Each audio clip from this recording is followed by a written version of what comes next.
Right. How are we all doing? Good evening. Doing fine. We are live.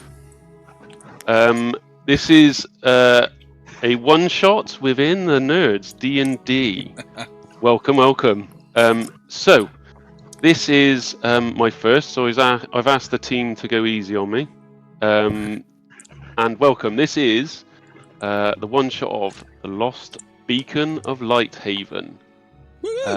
And we have four lovely players. We have Timber, who is playing Dante. We have Jinz, who is playing Jinn of Zleer. Clever play on words there, you like it? Yeah, I like that one. That's good. And then we have Ripper, who is playing Valthor. And we have Commander Nervous, who's playing Tubby. That's me. So welcome and thank you. So here we go. Right. So this is the Lost Beacon of Lighthaven.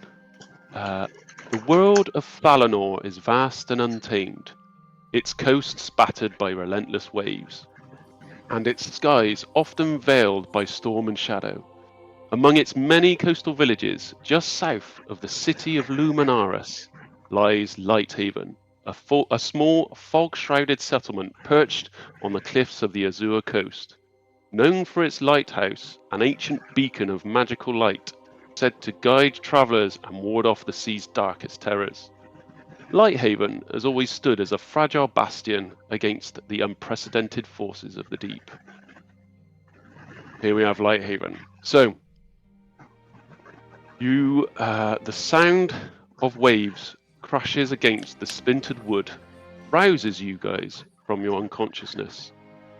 A sharp, salty breeze stings your face as you open your eyes to a grey, misty sky. Your body aches from the impact. Your clothes are soaked through with frigid seawater. Around you lies the shattered remains of the sloop you'd been travelling on. Its mast snapped, clean in half, and its hull broken against the rocky shore. The air is heavy with mist, obscuring the distant horizon, but faint outlines of jagged cliffs rise in the distance. Nearby, a rhythmic creak of wreckage, shifting with the tide, is broken by the groan. I would like you, Dante, to roll perception with disadvantage, please. Okay. What the fuck? I have a 6. Cool. So you wake up on the deck of the sloop with your face down. All you can see, as your weary eyes come around, all you can see is wooden deck. That is it. Okay? Jinn, could you roll perception with disadvantage? I certainly can. As you come round from a hazy shipwreck. Ah. Okay, so you are slumped over the side of the sloop. Okay. Half your body your legs are on the deck, you're face down, and all you can see is the side of the sloop. Okay, am I like over the side, like looking over, like Yes, like you're down like into over the sea? side, almost Nice. like you're being seasick over the Okay, side, but okay. all you can see is the side, the outer side of the sloop. Fine. We rolled great there, Timber. Well done, Yeah, you're yeah. doing well. Hopefully Nailed someone it. rolls a little bit higher. Valthor, can you roll perception with disadvantage? Can you hint me how can I do it? Because I Just roll perception on your character sheet. Is probably the easiest way. It's an without ability. explaining yeah, I it. see the list. Heuristic perception. I click in it, and it's Click on it, it saying me rolls? what.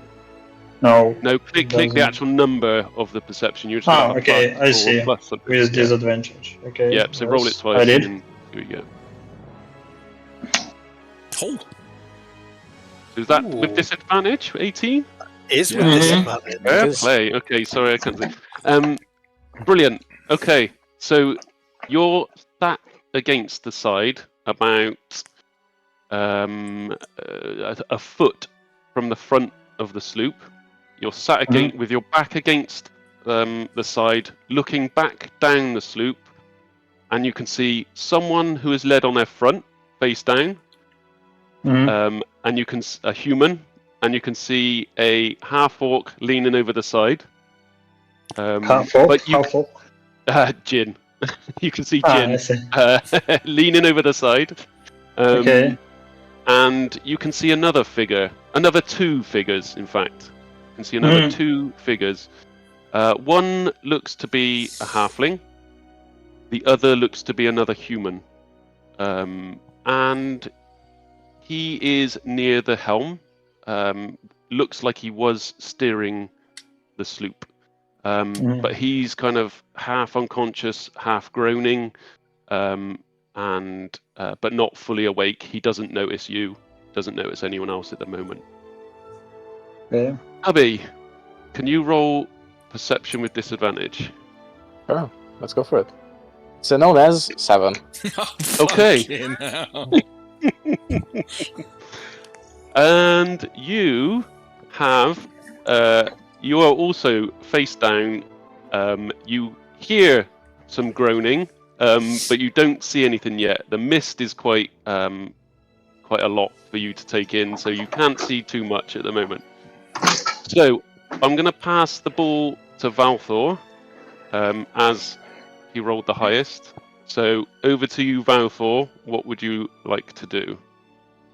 As you are the one that can see the most. Nobody else can see anybody else at the moment. I want to come close to those figures which I've seen. And Yeah. I want to know who are they. So you want to go to the one closest to you Yeah. first? So you get up and you sort of Yeah. stumble. You rub your eyes. You know, it's been a bit of a shipwreck. So you're just coming to, but you're the first to come round. So you walk over to the front. It's only a couple of feet in front of you, and there's a face down halfling in front of you, I say hi. and that's over to. I am Valthor. All right. Well, Tubby will sort of, turn around and lay on his back and just look up and, spit a bit of water on the sand, and just say, "Hi, hello. Hi, Valthor. I am Tubby. It's nice to meet you. Though it's not really nice meeting you right here. It's quite a occasion. Do you happen to know what's going on?" No, actually no.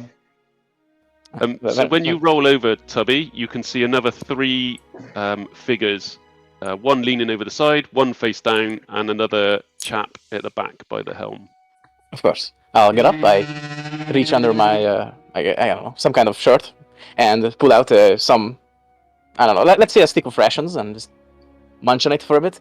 But then glance around and see that we have some friends to rescue. So I'll hop on over and see what I can do about them. Let's see if they're waterlogged or if they're in any danger. So both of you walking over? Yeah? Valthor, you're walking over as well? What? Are you walking over to the other 2 figures with Tubby? You and Tubby, yep. So you both walk over, and Valthor, you grab Jinn, who is leaning over the side, and you can just pull him over. He's breathing, you can pull him over, you turn him over, and he opens his eyes. What you see is this handsome, green-skinned fellow, ripped six-pack, with a sort of a jacket over the top of him, with sort of straps coming over his chest, long white hair, stubbly beard. Imagine The Witcher, but green, and really built, strong man. So, Jinn's gonna fall on his back. Why, hello. What the bloody hell is going on here? Hey, friend, we don't know either, but hey, would you like a snack in these trying times? And I hand over some dry sausage. You just... I love me a bit of sausage, but it's a bit early for me, thank you, friend. I'll pass. What the... Oh, did we crash? I believe so. Or maybe the island crashed into us. We didn't do anything. Last thing I remember, I was drinking with some fellow from Dralis, and good-looking chap, and yeah, here we are. Yeah, what about the last guy over there? I He think seems that to be having I some think that trouble as might well. be him. So as Oh. you turn round, Dante rolls over on his own, breathe in, coughs up a load of seawater, and he's now conscious and can see 3 random strangers staring over him. Hey, friend, want some sausage?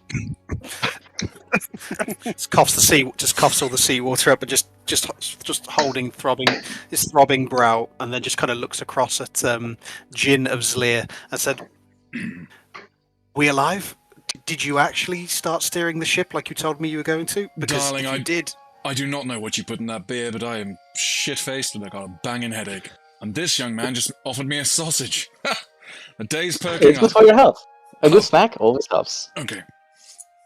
this day is peculiar to say the least, and I can only hope that it will get better, because as of now, this feels like what rock bottom would feel like." And With that, some water that is not full of salt. with that, Jinn just runs over to the side of the boat and just pukes. Mm. Dungeon Master. Dante wipes his sleeves. At least you had the foresight to aim it outwards this time. Yeah, Mr. Dungeon Master, I would have a question, which is to say, is my equipment with me? Because, normally I have some weapons and stuff, but assuming we were just sailing on a ship, I probably wouldn't just carry that stuff around. So is it in the ship or is it with me? No, you are fully kitted as you left wherever you left. You are fully kitted. All your gear is on you. You are the only 4 plus the one other character that is still hanging over the helm of the sloop. I'll run over and give him a hand. He seems to be in some trouble. So as you walk over, Tubby, you notice a elderly-ish gentleman.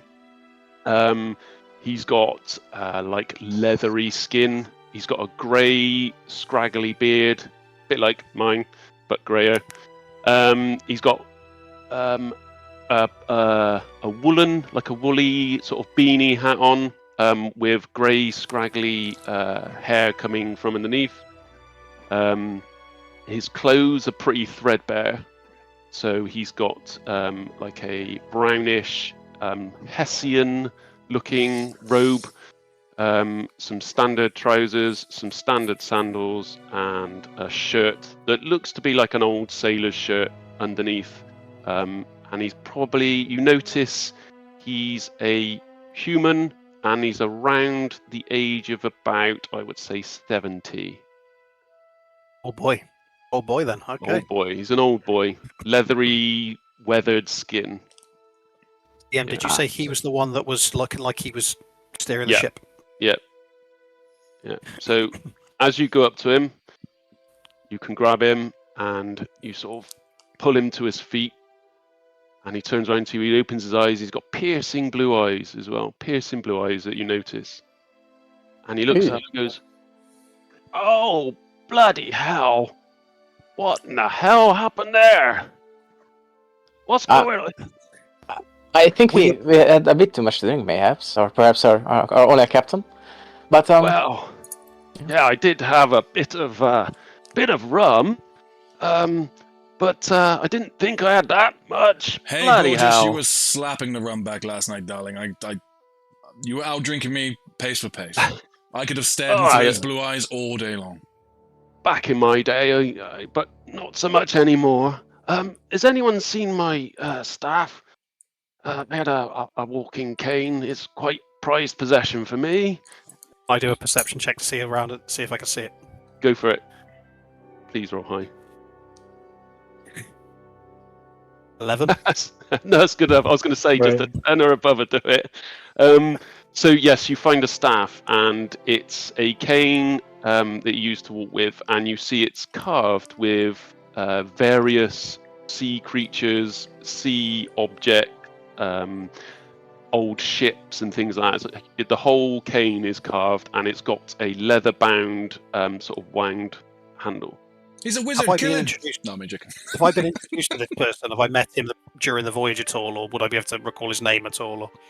No, so you don't. You would have recalled his name. Sorry. So yes, his name is Old Coric.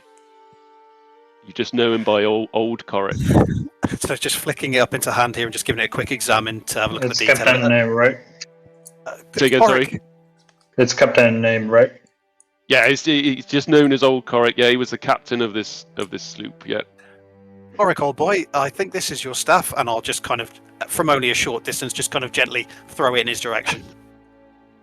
Being a little bit weary and just woken up from unconscious, it sort of bounces off his shoulder, falls to the floor. He's like, oh, brilliant. Oh, thank you. Hey, that's no way to treat our grandpa. And I kind of help him up and land him a sausage as well. Hey, sir, would you be interested in a snack in these trying times? Oh yes, I'm always up for a snack. Me, yeah. And I'm assuming it's a sausage. You. But I don't know. I just some sausage. Some snack I got in my pack. Tubby's all about snacks, so I guess. Yeah, DM, I got can I some. roll to Loves a see? snack. Can I roll to see where we are? Are we in a cove, a cave?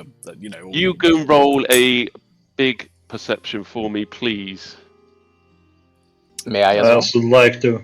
Yes, no, go for it. If whoever wants to have a look around, 10. then do it. 21. 21. What's the 11. general? Again. 11.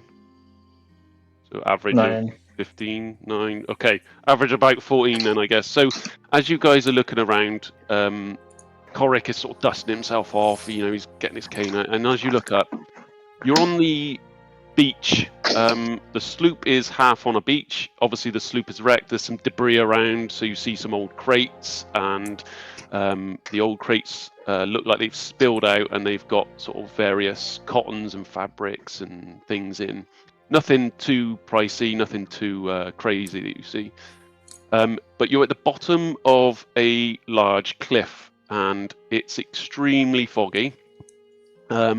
To the point where almost it comes up to the front of the sloop height. So I would say maybe 8 feet of mist at the moment. And then you see a big cliff in front of you. And at the top of the cliff, you just notice some man-made structures and things. And then you look to as you're facing the cliff, you have the sea behind you. You look to your left, and in the distance, not too far, but in the distance along the coast, along the shingle beach, you see a wooden dock with some activity down there. Wooden dog? New friends. Yes. Yep. Being That's from so. sorry, go Okay. on. Being from Falanor, would I recognise with that role where I am? Like, is there anything that stands out that I would understand? Well, in fact, you do notice the lighthouse Okay. on the far edge of. So just above the dock, there's also a cliff. The dock is jutting out from a little cove, and the cove dips round inland a little bit, so you can just see the front of the dock, if you like. But above that, on the other side of the little sort of bay, if you like, on top of the cliff, you see what you see here in the big lighthouse. Well, Have a But question. you do notice there is no light coming from it. Shock horror. well, But you do know where you are. Because of the lighthouse, Jinn, you would know where you are. Okay. You know it's Lighthaven. Dante, when we were drinking last, we were up by Luminaris. I think we were coming past. It's getting dark, so we must be just slightly stuffed. So I anticipate we're in the Lighthaven area. I can tell by the lighthouse. I've been here before. We're not far from town. These rocks are treacherous. Your confidence gives me confidence, Jinn, and I am willing to go with your assumptions. To further add to that, looking up at the lighthouse without the light, I have a very strong suspicion I know why it is that we're down here on the rocks Yes. in the fog. At least somebody knows what's going on. But hey, friends, what do you think we make some new friends with those gentlemen over there on the docks? Maybe they can tell us a bit more. Are we I going will to have to have swim? as many or- friends as I can get. No. So the shingle beach, the front Okay. of the sloop is on the single beach. It's about 15 to 20 feet between the front of the sloop and the edge of the base of the cliff. So you can jump off the front of the sloop and with ease and along the shingle beach. Jinn just looks at Korak and goes, "Come on, old timer!" And just hoists him over his shoulder and just jumps over the edge of the boat. Oh sort of my landing. god! It's been years since anyone's handled me like this. You catch yourself lucky. It'll be a 10 minutes time, my old boy. As he jumps off, you notice that Jinn's got a huge greatsword on his back. All right. Well, Tubby will glance around once more, grab a random, like wooden plank, just for maybe future use, and then jump after. Follow this. He seems very confident, so surely he knows what he's doing. Dante, seeing the general consensus to move towards this this grouping of people, will kind of look more to the skies and kind of just give a bit of a whistle to the skies and call out for Damocles just to see if he can locate the hawk at all, if it's around. Yeah. So you give a whistle, and Damocles was perched just on the base of the cliffs, about 10 feet up, sort of in a little pigeon-y sort of alcove-looking thing. And he notices you with ease. Yeah. I just gesture him down and just say, "Come here, you beautiful little buzzard," and get him to land on his arm and then onto his shoulder, and then just follow the crowd towards. Are you talking to me, Dante? Not this time. Not this time. No, I found him though. I had to get him up on his shoulder. Yeah. So you're all down on the beach, on the shingled beach, and Valthor, are you jumping down with the rest and following? Yes. Yep. But I didn't get what kind of dog was there. It was some kind of product, or like made in a wooden, or it is like a creature. Yeah, it's wooden dock. It's got some posts. It doesn't go out too far to see a million miles. It's about 30 foot out. So it's a wooden dock. It's wooden planks, and you can just see the sort of end of it. Really, what you do notice is it disappears into a little cove to the right. So as you've jumped off the front of the sloop, you've all turned left, and you're walking along the shingle beach. You notice it disappears round to the right in a little cove. Yeah, so it's a wooden dock with crates and a couple of humanoid figures you see in the mist. We make out any details of it, or just humanoid figures? The rest. Yep. Okay. Fine. Valthor. Yes. Sorry, Dante. They are humanoid. That's all you notice from this far. So they're about, I don't know, 200 meters away, I suppose. Jinn just puts Korak down. There you go, taps him on the shoulder and picks up a handful of gravel off the beach and just puts it in a small bag and just zips it up and puts it in his pouch. Okay. Oh, bloody hell. What do you know about the locals here, Jinn? Friendly chaps? Oh, last time I was in town, Do they like snacks? I got love snacks. The mayor's not going to be too pleased to see me. Let's just say we had an encounter together. That's fine. I'm sure he can forgive you. Oh, it's Old Korak looks at you like, oh, Elizabeth an is not going to encounter, be. you say? What kind of encounter is this? Another one of your spurned lovers. Yeah, it's one of the naked type of encounter. Elizabeth, bloody hell. She's not going to be happy to see me, put it that way. Well, oh, that's not good. Anyway, she might not be in. Who knows with these elves? So, yes, with that, old Korak sort of shakes his head at that fresh news that Jinn has once visited this lovely village, and he sort of with his cane he hobbles off, not at a great speed, obviously, because he's near 70, and he's walking off towards the dock and the two figures that you see. Going straight for the dock. I'll tell you what, just keep pace with. Is Korak within earshot of us still? Korak, yeah. Old Korak, yeah. He's not fast. So if you're a slow walk behind him, yeah, he's there. Yeah. I'll just keep pace. Yeah. Okay. So you're walking along, and as you get closer, you notice they are in fact two humans, and Old Coric gets up to the dock. There's a couple of steps up to the main dock, and they're sort of busying themselves. They look like they're moving crates around, basically just sort of general organising the dock. What would have been a place where at least you notice the dock, the size of what would have been at least enough for maybe 2 small ships to dock in. But there's no ships there at the moment, and one of these, they're both male. One of the guys disappears off with a crate round the sort of U-shaped dock and off, and one of them is just sort of ruffling through some items in one of the other crates. And old Coric gets up there, gives this chap a look, and oh, hello. Hi, Garrick, I remember you. Garrick, he goes, all right, Coric, how goes it, man? Oh, not too bad. We had a bit of spot of bother down the beach, but, we got a bit lucky, I think, this time. Anyway, good to see you. And Coric wanders off down the dock to what looks like a set of fairly steep steps, and they sort of do a bit of a winding zigzag up the cliff to what you can sort of make out to be the village now. So walk up to Lighthaven. So he disappears off up the steps.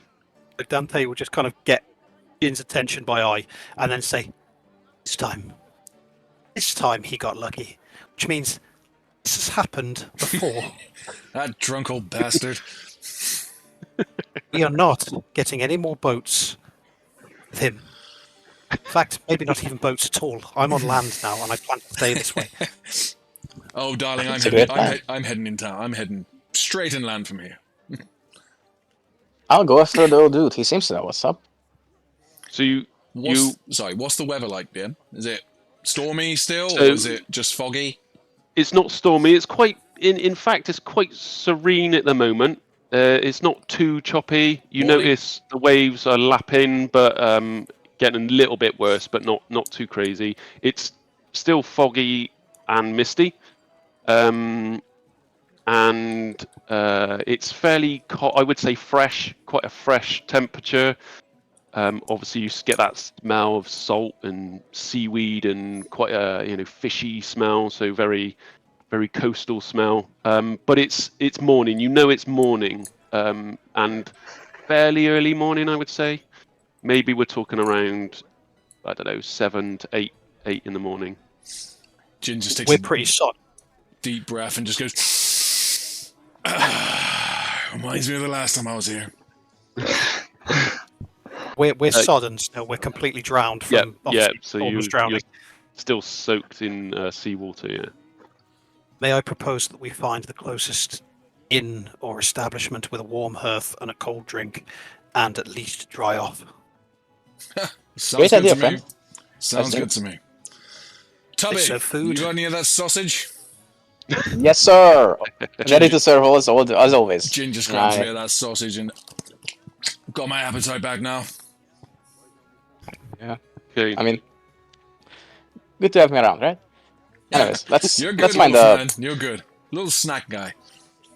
Who doesn't want someone around that carries snacks? Yeah, I got a lot of snacks, so exactly 28 gold pieces worth.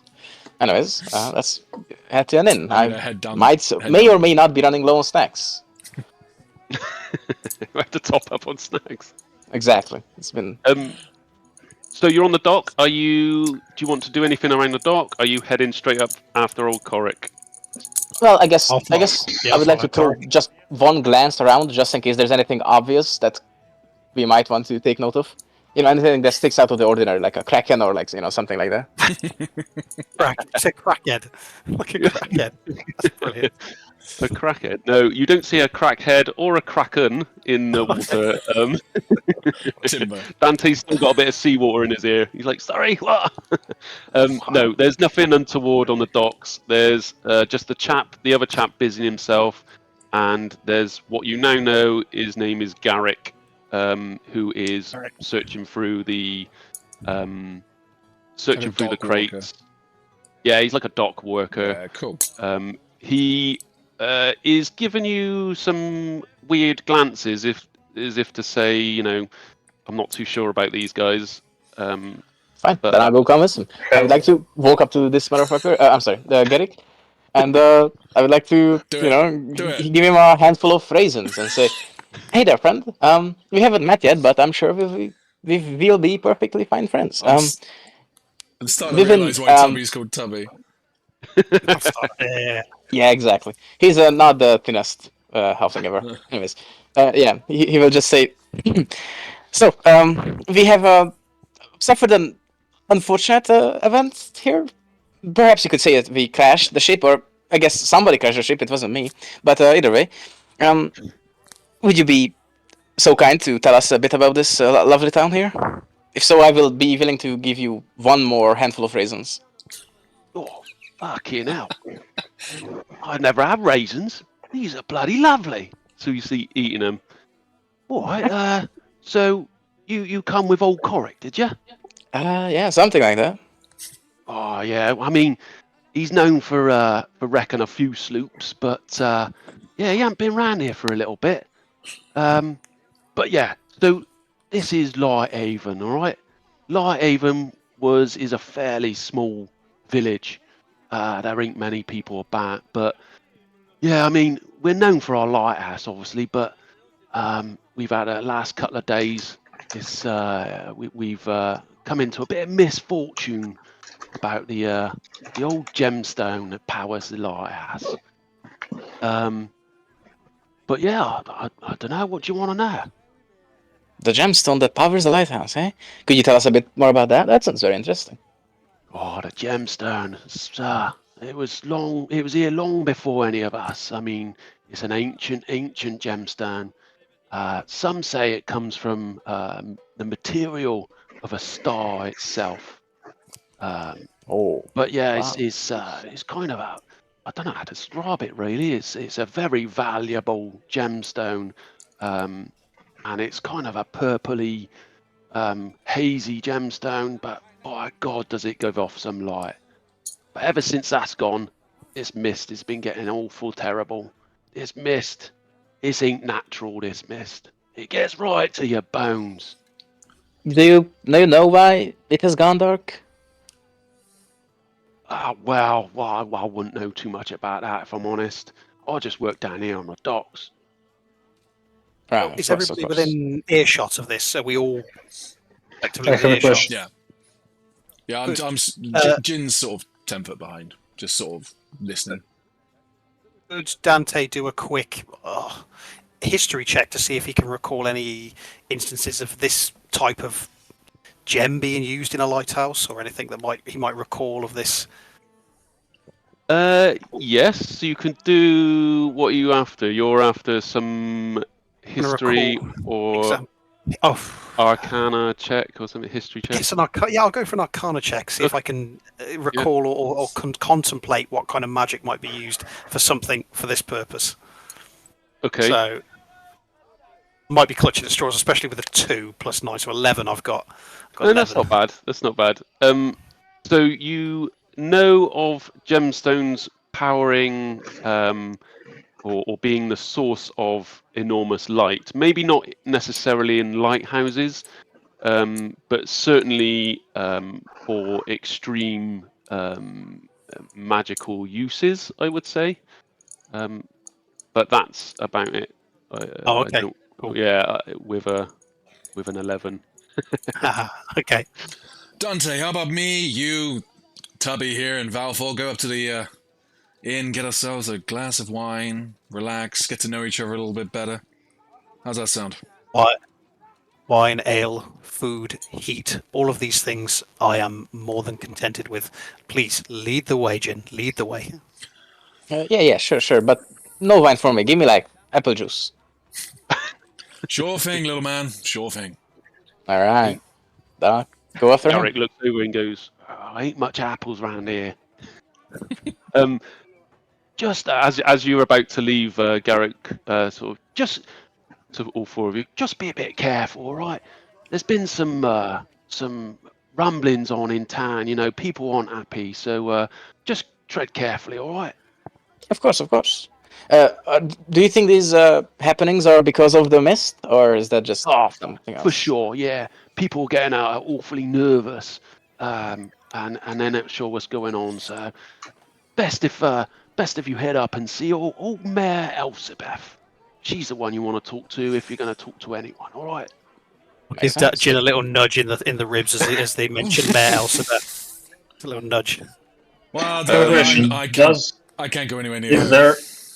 there any Valthor. dogs? Is there any dogs? Did you say Yeah. Are there any dogs? I mean, yeah. dogs as in the animal or Yeah. dog? No, Dogs. there's Animal. no dogs around. Okay, never mind. No, they're you just see some seagulls, some birds circling around the top, but no other animals, no crackheads or krakens, no mermaids or anything. How random far and is those birds? They're probably a good, I would say, 50 feet in the air. They're circling the sort of top of the 50. cliff, which is 50. Oh, okay. So they're circling Okay. the Never top of the mind, cliff, okay. a bit like in the picture here. So they're circling the top of the cliff, which is essentially the base of the lighthouse, but they're around the Okay. dock. Okay. They're the opposite side to the stairs. So the stairs are now, as you're talking to Garrick, the stairs are behind you. So you've turned around to go follow Corrick up the stairs, and the birds are sort of 50 feet up in the air behind you. DM, can I see any way up to the town village apart from the stairs, or is that the only way up? No, that is the only stairs. The dock doesn't attach to the sort of harbour or the bay. The other side, it is just one attached on one side, which is the zigzaggy steps, rickety-looking steps. They've been there for a while. So yeah, no, that's the only way up and down. And is there any? Was the old boy getting on? Sorry. You see a winch sorry. at the top, though. You do see a winch at the top to unload and load, all the crates and bigger items that can't be carried. But that's unused for a little while at the top. Mm-hmm. Is there any buildings down on the dock, like an There's office or warehouses or anything? Yes, no, you're right. Yeah, there's a small shack, which looks to be somewhere where there's someone, like a dock person would do the ledgers and all the paperwork side of things is done. All the ships that dock were being booked in and things like that. It's quite small. It's probably large garden shed size. It's got a metallic chimney with a bit of smoke coming out. No one's in there. The light is on, the fire's going, but it seems like the only two people are Garrick and the other chap that's disappeared off around the other side of the dock. Jinn's just going to head to the steps. He's just walking down the dock, having a look as he goes. But yeah, no, he's heading that way. Yeah, I'll do the same. Okay. So Garrick sort of gives you one last look, little bit sort of a bit of a worried look, carries on with his stuff, and you disappear up the stairs. Darling, have you never seen a sexy orc before? Come on, get over it. So as you follow up, you sort of catch old Corrick is fairly slow, so he's nearly at the top, but while you've been chatting, he's been hobbling his way up the top, and as you ascend the zigzag steps, you catch him just as he steps off the last one onto the top of the cliff, if you like, and there's sort of a fence that is the perimeter, to stop any random drunkards falling off the edge, and you come up behind Corrick and out into what can be described as a village. And you can see in front of you, there's a cobbled street and there's a couple of houses down this cobbled street with a couple of little side alleys down. But at the end, you see a opening. It looks to open up at the end of the street, and old Coric is hobbling down. Let's hobble. He's sort of walking with his cane like a really elderly person, having just had a shipwreck. Is Did the he Probably a indicate little which bit of a way- limp. Did he Sorry. indicate where he was heading? I missed it. Old Coric? Yeah, did he indicate where he was going now? No, he's just walking off into town. I mean, he's Walking away. within here. He's just walking. He's quite a grumpy-ish old git, but he's walking. He's within earshot, so he's only like 10 feet in front of you. Coric, old boy, could you Oh. recommend Who's? And he's slowly turning around, shaking. Who? What? us the four Oh, survivors of the Bloody wreck? hell! Yeah. Oh my drinking god! with us all yeah. last night, you know? Oh, I drinking- remember. Yeah, and you points to Tubby. You're the one with the sausage. Yes, sir. Want one more? Oh, that was bloody lovely sausage. Yeah. Sure. By any chance, recommend a good inn or somewhere to dry off? By any chance? Well, there's only one inn. I mean, Lighthaven's only a little village. Maybe 200 to 300 people, if that, really. So we only have one inn or tavern. You want to check out the Rusty Lantern Tavern? Rusty Lantern. It's capital. just the other side of the market square. Dante, And he darling, it is a points down the shithole. But, you know, it serves alcohol. I've performed there several times, and it's, you know, to be I wanting. would take an actual shithole right now as long as it could serve me a pint. And preferably a warm hearth. Well, I'm probably heading that way, so feel free to join me. Yeah, Either way. that sounds good. Let's Coric, join. Either way. Come on then. Oh, turns to Tubby. That sausage. And holds out his wrinkly hand. Oh, yeah. Of course. I could never forget. And I hand going over one more of my quickly dwindling supply. Oh, bloody lovely. Can I And he sort roll can I roll a perception check to see what the sort of mood of people is like are in the town? Yes. Oh, you know, you said So- the guy on the dock was looking at us. Is that the same up here, or was he just a dodgy dock worker? So roll a perception. Roll a perception. Come on! You don't need too high. Solid 8. That's that's fine. That's high enough for what I'm about to describe. So what you do notice is down this street, there's only sort of 4 or 5 houses each side, so it's not a long street, maybe 100 meters till the opening that you see. You see there is nobody. What you do see is, if you squint a bit with an 8, you can kind of see a gathering of people in what looks to be a sort of square or opening at the end of the street.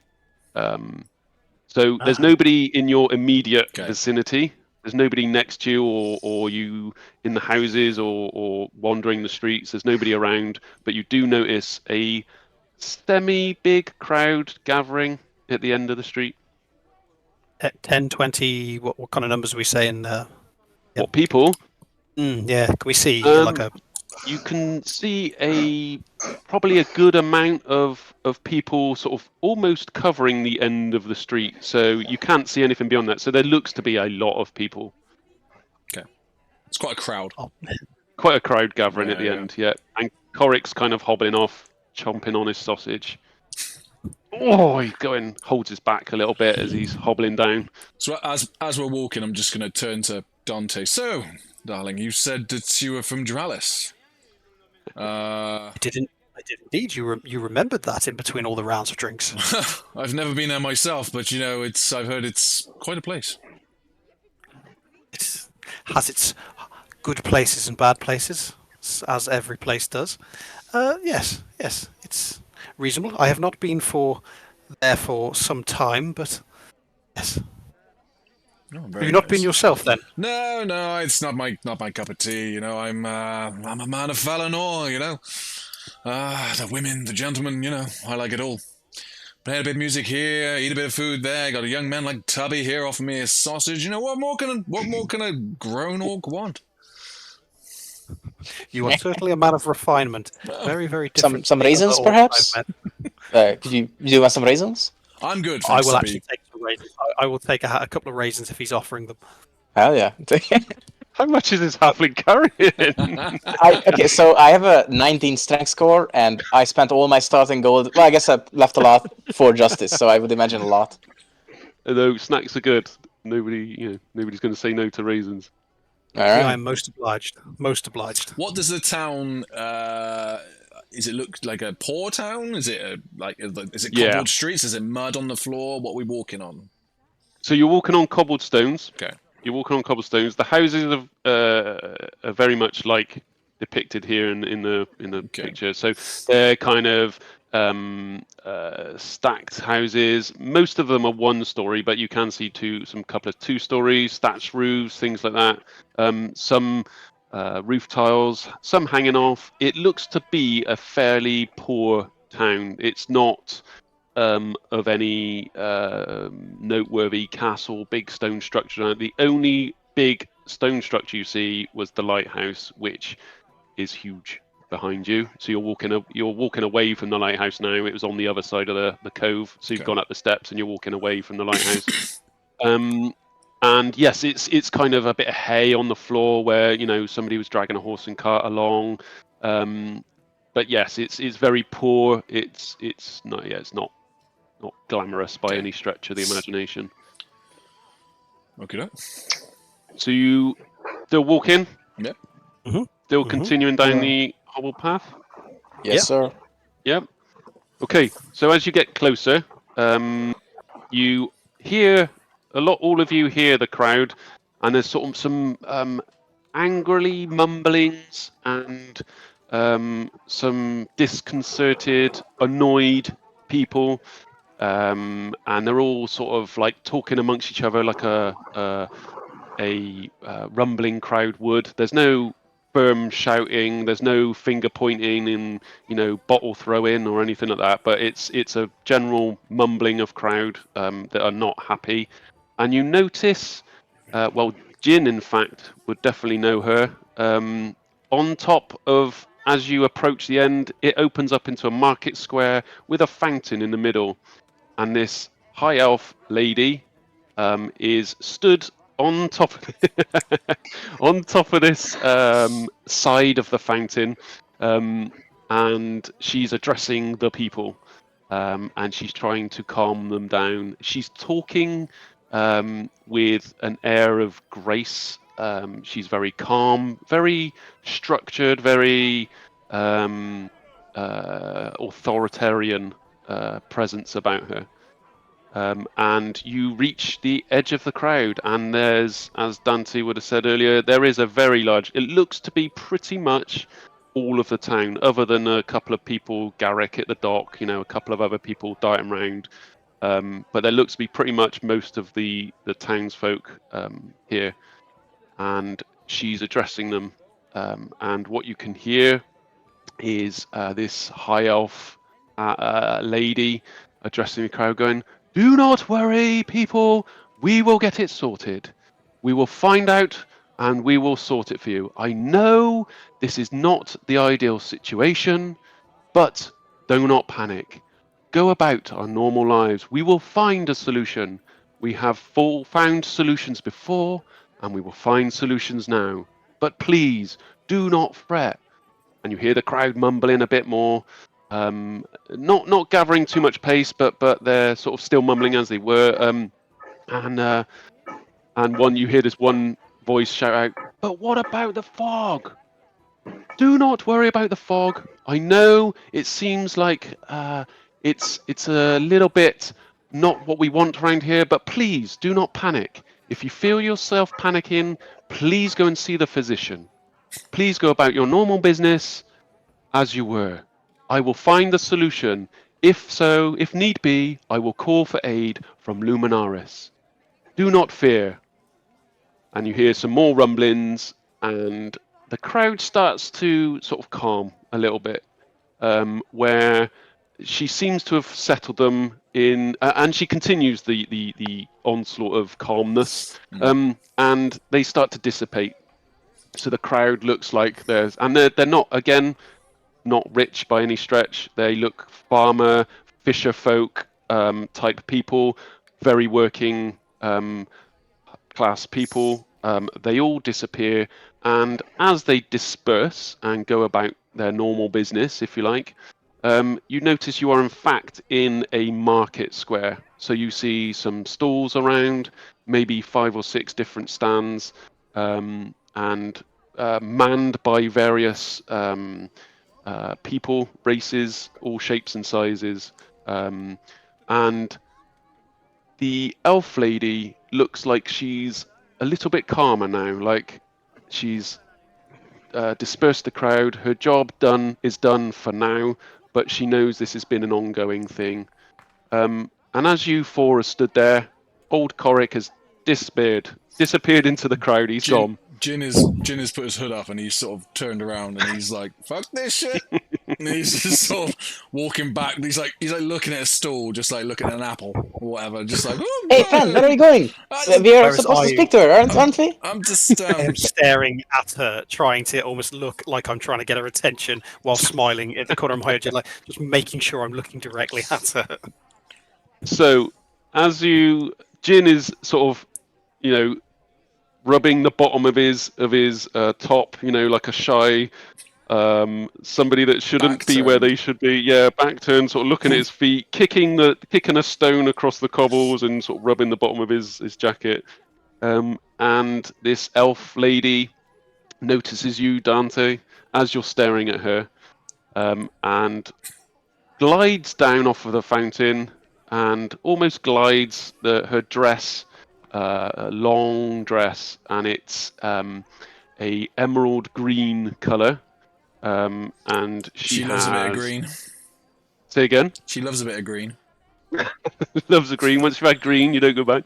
And she has her hair sort of up in a. It's long and wavy normally, but she has it tied up. But the half of it is coming down, so it's mainly tied up. But you see like a plait coming down. She has piercing green eyes, this long dress that looks of a expensive fabric. It's trimmed in gold, so it has a gold hem, gold embroidery, and there's a big star brooch right in the middle of where a collar would be. And she glides over to you and says, "Oh, I seem to know most people round Lighthaven. I don't think I recognise you 3. Of course not. Hey, I'm Tubby, and I have some snacks. Would you be interested in some raisins? Oh, no, thank you. I've eaten breakfast, and Oh, of course. I tried no to problem. skip lunch. But thank you. At kind this point, sir. Jinn has crouched and is trying to shimmy behind the stall, pretending to do his I will boot. look at Jim pretending and to do say, his boot up. "Hey, friend, where are you going? Didn't you say that you wanted to have dinner or some such?" Yeah. Who is this here? Sorry, did you say his name was Jinn? Yeah, Ginny, Dow, I don't know, something along those lines. Jinn Honestly, I takes a wasn't deep feeling breath much. and stands up and goes, "Elizabeth, darling, how are you? It's been a while, looking fantastic as usual." And she rolls her eyes and said, "Oh my goodness, is it Jinn? Oh, you would never guess what we called you after you left us here in Lighthaven. Oh my goodness. Old 3-second Jinn. My goodness. And you've returned. You the cheek of it." And she Obviously turns around. referring to my performance in the tavern that got disrupted that time. You know. And Dante's just going to quickly quip and say she's referring to some kind of performance. That much I'm certain of. yes, a performance nonetheless, but a 3-second performance. But, well, in normal circumstances, I would give you the biggest slap, less my composure. But, in a weird way, I am glad you're here. You four, and I know yourself, Jinn, to be able to look after yourself in a strange kind of way. Look like you can all look after yourself, in fact. But as you have probably noticed, the crowd the people of Lighthaven are not too happy at the moment. We have a situation on our hands. I was just that about to send my messenger off to Luminaris, but as you four, and looks at Jinn, are here, you may be able to help in a quicker fashion than reinforcements from Luminaris. you want us to Look. take over the lighthouse, don't you? In fact, yes. You have probably noticed this mist, this strange mist appear. We've had a situation where the beacon of the lighthouse has in fact been stolen. I am not sure who. We are not sure where it is. It has been 2 days since this has been stolen, and folks are getting increasingly worried. There has been some reports made to my office about people, I would say, not themselves. And some say it is all due to the mist. But that's to be confirmed yet. So we would love if, and as you're here, if you would help us locate the gemstone. I owe you a favor. Of course, it's our duty to do so. But I do have a question, which is, would I be able to get some discounts on purchasing snacks after we have recovered the gemstone? Wow. Yes, I would say some snacks should be okay. I wouldn't worry too much about paying full price, but I'm sure I will have my my right-hand person run round and just tell all the people in the markets and the taverns that you are here to help. Of course, much appreciated. Well, we'll get it done lickety split. I just one more thing. What do you want us to look into? You know, you've been awfully vague, Alphabet. You know, Well, we are not sure why Alphabet. why it has been stolen. We only know that it has been stolen. We don't know who it has been stolen, but I'm sure if you speak to Bartum in the Rusty Lantern, he will be able to tell you a little bit more. But he's been around longer than I have. He is born and bred in Lighthaven, in fact. He believes they smugglers are something to do with the disappearance of the gemstone, but like I said, we since I have been here, which is in fact a couple of years now, we have never had any problems with smugglers. But apparently they used to. But as I said, Barton will maybe tell you more. So Dante will just interject. I'm terribly sorry. I didn't quite catch your name. My name, good sir. My name is Mayor Elsabeth. Mayor Elsabeth Elsabeth. Mooring, yes. Elizabeth Mooring, it's an absolute pleasure to meet you. I just And wanted your to ask name, you one. sir? Oh, I do apologise. Where are my manners? I am Dante. Dante. Dante Pleased to meet Duval. you. Ah, wonderful, wonderful name. I know. wanted to just inquire about. I apologise. I interrupted you. Oh, not at all, not at all. Yes, I wanted just to inquire. You mentioned there about folks acting strange, and that this was somehow connected to fog. But then I also noticed that you mentioned that there was a general concern about the fog once the lantern, the lighthouse had gone dark. So I'm just wondering if there is a connection between the fog and the light. Or... Well, some believe so, but I, on the other hand, am more concerned with the beacon's disappearance. I believe the fog to be a coincidence, and we do get foggy days. Of course, we're on the coast, but usually it's a morning fog and it disappears by afternoon. Obviously it's morning, so I'm sure it will disappear. However, this fog has been around for a couple of days, which is a little bit disconcerting, I must add, but I fear not. And as for the people that are concerned by it, I think they're just a little bit worried. Now, When you said that people are acting strange, in what manner did you mean that they are acting strange? I mean, a bit like they've got up on the wrong side of the bed, I suppose. Not themselves, very cranky, very shouty, kind of. Some couples have since separated, which is very strange in a small town like this or small village like this. But I believe it's just all a bit of a much ado about nothing, really. But I'm sure if we find the gemstone, people will be a little bit more relaxed. I have nothing better to do today.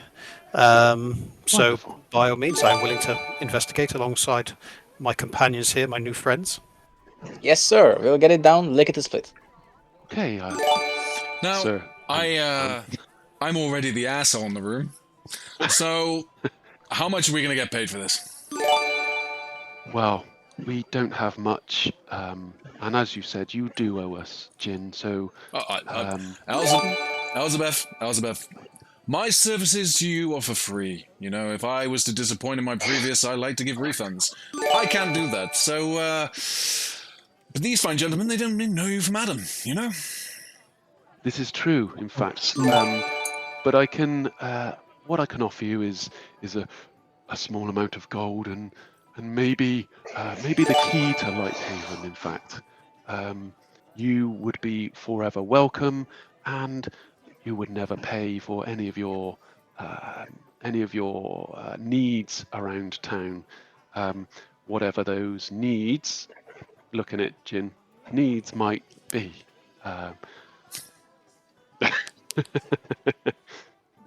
She got you covered. You must excuse me.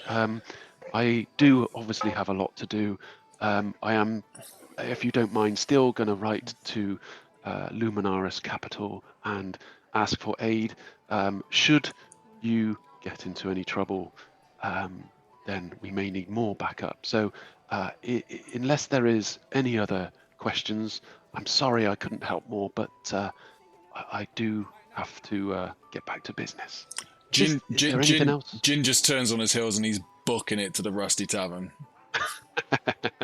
I will do an over-exaggerated low bow and just say, "It was a pleasure to meet you, madam," and then I will follow Jinn. Thank you.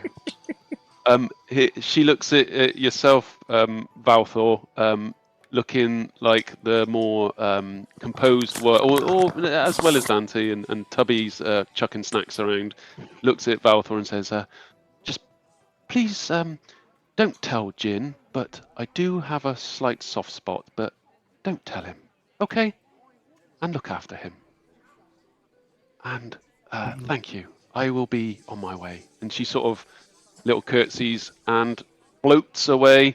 Her feet are underneath the dress, but it looks like she's floating away, and she disappears off up one of the main streets and off to what looks to be sort of one of the bigger houses, and it's got a sign obviously on the front of the door. It's obviously the mayor's main house, and she disappears inside and off. Was that name Barton from the Rusty Lantern, DM? Yes. Barton. Bartem. Bartem. Oh yeah. Okay. So you three are alone at the moment. Jinn has booked it and is now swiftly jogging towards the Rusty Lantern, I believe. Having not really actually said too much to Valthor or Tubby, while looking to see if Tubby still has his handful of raisins and just kind of like see if I can pick a couple out of his hand, basically, as I'm talking. You can I'll have offer I'll extend a hand to Valthor and say, "Yet had the pleasure. But it is good to make your acquaintance." Crunches. And then I'll just look at Tubby and just give him a little wink and just say, "Thank you for the raisins." And then No problem. head Anytime. towards the tavern. So as you hurry across, I guess you guys, sorry, Valthor, Tubby, you're following. You're in pursuit of Dante and Jinn. Yeah, of course. Let's do it. Yeah. Okay. So you are now hurriedly walking across, directly across the market square, around a fairly modest fountain, what looks to be a mermaid, with a trickle. It looks to be like it was a graceful, huge fountain at one time, a few feet high, but now it's just a bit of a dribble. And you round the fountain, and as you're scurrying through, you're obviously going through the middle of the market, and you head up one of the streets to where the Rusty Lantern is. It's just on the edge of the market, so it's visible from the market, and you see what looks to be a bit of a shack. It's a quirky looking building. It's sort of leaning to one side on the bottom half and then leading to the other side on the top half. It looks in a bit of disrepair. It could do with a bit of maintenance on it. And there is, in fact, a sign we'll call the Rusty Lantern Tavern above it, and a very large lantern that is rusty hanging from the front of it. And you see old Korik. He's just made it to the front, and he's now opened the door, and he's gone inside. You can smell the piss from here. Jinn's just gonna huff and say, "Gods, we really have wrecked in a shithole, haven't we?" Dante, darling, I did try to warn you, but yeah, the beer is warm and tastes like piss, but it does the job. If you'll drink it, then I'll drink it, I suppose. But the sooner we find warmer, more comfortable establishments, preferably far away from the sea, the better. So, you're going in? Jinn's just going to head through behind Korik, and just sort of, as Korik goes through, you just sort of hold. Is it like a swing door, or is it like a? No, it's a what looks to be a very substantial barn door, kind of, like a farmhouse kind of door. Okay. Proper thick beams on it, and there's a tiny little fogged up window, and it's a big iron looking handle, and riveted. Jinn, previously being here, sort of knows the place. So he just sort of walks in, just not even just goes straight for the bar.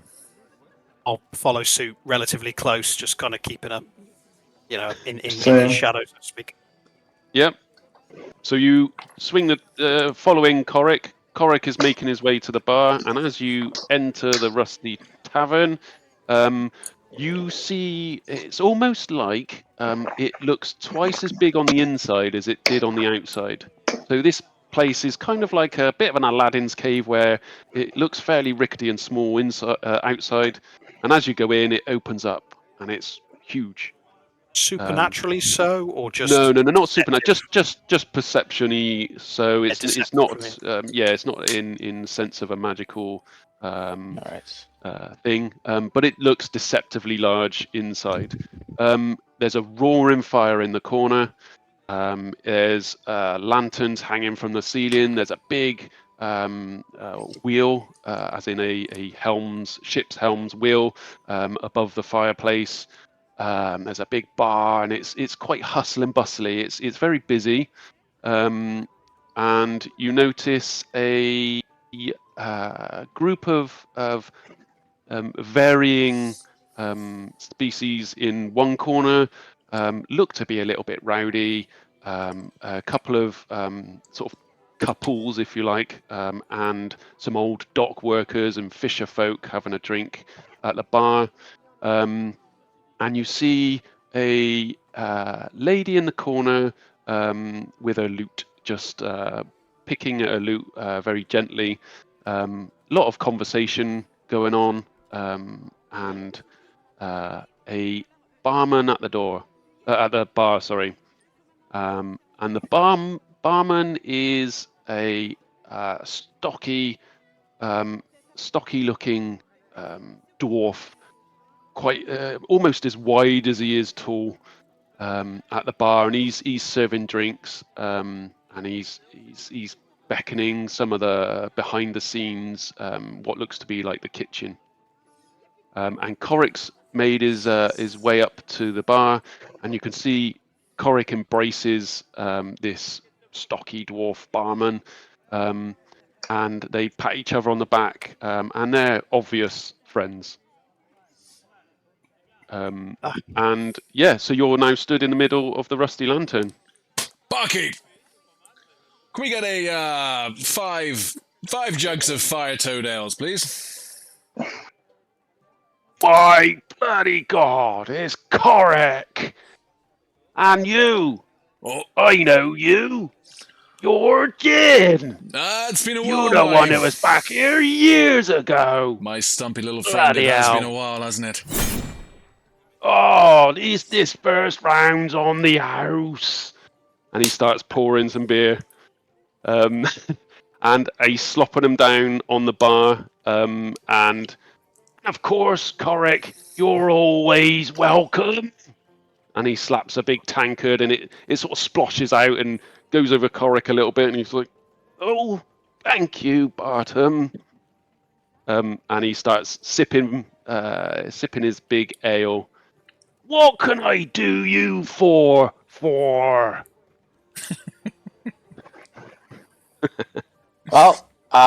do you happen to have any sausages dried, preferably? Sausages? There ain't no pigs round here. So We no got- apples, no pigs. We got some fish, I suppose. There's a couple of snacks. Hang on. We got, wow, what can I think about here? We got bloody some fish chowder. We got fish stew. We got fish kebabs. We have. Do you have dried fish? Oh, dried fish. Yeah, we got dried fish. I want to order a couple of them with beer. Oh, you want another beer? You finished that one already? Yeah. Bloody hell, a bit of a drinker here, isn't he? Bloody hell. I'm He at slapped work, another so beer. You'll have to bear with. I'll have to check how many dried fish we got left. They're quite popular. Mhm. Jin's just sort of chuckling to himself as he sort of stood next to Dante, the two sort of tall guys in the room, and there's a dwarf behind the bar, a dwarf the other side of the bar, and a halfling. And they're just like, noses just like on the bar. More snacks, did you say? Young Tubby one, I suppose? Sorry. You wanted more snacks? Well, yes, of course. We are here to save the world, after all. We can't go on an empty stomach, right? Save the world? Well, not the world, the island. That's what we're here for, right? Oh, Lighthaven, yeah. It's a bit of a hard few days, I must admit. But we'll get through it. We always do. Lighthaven's a sturdy place, shall I say. And as you as you was talking to him, he puts a plate of dried fish in front of Valthor, that was brought from the kitchen by one of the maid hands. And as he puts the plate of dried fish, you notice he's got a almost like a mechanical hand, which is very strange for his look. It's a bit out of place, obviously, of being a mechanical hand, but the rest of him looks to be what I would say is a bit of an old pirate, I suppose. So he's of... Would Jinn know his name? 'Cause he You would. This is, in fact, Bartum. Bartum. Yeah. So he's got a long beard. It's grey, dark greyy. It's got some trinkets hanging from the beard. It's got an old shell of a starfish down the bottom. Some what looks to be like shark's teeth hanging from it. It's almost like little trinkety beard kind of thing. He's got a really old and scraggy looking navy blue pirate hat. Like the captain's 3 pointy hat thing. He's quite old. You know Barton to be quite old. He is around, for a dwarf, maybe 138. And he's got what looks to be like his old captain's. It goes right the way down to his ankles, a long sort of captain's or sailory jacket, which is also a faded blue. The mechanical hand is in fact a goldy, brassy looking color. It works like a normal hand. Its movement is like a normal hand. So yeah. Oh, Jinn, you know me. You remember me, don't you? Bartham Tide Hand. How can I forget? How can I forget, my dear friend? Oh, yeah, it was a bit of fun when you were around here. Mine wasn't there. Well, we sung, we danced. I performed over in a corner over there. I remember. Didn't last long, if you remember. Didn't last long. That's why I got my nickname. You know. Yeah. That's right. Yeah. We called you 3 Second Jinn. That was right. Yeah. That's because of the performance that I didn't. Oh. Yeah. Gives you a Dante, big. You will notice. You keep trying to convince people that's the reason. He gives you a big, obvious wink, like, "Oh yeah, the performance." There's nothing worse than a scorned woman. You know, if she wants to sour my reputation in the beautiful establishment as such as this, then I probably deserved it.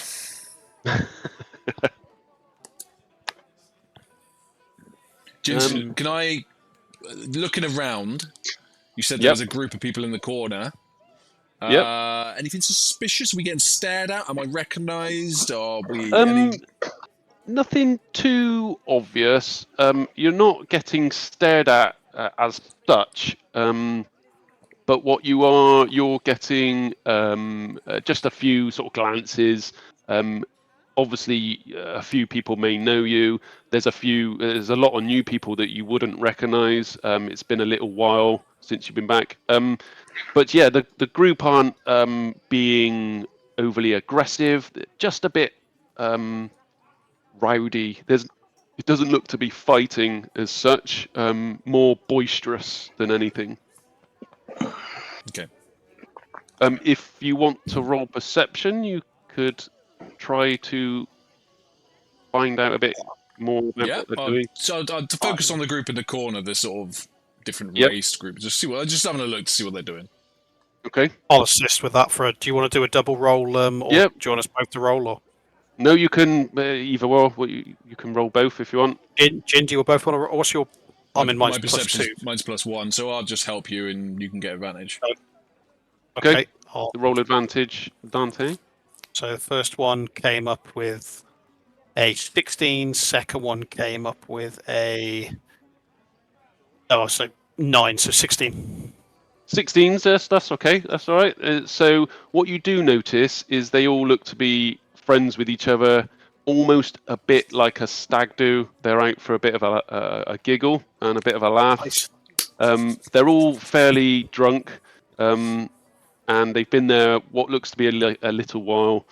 Minus the trip to the market square for the gathering and back again. But they've definitely been there. They were probably the louder ones in that market square gathering, but they're back to their favourite place of the Rusty Tavern, and you notice they are in fact playing a pub game. You don't know the pub game, but they are playing a pub game, and they're sort of egging each other on. You do notice what they are. They're throwing items along what looks to be like a small skittle alley. They're not skittle balls. They're not bowling as such, but they're throwing things down a small alley.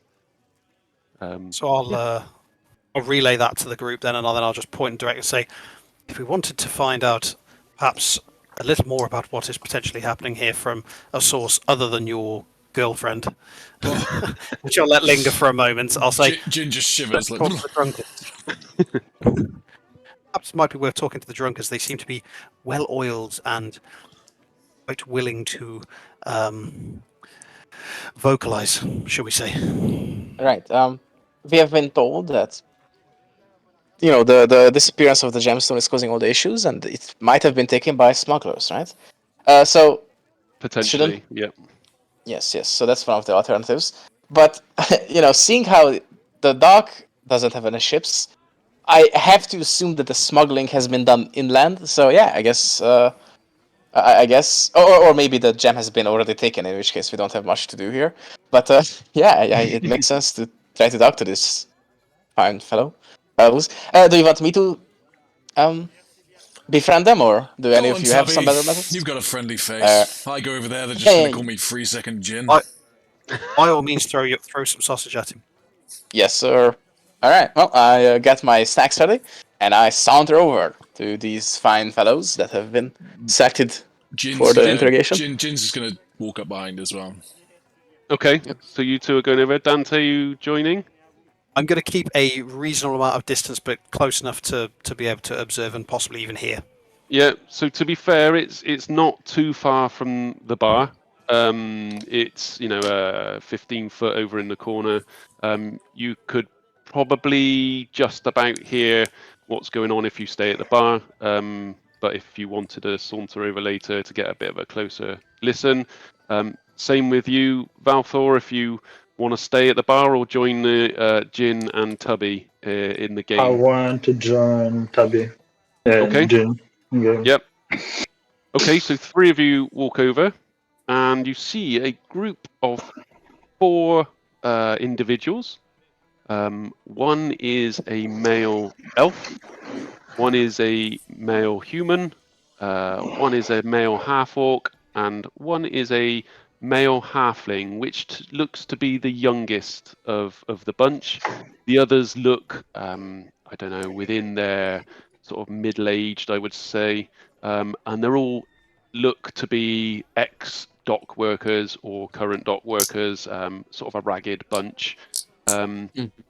The first one is a looks to be sort of a retired sailor, I suppose, and he's got some soot over his face. That's the elf. The human is a bit wiry and gangly, and looks to be the sort of, I would not say leader, but the one who everyone sort of looks to when they're discussing whatever they're discussing. And the half-orc is a big, sort of looks to be in, I would say, 20s to 30s. So a big, bulky, burly half-orc. And the youngest is a little halfling, which looks to be sort of, I would say, not even 20, that kind of age. All right. Well, I would like to. Oh, may I? No, go on. All right. Well, I would like to turn to the halfling and say, "Hello, friend. Nice seeing one of a brother around here." And I, lent him some snacks as customary. Oh, hello. Oh, thank you. And he's a bit jittery, a bit sort of nervous and not sure. But oh, great, thanks. And sort of holds out his hand. He's very quick at talking. He's very says things maybe twice. Oh, thank you. And holds out his hands and starts nibbling and looking. And he tugs on the humans, the wiry human. Calder, we have friends. Yes. And this human, tall human, wiry, turns around and says, "Oh, hello." And Hello. he sort of lurches out. He's tall for a human, so he's like maybe 6'4". Yeah, so that's like 3 times as tall as me. Okay. So he's looking down. He's looking down on a halfling with snacks. Mhm. What Yes. can we do you for? Oh well, you see, we are I guess we are survivors of a ship crash wreck, some such. Oh, But you really, came in with that's... old Coric, did you? Oh, yes, we did. It's like you knew. However, that's not really what I'm here to talk about. I get a more interesting question, which is, do you happen to know anything about what happened to the lighthouse of this place? It's been causing a commotion outside lately, and I'm very curious. And Tubby would like to attempt to see if any of their eyes shift a little.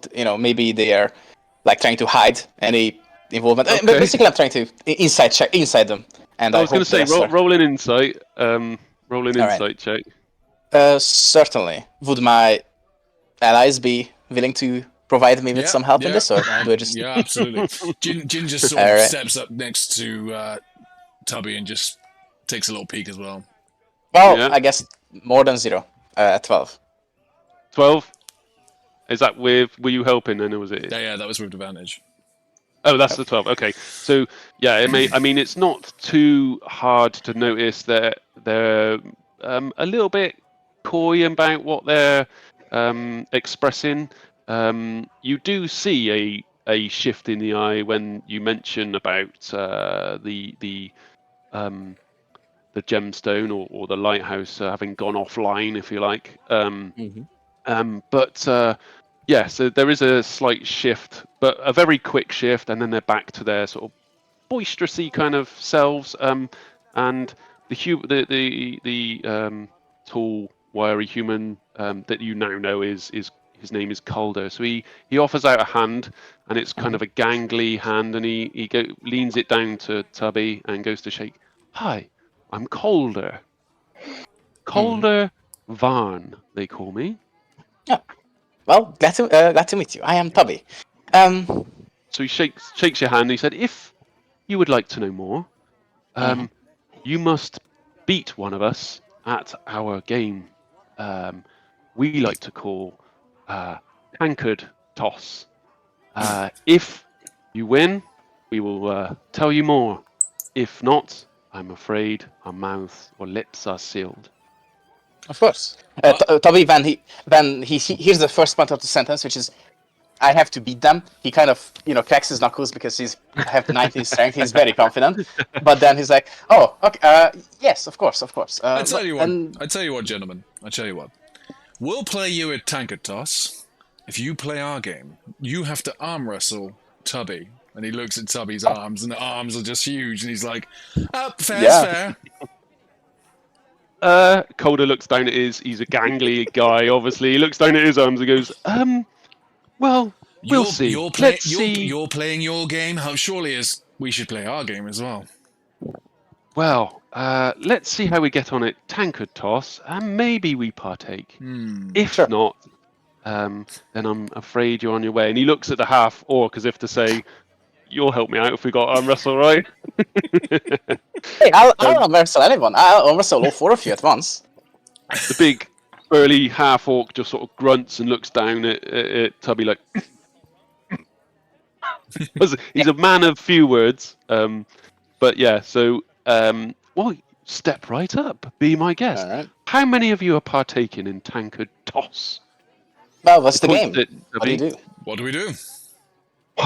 Well, what do you do?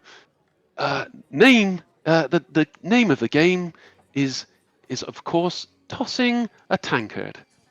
And what you do as you look down this sort of alley, you see 3 barrels in varying degrees of one is about 10 feet away from you. The middle one is about 15 feet, and the furthest one is about 20 feet away from you. Down the side alley, what looks to be where you would normally play darts or something like that in a pub. Okay. Well, of course, you get 3 tankards, and you have to throw the tankards, land on the top of the barrel, and the one with the most points wins. The first barrel is 1 point, the second barrel is worth 2 points, and the third barrel is worth 3 points. You have 3 tankards. You throw as you wish. All right, let's get to it. Jim wants to look at these tankards to see if there's any sort of weighted mechanism or something like that? Are they weighted? I want to see their tankards compared to our tankards. You can roll he hands you all your 3 tankards, so And hands 3 to Jinn, Yeah. hands 3 to Valthor. Are you playing this game, Valthor? Yes. Yep. So he hands 3 to Valthor, hands 3 to Tubby. Have they got 3 as well? We playing against them, or what we doing?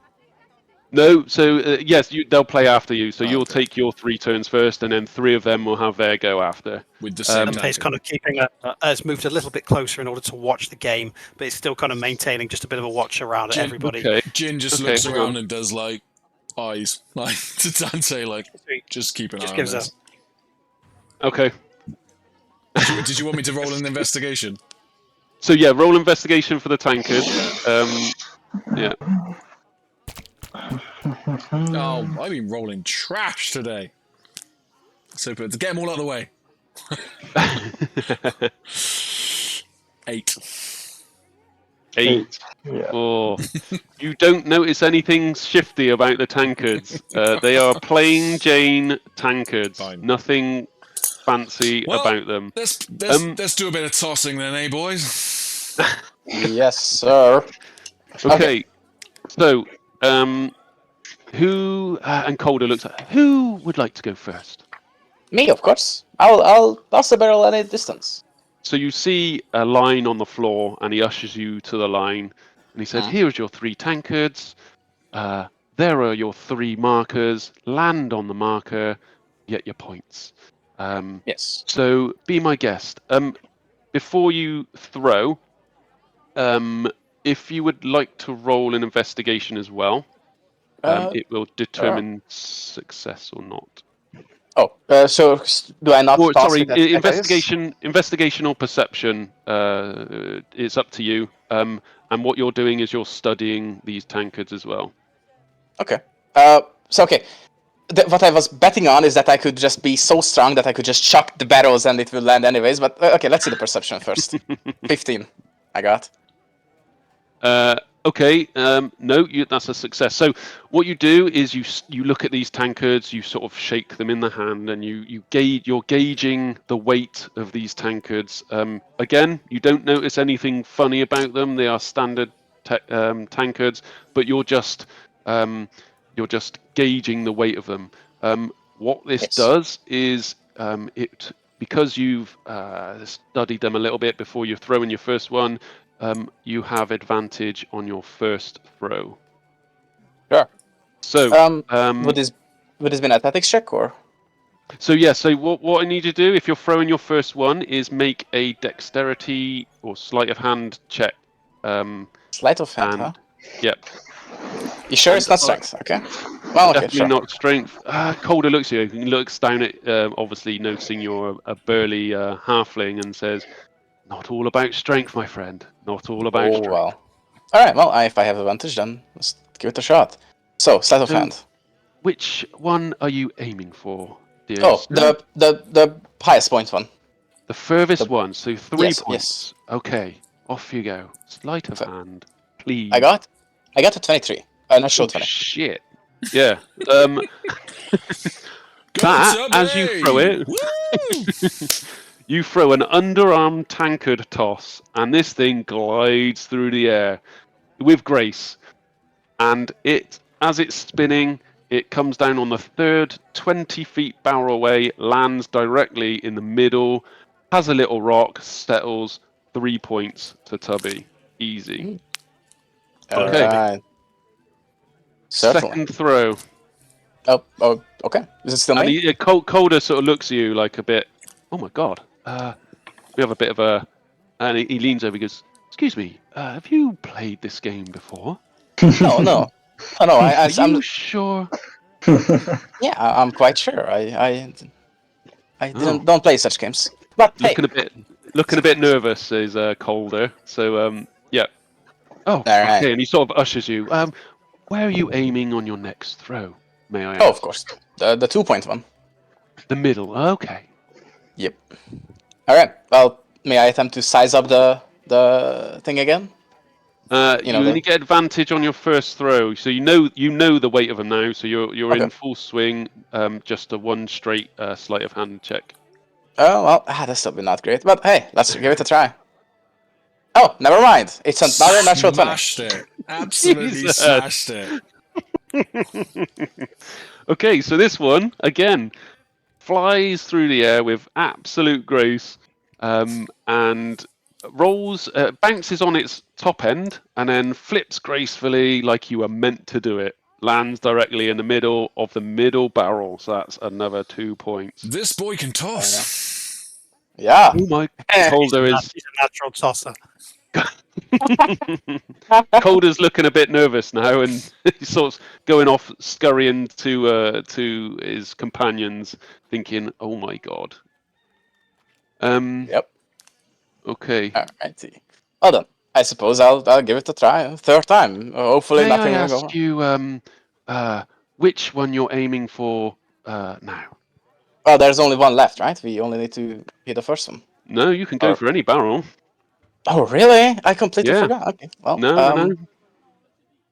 But, so okay, this is a kind of more out of game question. Would it be Yeah. would it be a lower difficulty hit to hit the first one instead of the Yes. third one? I Okay. have set it out like the one that's closest to you is an easier score, easier dexterity check. The furthest away is the hardest, but you've nailed both of them, so you've doing pretty well at the game. Yeah. Well, But yeah, I guess you can go for any. You can go for any of the targets. It's just whether it fails or hits. All right. Well, fuck. I guess I have 1 point of heroic inspiration, so I'll spend it if need be. So you know what? Let's give it a shot. I'm going for a 3.1. Let's see. Okay, go for it. All right. Would be a 13, but if it were to not succeed, I will use a heroic inspiration to reroll. It will not hit on the furthest one. No. Give it a try again. How about an 18? 18 is going to hit, but Calder was tapping you in the back of the heel as you were throwing. So in fact, it hits the side of the at the edge of the barrel, bounces off, and lands on the floor. Did Jinn notice that? Calder, you can roll a what was it? What would it be? Would it be Perception? insight or perception? Perception check. Yeah. Sure. Let's go for a perception check. Let's see how it goes. Oh, well, it could be better. It's a 5. I rolled a 10. So Things fine. Calder, in fact, rolled a natural 20 on his stealthiness. Nice. So he nobody noticed him, but as he sort of leant into you, he tapped the back of your foot, which put you off, landing on the floor. So that's then- a 0. And he has a little snicker like to his friends. So I didn't But notice that more then, of a right? slurry. No, notice it. nobody noticed anybody put you off. All right. Well, so be it. Well- Then I should- damn it. Oh well. Good Let's take it 5 show, points. good show, little man. Next, you, and he points to Valthor, beckons you up. If you Come would on, like dwarf. to, Come on. if you would like to roll a investigation or perception, up to you, your choice, just to measure Perception. up the tankards. Perception. Yep. Shall I do it now? Yeah. Roll. What you're doing is you're having the tankards in your hand, and you're sort of weighing them up and getting a feel for how good they are, how weighty they are, before you throw. Yes. 22? Yes. Yeah, easy. So yeah, you've gauged the weight, so you get advantage on your first throw. Okay. Off you go, young dwarf. May I ask which one are you aiming for first? The hardest one. Oh, bravo! Off you go. So if you Okay. roll a dexterity or sleight of hand check for the furthest barrel, Dexterity weight. I need to find. sleight of hand, I think it is. Like savings rolls or what shall I press? Just a sleight of hand. It's on your list of, I think it's skills, is it? Or, Slide of hands. Wait. yeah, it'd be down the bottom somewhere. I see. Yeah. Okay. Yeah. With Advantage, right? With advantage on your first throw, yeah. Yeah, yep. What is it? Oh. 21's fine. That hits. So Yeah. it, as you throw it, it flies through the air, lands on the barrel right next to Tubby's, and with ease you've thrown that across. Well done. Congratulations and best of luck on your next throw. Which one are you aiming for this time? The same. Oh, okay. So it's getting a bit. It has to be higher this time because there's now 2 tankards on the top of a barrel, so getting harder. Okay, I shall throw normal, right? Yeah, normal now. Yeah, normal. 13. Oh. Oh no, 14. Okay. Yeah, sorry. No, this bounces off one of the tankards and slaps on the floor and rattles down. And Calder gives a little. Okay, and your next one. Dante's slowly moving closer to this. How many is there? Drawn more into it. How many is there of those barrels? So there's 3 barrels. One is close. One is in the middle, obviously not too far away, and the third is obviously the hardest to hit, and even harder now. It has 2 tankards sat on the top of it. Okay, I want to throw. I'm aiming to the middle one. Middle one, okay. So that only has 1 tankard on it, so it's not too bad. So if you throw, yep.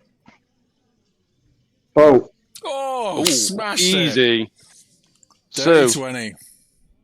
So that lands right next to Tubby's other one gracefully, and Calder and the half orc and the little halfling give a little clap and oh wow, bravo, looking a bit concerned though.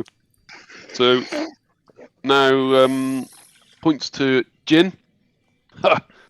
Jinn, off you go.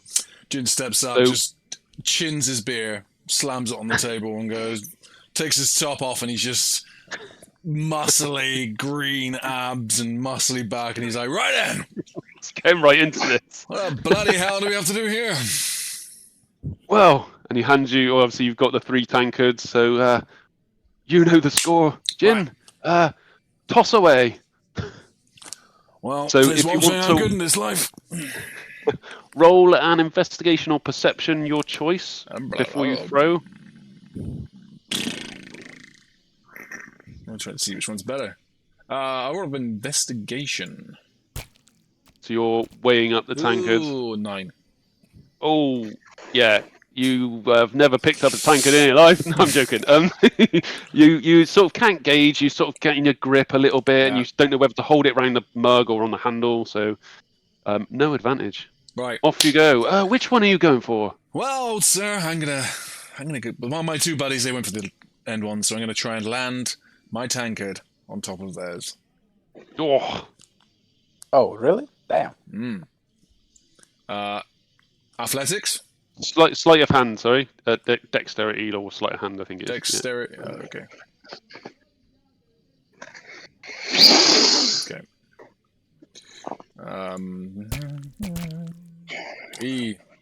16.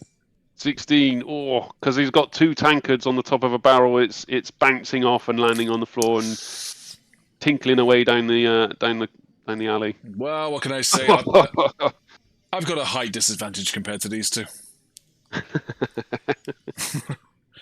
And for your next barrel, he's gonna go for it again. He's gonna. These guys have got some good numbers, you know. What was it again? Slow hand. Yep. Come on. Natural 20. Oof.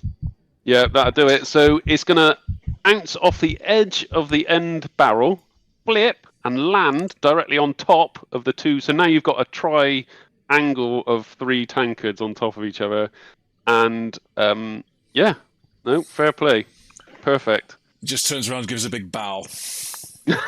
It's like, eyes up. Bravo. In the room is just like, yeah. For the last one, he just ties his hair up behind the back of his head. He's going for it. He's going for it again. Oh my god, this has got to be ridiculously high now. You've got to get higher than 23. Nah, don't Come do that. on. Come on. 23 or higher? Yeah. Come on. Yeah. Ooh. Ooh. So, in fact, bounces off the edge, hits the top one off, but it doesn't fall off the barrel, the top Okay. one, the one you threw through. It just lands on next to the rest, and the last one you threw bounces and trickles away. I always go hardest first, you know? Hardest I can. Oh. Oh, what can I do? What can I do? I am but an orc, you know? Looks at the orc on the table and the grumpy one, just like, what can you, yeah, you know what I'm saying? Well, fair play. For your first go, and he's looking at you, Tubby, for your first go, that is surprisingly remarkable throwing technique you have. And he looks over at Barton. Barton! Yeah! 3 a round of drinks for my fellow companions. Remarkable throwing.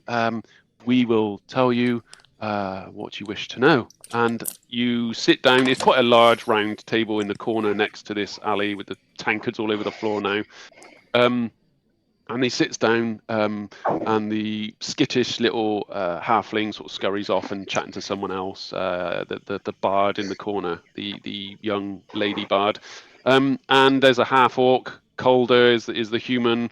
And there's another guy who is a elf. That was it. Elf sat next to you. And Calder's obviously being a bit of the ringleader, says, "Oh well, welcome to the Rusty Lantern, my friends. How may we help?" Well, we've chatted to the mayor. She said that you've got a slight issue with the lighthouse, the fog. People are grumpy, waking up on the wrong side of the bed. You know, we hear all this nonsense. You know, what's happened? What's, you know, cut the crap. What's going on here? Well, yes, it is true. We have had a bit of an issue. Yes, and as you're probably aware by now, the gemstone that powers the lighthouse has in fact been stolen. Now, the mayor seems to be oblivious, and she's a pessimist, for want of a better word, and she refuses to take note of this mist. Now, I've seen mist before, and this is no normal mist. This is an unnatural mist. And yes, it is true. People have not their normal selves. They seem to be a little bit out of sorts. And there's only been maybe two or three reports up to date over the last, obviously, couple of days. And I think one we rescued almost jumped off the side of the cliff. Much, not a very good sight to see. Obviously, it was a young friend of mine, but he's okay now. But yes, it is true. People are somewhat losing their minds, shall we say? At the least. Yes, yes, not very good. So we're all, as you can imagine, and as you probably saw in the market square, a little bit nervous. We and I am no way equipped to go out looking for this gemstone. But yes, if we could retrieve and get it back, we would as soon as possible. Just to avoid this mist. I mean, this mist was not here before the gemstone went missing. Ships were coming in, and it was normal business. We had 2 to 3 ships a day bringing supplies and trading routes. This is obviously one of the main trading routes of Valinor, between Blackwater and Luminaris and across the whole coast. So, are you insinuating that the gem somehow kept the fog at bay, or are you suggesting there is a spell, curse? Of that, I do not know. But what I do know is we had your general mist in the morning, same as any normal coastal town. Nothing untoward. But since the gemstone has gone missing, the mist has remained. And in fact, over the last 2 days, and even just before you walk through the door, seems to be getting worse by the hour. Alder, if you were to speculate, shall we say, could you think of anybody that would benefit from the village of Lighthaven being in this position? Anybody at all that might benefit from the lack of trade or the strange occurrences? Somebody that you might think would have some kind of vendetta potentially against Lighthaven? Well, we haven't had them for a little while, for years now, but we used to have a smuggler problem. But the only, the folks of Lighthaven are fairly honest, shall we say. But it seems that, if it's going to go missing or be stolen, I wouldn't suspect anyone in Lighthaven. And maybe, I don't know, but maybe the smugglers are back. Who's to know? I hope not. They were a problem. We have had ships commandeered as they're coming to the coast. Reports of almost piracy, but it could be the smugglers. But I don't know. We have, like I said, we haven't had them for a few years. Any idea where these smugglers are? They in town? Are these people that live here? Or are they Anywhere where they would operate, for example? Let me think. Is it worth your while if I refresh your memory with some coin? Me, being a gambling man, they call me Colder Quick Hands Varn for nothing. You could slip him some sausage. Me or Tubby? Either or.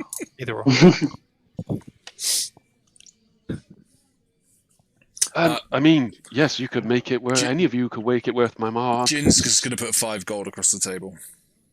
Oh, well, your generosity is surely very well received. Cut the crap, old man. Where do you want us to go, and who do you want us to speak to? Well, to speak to,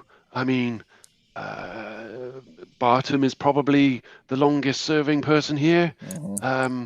But when the smugglers were around, and I was around at the time, they used to use a cove. Funny enough, we called it Smuggler's Cove, just beyond the lighthouse. There used to be an old path. If you follow the cliff edge beyond the lighthouse, there's a path that leads down to the opening of the Smuggler's Cove. But it's regular. We go past there. But I haven't looked down the path. I remember it being quite steep at the best of times. But yes, Smuggler's Cove is where they used to frequent. And with that, Barton comes over. Hey, what you lot chatting about then? And he smashed the tankards down on the table, and he's pushing them, one to Valthor, one to Tubby, one to Jinn, one to Dante. Oh, I heard you done all right. And he's looking at you, Tubby. I heard you done all right at that tankard toss, did you? Of course. Bloody natural. Didn't expect anything else. Yep. I'm the best that ever was to do it. And that's just natural, huh? Well, yeah, you should come back and give me a go. And he's like, he's doing his mechanical hand. I've been known to toss a few tankards back in my day. I bet that stinks. Yes, sir. We can arrange that tomorrow or some such. But we have, I think, somewhat important matters to attend to today. I was just about to say, Yeah, this mist is getting a bit troublesome. We've had a few issues with as we've had around town. People going a bit doo-dally. All right. Yep. Doodally. That's something I'll figure out, huh? Yeah, we had. I mean, she don't come out too often, but we've had the keeper of the lighthouse in town a bit worried as well. Wren, they call her. Wren. But she basically stays in the lighthouse most of the time.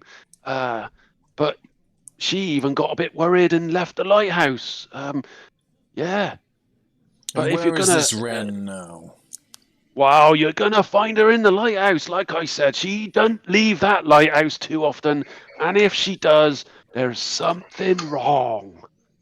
Okay. May I propose a trip to the lighthouse as the earliest possibility after we've concluded our business here? If you lot are gonna help us with this situation, then I suggest you speak to Wren. Wren the Tinkerer, they call her. All right. Let's go find her then. Time's a wasting. Oh, wait, you gonna finish your ales? You can have it. I mean, by the way, Tubby hasn't drink a drop yet. He's just drinking water or something, like something. That's bloody gracious of you. And he picks up with his dodgy hand and chugs the ale. And yeah, go on. Calder, have mine. Have my beer. I've got to go. Yes, thank you. And Make him drink all our beers before we go. as he goes to drink it, I'm going to do a sleight of hand and try and take my money back. Go for it. He is a Natural 20. quick hands colder. I would say it's got to be high, and that is pretty bloody high. So as you pass him your drink, he turns around to give it to He turns around to give it to the elf, the retired sailor, turned blacksmith, and he's got all this soot over him. And he turns around to give it to Roland. Here, take mine. And as he turns, you easily whip the purse of coins, 5 gold, straight out from under his nose. And yeah, oh well. And he doesn't even notice, doesn't even flinch. He is a sleight of hand perfectionist himself. Doesn't even notice. Oh well, thank you guys. Very good game. Tubby, you must come back for a rematch one day. Yes, of course. That shall be done. Okay, fantastic. Thank you.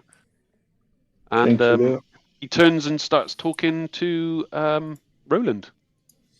Jinz just nods his head and I take my leave. All right. I think we should hurry the fuck up. We have been, here for a couple hours now, and we figured out almost fucking nothing. So, Tubby will sort of gather himself. Almost fucking nothing. Yes. Oh God, hang on. Change the music. So, yep. So Tubby will, I don't know, take out some spice, something like some pepper spice or something, and put it on some sausage, take a bite, get his blood pumping, and then all right, let's get it on. So he'll start a quick pace hike up to the lighthouse. Yeah, Jinz. Yeah. Jinz in tow. I will keep that. Yeah, I will keep that pace as well. 100%. Perfect. Okay. Hang on. 2 seconds.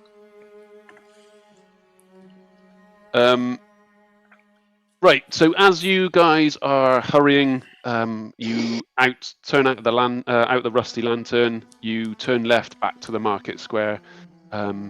You are almost quick-footing it. Valthor is a little bit struggling after his game. He's sort of out of breath a little bit, given his little legs, and he's trying to keep up. Tubby, you're sort of keeping up pace, and you're a brisk walk, and you go directly over the market square. So you now have the route that you came from the docks towards your diagonal left, almost, I would say, 10 o'clock to where you are now. And to 2 o'clock, you have another path, the market square. So you go straight across there and you hurry past all the stalls. People looking a little bit worried. You pass one stall, and there's another little halfling lady, and she's quite joyous, given the situation. But yes, you scurried past her. Jinn just looks at the worried people and just goes, "Don't worry, we're on Mayor's business." So this halfling market stall lady looks up at you and sort of gives you a big wide smile. She's like a cuddly looking halfling, very happy to see you, and gives you a little nod back. And as you scurry off up the path, that unnerves me the most of all the people we've bumped past. That probably unnerves me the most. The mania. Yeah, so everyone else is looking grimacing, but she is like the happiest. Like she's taken a lot of A-class substances. Smile. What you do notice is her stall smells a lot of exotic, I would say, smells. A lot of scent coming from her stall. Yeah. Oh, she's trying her own stuff. She's doing something. Well, I'm not going to suggest anything, of the sort. But yes, she may or may not be on something. She's humming a sea shanty as you pass. Yeah, I've seen the type. Scurrying around, and yeah, Excuse me, miss. You're not Ren, are you? Oh no, not me. That's the other halfling up the way. She's the keeper of the lighthouse. Me, my name's Merry Fenwick. Nice. But you want Ren? I'm Jinn of Zleer. Oh, hang on a minute. Yes. 3 second, Jinn. Oh, sorry. Yes, you here to assist the situation? Yes. We're trying to sort the situation with the lighthouse. You know anything about that? Well, yeah. There's a lot of fuss about all this mist, and well, yes, it seems to be getting a little bit worse. But I never mind. Hey. Insight check. But yes, you can roll an insight. She's suspect number 1. Yeah, I'm getting my great sword out now. Nobody in this place is this happy. She is the happiest person you've ever seen 19. in your life. Okay, her good. eyeballs and drugs.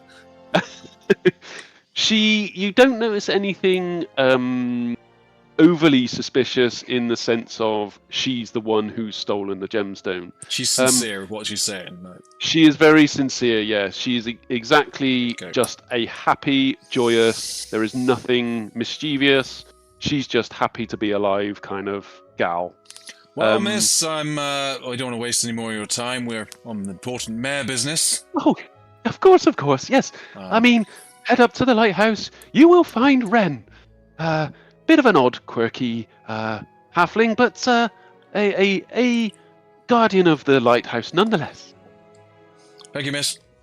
Just okay, toodaloo. And she gets back to humming her. So carrying on to the lighthouse. Yes, sir. Okay. Left, right. Valthor's like, okay, left, right. Oh my god. Lunatics walking across the thing. Marching across up to lighthouse. So you loop round the top of the cliff, round the bay. You can look down to your left, and you will see the old dock that you came up. You can't quite make out how many are down there, but you guess there's nobody coming in and out really. There's still no ships, but the mist is obviously quite thick now. So you working your way round, and you do a big horseshoe shape, and you approach the lighthouse. You see a structure of enormous height. I mean, it's the highest lighthouse you've ever seen in your life. It's made of stone, individual stones, so it's not covered. It's not a smooth finish, if you like. It's like the old-fashioned, like a castle kind of stone-looking lighthouse. And you notice a big, whirling white stripe going from bottom, and it's spiraling up and round all the way to the top of the lighthouse. And you've got a big door on the front, and it's a bit like it's an arched door, but a bit like a sturdy door, like the rusty lanterns, proper strong.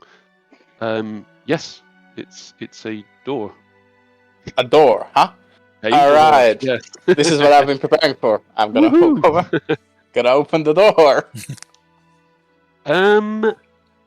Okay, you notice it is open. It's not locked. Yes, sir. So you open it straight away. Yeah, nothing to wait for, huh? Okay, Yeah. so obviously, normally if I was an inexperienced D&D player, I would be like, okay, mage hand, identify, detect magic, divine sense. But I'm just gonna open the door because I know nothing's here, or at least I have a feeling. So let's just do it. Okay. I'm willing to So, go with his A vibe. dragon comes down. Yeah, fuck it. I'll wrestle the dragon. I'm As you here. grab the door handle, you get an enormous electric. No, I don't. It's just a door. You open the door. What you do notice is it's a door that would normally be locked, but it is open. But you enter. And is anybody staying outside, or are you all going through the door? Not J- going. I will probably stay outside. Yeah, I'll stay. Okay. I'll stay with Valthor. Okay. So Dante Well- and Tubby are going in? I'll go in, yeah. Okay. So you stand either side of the door, the two that are staying outside. Dante and Tubby, you enter. And what you see is a glowing lighthouse internal. It's not too large inside. It's almost opposite to the rusty lantern, where it's kind of smallish compared to what it seems from the outside. Not magical, nothing about that, but just deceptionally small. You enter, and there is benches all around the outside. It's what I can only describe as a workshop. There is tools lying around. There's a anvil, small anvil in the corner. There's benches and mechanical items on the desks and benches. And there's obviously a center stone column that goes right to the top. You can look up directly above you as you're standing just the other side of the door. You look up, and there's some sort of balcony-esque that whirls all the way up to the top, and it's quite high.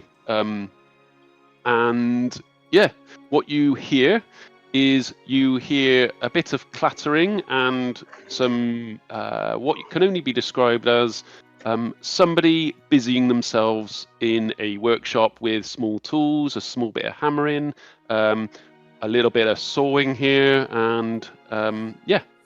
It smells like a workshop as well, so you get the waft of kind of sulfur, something that's a small explosion-y kind of smells. You get a whiff of gunpowder. You get a whiff of burnt wood. Yes. So. Yes, So- sir. Taking into account the fact that the door seems like it should be closed but was open, but I'll turn to Tubby and just kind of hearing the sound and looking up. I take it we're looking up the lighthouse as it goes round and up. Yeah. So I'll turn to Tubby and kind of say, you could shout and disrupt them or make them aware, or we could just try and climb up, I suppose. Let's climb. I mean, Just climb. yeah. If they are friends, then we should greet them properly, not just shout at them, right? So yeah, let's climb. So as Tubby starts to be climbing, I'll just lean out the doorway to Valthor and Jinn and say, we're climbing. And just go No follow problem. him up. Jin just gets his pipe out and just smoking out the front.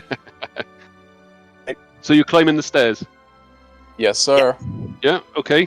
So it's a metallic stairs, metallic handrail, and you're climbing a sort of spiral, and it's fairly steep for a set of stairs, but nothing you can't handle. And you ascend the stairs for a couple of stories, I would say, and you approach a slightly larger balcony, and you see on one or two benches in a sort of L shape in the corner, a halfling lady, who is working at a bench, and she's covered in a bit of soot.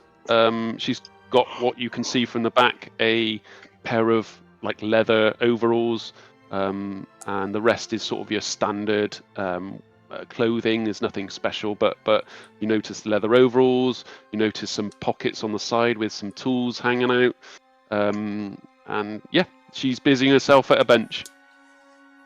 What? All right. Well, I suppose I'll say, hello there, friend. Do you happen to? Well, I guess it's a stupid question, but do you happen to know anything about the lighthouse and how the gem in here came to disappear? So as she turns around, you see Ren, the tinkerer, and she's got all the pouches on the front. Yeah, like I said, she's got curly brown hair. She's got a pair of goggles on her head, and the rest of her face is covered in soot. Like she's put her head over an explosive item, and it's just gone off in her face. The goggles are on her head, covered in soot as well. And she says, "Oh, hello there. How may I help you?" Yeah, just as I said. Do you happen to know of the matter I asked of? Oh, yes. Well, the lighthouse. This is the lighthouse of Lighthaven, and yes, we have a problem. It seems to be that whilst the town was asleep, somebody has stolen our gemstone, and as you can probably tell by now, that the gemstone is gone missing. It is causing this mist. I am quite safe at this height, but all the townsfolk are having some problems, I believe. Well, yes, we have investigated around a bit without too much efficacy or effect, and we have come to the same conclusion, which is that the mist is unhealthy and the gemstone is missing. So, would you be so kind as to share your no doubt keen insight on the situation and share your information on who Yes, might have done it? As it happened, I came back one morning and my door was ajar, and somebody, I swear I locked it. Now, I'm going a bit doodally, but I'm sure I locked it. It's just to make you aware, Ren, your door was actually open when we came in as well. That is a I repeat didn't occurrence. leave it open again, did I? Oh, Most bloody hell. Oh, my goodness me. Anyway, but I'm sure I haven't. It wasn't me who misplaced the gemstone, even my lackadaisical brain. But I'm sure it was the smugglers that frequent many years ago in the Smuggler's Cove. Yeah, where is that? What makes you so certain? Well, there's been sightings of them, and I don't like to name names, but somebody on the dock has said he's seen some good non-doers over the last few days before the gemstone went missing. I won't name names, but he's a what I can only describe as a cockney-looking fellow. But we were discussing, and we are sure it is the smugglers, and we are sure we have seen him heading towards Smuggler's Cove. Yes, where is that? I'll turn to Tubby and I'll say, I think we have our next destination, my friend. Yes, we do. I just don't know where that is. Well, if you're heading off, if you're here to help, I would head directly to Smuggler's Cove. Now, you have to go a bit careful. The path down is a bit sketchy, to say the least. You're going to need to be a bit careful. Now, there is, of course, one other way that I could suggest, but it's probably not any easier. So, I leave it up to you to decide which way you go. So you have the path just along the cliff edge here, out to the lighthouse. Hang a left. Away from town, you'll see a little signpost, and it heads down. It's very steep and very slippery. But Yes. you could head down to the docks and grab yourself a little rowing boat and row round. But, like I said, unless any of you are of a seaworthy type, I would suggest the path. Of course. All right. I no Much longer appreciated. like water. I no longer like water, so Same. Yeah. I will So, take the path. Well then, Yeah. I would suggest the path. yeah, we should go ahead and go there. All right. Go on. Yes. I was just about to ask, would you be interested in, well, of course, this is kind of presumptuous of me to assume such a thing, but if you're a tinkerer, you might have something useful for us. Do you happen to have anything that would be helpful to our cause? And of course, you shouldn't be afraid of us scamming you, because, our friend, my friend here, Jinn, is personally acquainted with the mayor, and we are unable to leave anyways, this island, so... Jinn. Do I know a Jinn? That rings a bell. Yes, Performance was the- 3 seconds long. Yes, the 3 seconds Ah. champion. I mean, I can't remember it. It was probably a few years ago, but I mean, I don't leave the lighthouse too often, so I don't know. But yes, something useful. And she turns around and she's rummaging through her sort of toolbox under a bench. Did I leave it around here somewhere? I'm sure I misplaced it. Where did I put it? I know where it might be. Follow me. And she scurries off back down the spiral stairs. Quick, follow me. And she scurries off, and descends back down. I'll follow, Alright. follow. Yeah. Let's go after. So she's, come with me. And she grabs under one of the other benches. You're now on the ground floor. And she pulls out, here it is. I knew I didn't misplace it. And she holds it out in her palm. Now she's quite small, and it's probably the size of her whole hand, but she holds out what looks to be a compass. So she There. offers it up to you, Tubby.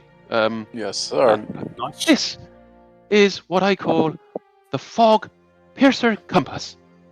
Mm. It should guide you, if my calculations are correct, it should guide you directly to the gemstone. I don't know, I haven't had a chance to test it, but hopefully it's help you out in this situation. Of course. Okay, well, much appreciated. I believe we have a gemstone to save now, so if you'd be... what is it? Of course. If you'd be... Help yourself. Like I said, it's up to you, but along the cliff, maybe, I don't know, a short 5-minute, 10-minute walk along the cliff, you'll get to your step. You can't miss the start of them, but like I said, go very, very careful. One final question, if you don't mind, Jinn. I'm just curious here. This Smuggler's Cove is so close to the village, and it's entirely possible that it's now been occupied by smugglers. Do you not have any kind of law enforcement in town? Well, we used to get help from Luminaris, but we haven't needed much help in a long while. We are a peaceful town, if you've come from town, you've probably noticed there ain't many fighters around. I understand. Yes, we had a couple of they like to think they were the guard. What was his name now? Calder. Calder thought that he was some sort of law enforcement, but he was just a no-good gambler.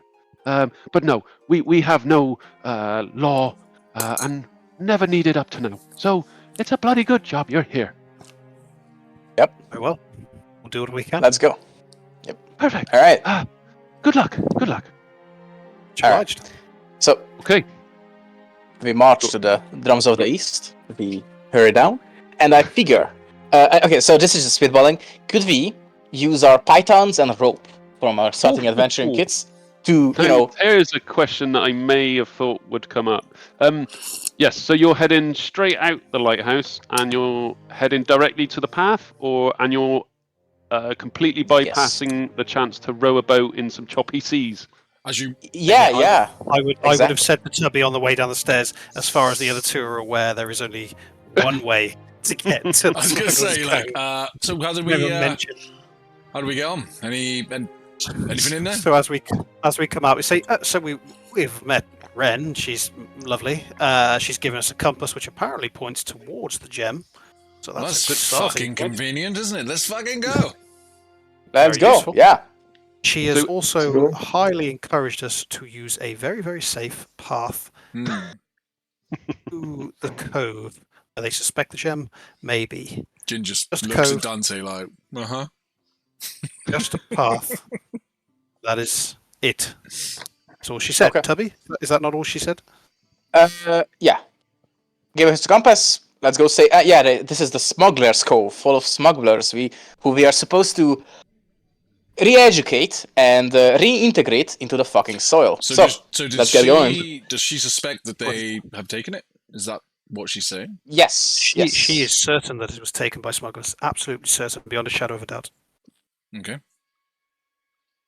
Yep. So, Let's go.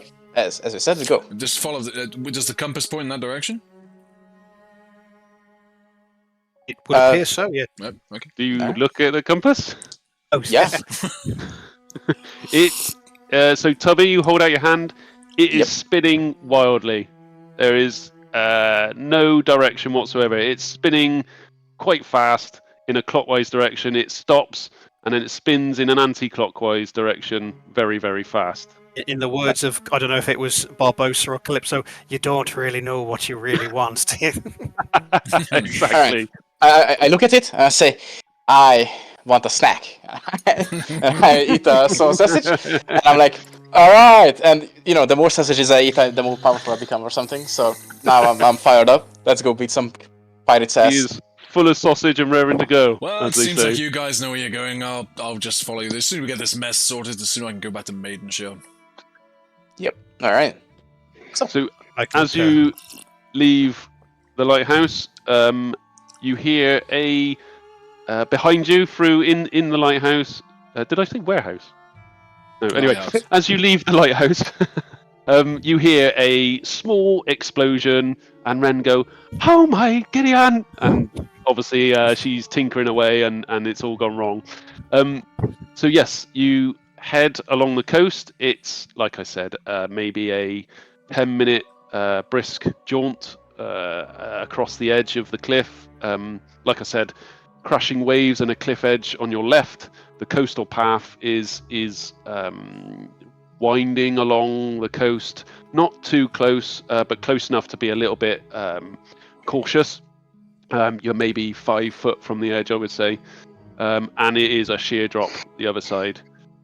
As you come round, Can I can I take a look over the cliff and down the sort of? Can we see down towards the cove at all if we're stood on the edge of the cliff? where you're looking for Smuggler's Cove, yeah? Yeah. So can we see anything if we're we're stood on top of the cliff, obviously quite high up? Can we see down the side or anything like that towards the cove? So if you give me a perception check, as you get closer to the edge, Perception. the waves are getting pretty choppy. You notice that the fog is in fact increasing in density. All right, 17 for I perception. got a 15. Okay, no, that's fine. That's okay. You don't see a cove as such. It's not an obvious cove, but what you do see as you peer over the edge, as you've been steadily jogging for close to 10 minutes, you do notice what looks to be sort of carved out of the side of the cliff a few feet in front of you. What looks to be an old, ancient path. Yes, it looks a bit haggard, but as you step a few paces in front of you to what is likely the start of the path and peer over, you see it's almost a straight down path. It's covered in some seashells. It got what looks to be the old remnants of a handrail, which is rusted and gone. And what you do notice is about 10 feet below you, along this very sketchy path, you notice the path has since crumbled and there's a small gap a few feet before the next bit of path carries on. So DM, is this a different path to the one we were supposed to go on? This is the only path The you've only seen. path. Yes. Let's go. Alright. And it looks precarious as hell. Yes. Look, okay. And So go on. I'm gonna. okay, so Sorry, go on. this is the plan. We have a fuck ton of rope because we're adventurers. That's just a thing we have. So I'll find. Okay. This is what I want to do. DM, you tell me how it goes. So I want to find a large rock, something that probably wouldn't get moved with the collective weights of us, and then tie like 20 feet of rope around it, to make a couple circles. Then use the other end of the rope and tie knots on it so we can climb it How much easier. rope have you got? And I got 50 feet, 50, feet, 60, I don't know, somewhere around there. And I assume at least half of you got like 50 each, I've so got nothing. at least. I've got no rope on me. No, I've got no rope. No rope. He's got his great sword and a dream. But Oh, how far did you say this gap was where there was a sheer drop? So about 10 feet below you, you can very carefully with some checks get down to the edge of the where it disappears. So it's about 10 feet of path from where you're stood at the top of the cliff. There's about a 10-foot path that almost is almost vertical, but not quite. Then there's a gap of about 5 foot before the path continues, and that gap has a sheer drop down to the cliff edge. So let me just I may have something that will assist with that gap without us having to do anything silly like jumping or anything. Although we could probably just jump, but I can mold earth. I actually do have the ability to mold earth and create. That only works on like actual soft ground, doesn't it? No, just mold earth and ground. I thought it was just. Is it like a? Is there spare earth nearby? I suppose to move. I mean, the path is quite thin, so the path is only almost shoulder width, I would say. Normal shoulder width, a couple of feet wide. And there is just cliff rock, sheer drop cliff rock, and then the other path continues. So there's nothing. I wouldn't say there was spare earth, if that's what you're saying. There's no. Okay, but You got really some rope, so why don't we? Yeah, so I got 50 feet. That definitely is enough for the amount of distance we need to cast. If you throw 50 feet of rope over the side, it'll reach the bottom. Yeah. So then just we can leave the last like 5 feet, hanging, and use that 5 feet to tie around it some stone up here, and then descend. Would that work? Are we going straight down the cliff now, or are we going down the old path? The old path. We need So to get over the gap. you're using the rope to help yourself down the old path, are you? Yeah, sure. Yeah. Okay. How long is the old path? Like it goes all the way. So you couple of 100 meters or 300 meters? It goes all the way to the bottom, so it's a good 50 foot. It winds all the way down to the bottom of the cliff. Oh, okay. It just goes down to the bottom of the cliff, like down to the beach. It's stop-starty with gaps and slippy bits and jutty rocks and things like that. I'll tell you what, Tubby. Why don't you tie it to that? Is there any trees around? Yeah, there is a large boulder with what looks like it was Smuggler's Cove scribbled on it behind you. So you can tie it to the large boulder, yeah. Sure, then that'll work, and use that to descend straight down. Not on the pad, just straight down. And what we... Because then it'll be enough. And then if we all follow down afterwards, we're sort of like concertinaing down behind. Yes. Yep. So you're all going down? Yeah, and since it's like knotted, right? It's pretty easy to climb up and down on it, I think. Yeah, so let's do that. I will go first. Okay. So you tie the knot. You spend a little bit of time, but you create a good spacing of knots throughout the rope. You tie it to the boulder and throw it sort of down the path, and you sit back into the rope with the rope between your legs, and you sort of usher yourself down like you were descending a wall in Rainbow Six style. And then you get to the edge, and yes, if you want to do an athletics to see if you can get over the gap. Yeah, might as Be well. Probably a Okay. little bit easier than I had because you've got the rope.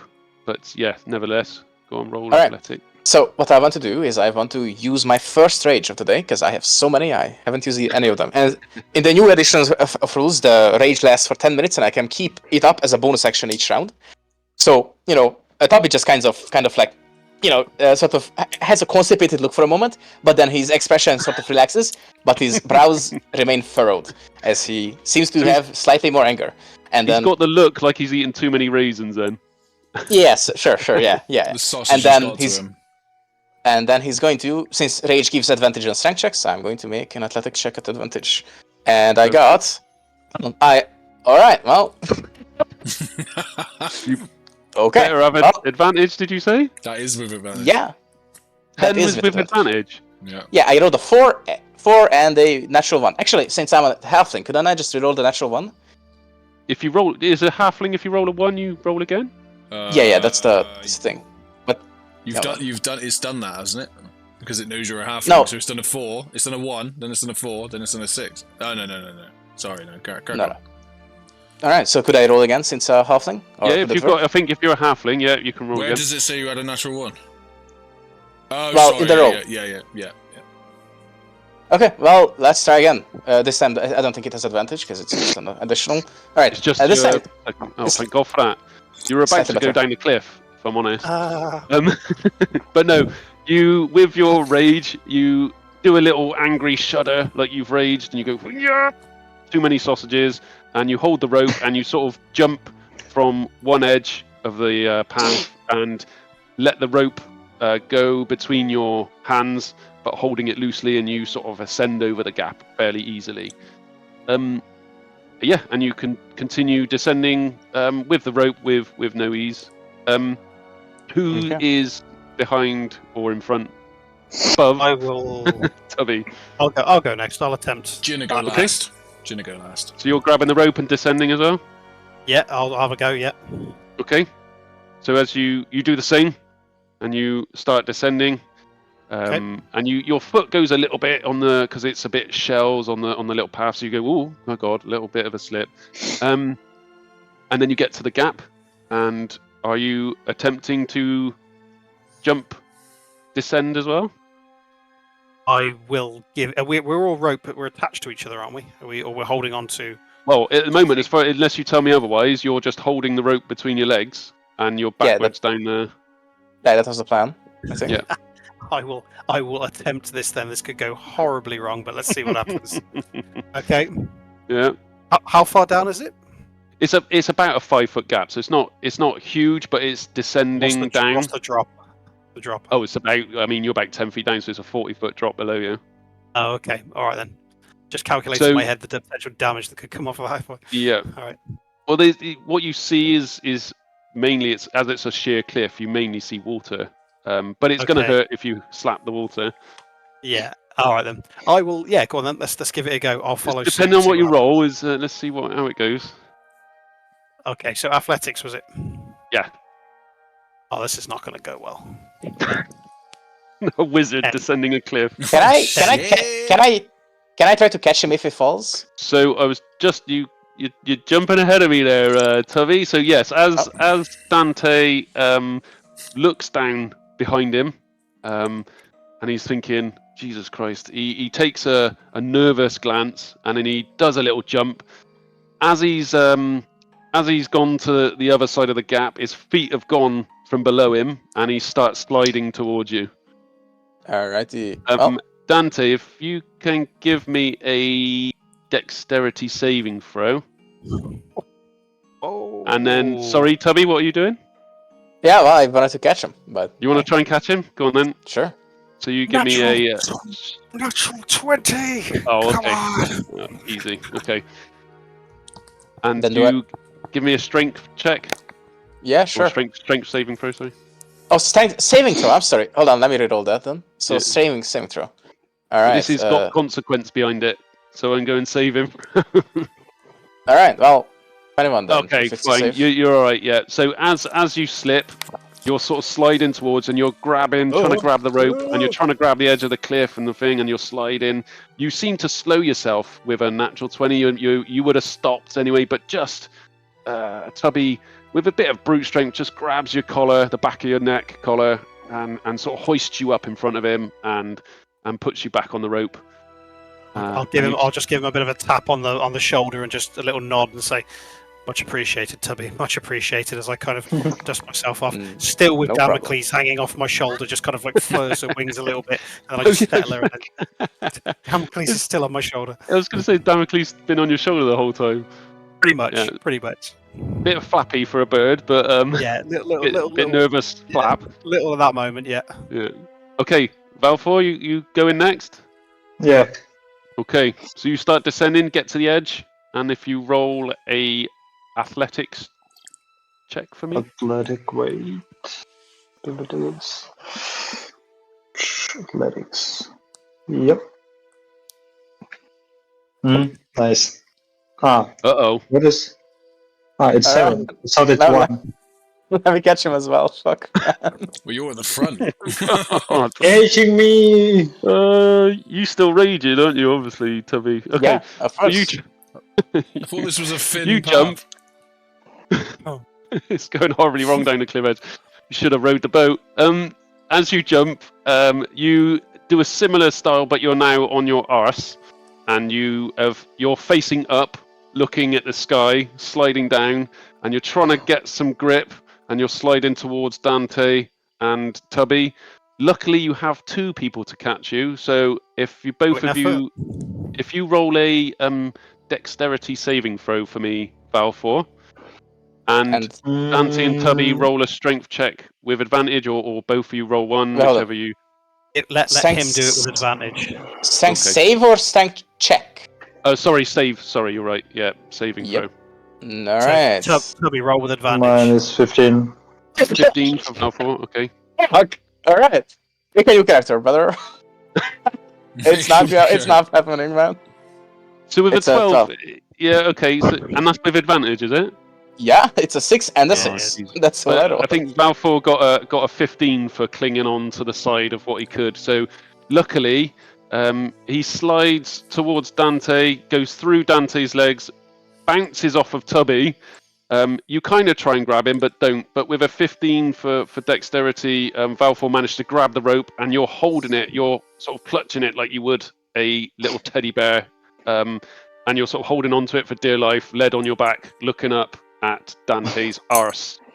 I'll just kind of like lean over and kind of look underneath my legs a little bit and say, "You still alive? You still alive down there?" Yes, I am. Okay, Jinn is last. So you're now staying where you are, you 3, or you carrying on descending? Well, before we go on, could I? Yeah. Okay, so are we still on the rope or are we on the ground? Okay, No, you're all on the rope, just the other side of the gap, maybe 10 foot away from the edge. You're 10 foot. Obviously, Valthor's now on his back, looking at Dante's arse, just in front of you. And Dante is pointing back up the cliff, looking at Jinn, ready to come Could down. we switch places so I'm up front so I could attempt to catch the guy without any sort of penalties? That the other 2 should descend. Yes, you can climb over the top of Valthor. So you've got a face full of Tubby's crotch as he steps over you. And Dante, you sort of shuffle round, holding on to the edge of the cliff and holding on to the rope, and now you're in front. Okay, Jinn, are you descending? Jinn walks down with a sort of demeanour and confidence that Jinn has, just looks at Tubby like, there's no need. And now I'm gonna roll. Okay. Can you roll an athletics? Yeah. 13. Oh, Boy. I had a 12 as a. So you just about, with a bit of a sketchy, wobbly knee, you sort of get to the edge, you jump back, and you you do land, but you one of your foot slip down, and you're on one knee, and then you sort of like you're still holding the rope, but you're sort of almost like you're in a proposing to a fiance kind of style, but holding onto the rope, but a little bit nervous. But you made it. You made it. Yeah. So you're all across in some way, shape, or fashion. You've made it across a gap. Thank All God, right. because I didn't want anyone to plummet down. He just looks at Tubby and goes, "Told you I didn't need you." Yeah, I well. can't believe you rolled so shit. I was like, oh no. Oh. So I anyway, mean, I think I would have survived the fall because I have a shit ton of hit points, but nobody else probably. Well, maybe Jinn. I don't know. No. Whatever. Let's continue down. there is water, so you would have survived, but you would have taken a bit of damage, I think. But luckily, you all Oh, made man. it. More than we already are. Yeah. All How right. many damage did I get? Oh no, you were fine. You were fine. It's if you fell through the gap. Okay. Yeah, if anyone went through the gap, you would have taken some damage hitting the water at the bottom. Fair. But you made it. So you're descending. Yeah, let's Carry go. on. Yeah, I'm intrigued Okay. to see what's in this. So you're Left. all ushering your way down quite steadily. Obviously, you've just navigated this gap, so you're a little bit wary. It takes you a little while, but you sort of, by one step, 1 foot, one hand over the other, lower yourself down. And eventually, it takes a bit of time, but eventually you reach the bottom of the cliff. You look up this path, and it's like, oh my god, how do we get down this? It's ridiculously steep. I tell you what, boys, Um, I'm fucking swimming back. Nah, it's fine. So you do turn round, and you're now on a platform that's about 10 feet of concrete, not concrete, stone, sorry. And you see a little wooden jetty or a little wooden path, walkway, and it goes off to the right into the cliff face, and it's through a small, dark-ish looking, what can only be described as like an archway, a natural-looking archway. It's not man-made in terms of the physical arch itself, but there is a wooden little path, structured path that goes into the cliff face. Can I look for traps or booby traps or anything like that? You can, yes, yeah.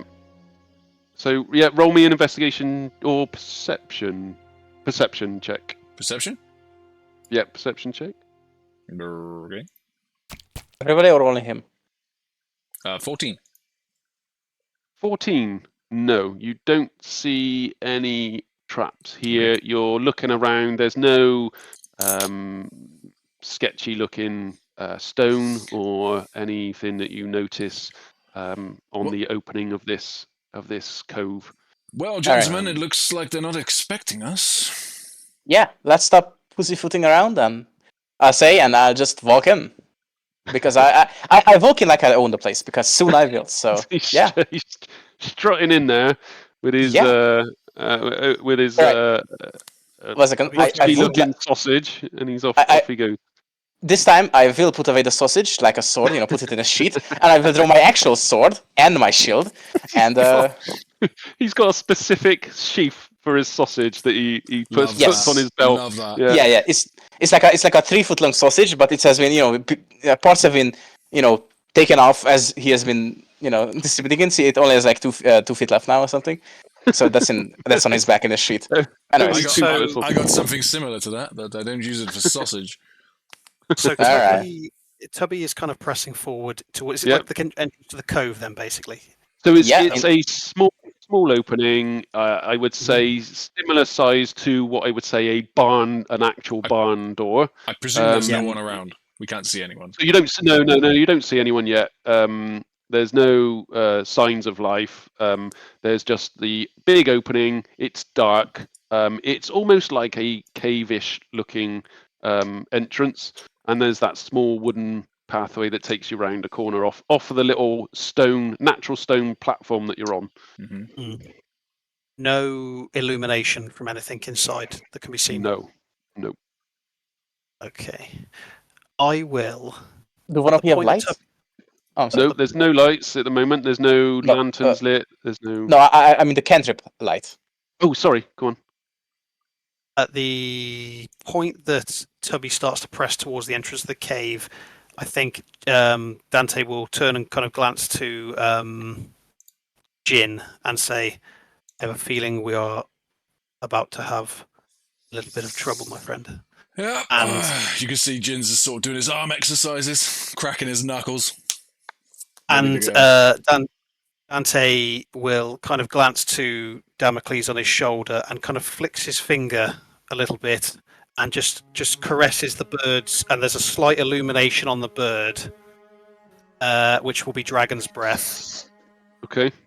And then I will send with a bonus action as Damocles takes flight. My eyes will roll white, and then I will let Damocles fly ahead into the entrance of the cave, past just with Tubby, keeping pace with Tubby. But his eyes will just kind of roll and go white, and then look at you, Dante, and he just has white eyes as Damocles flies off. Okay. Yeah. Okay.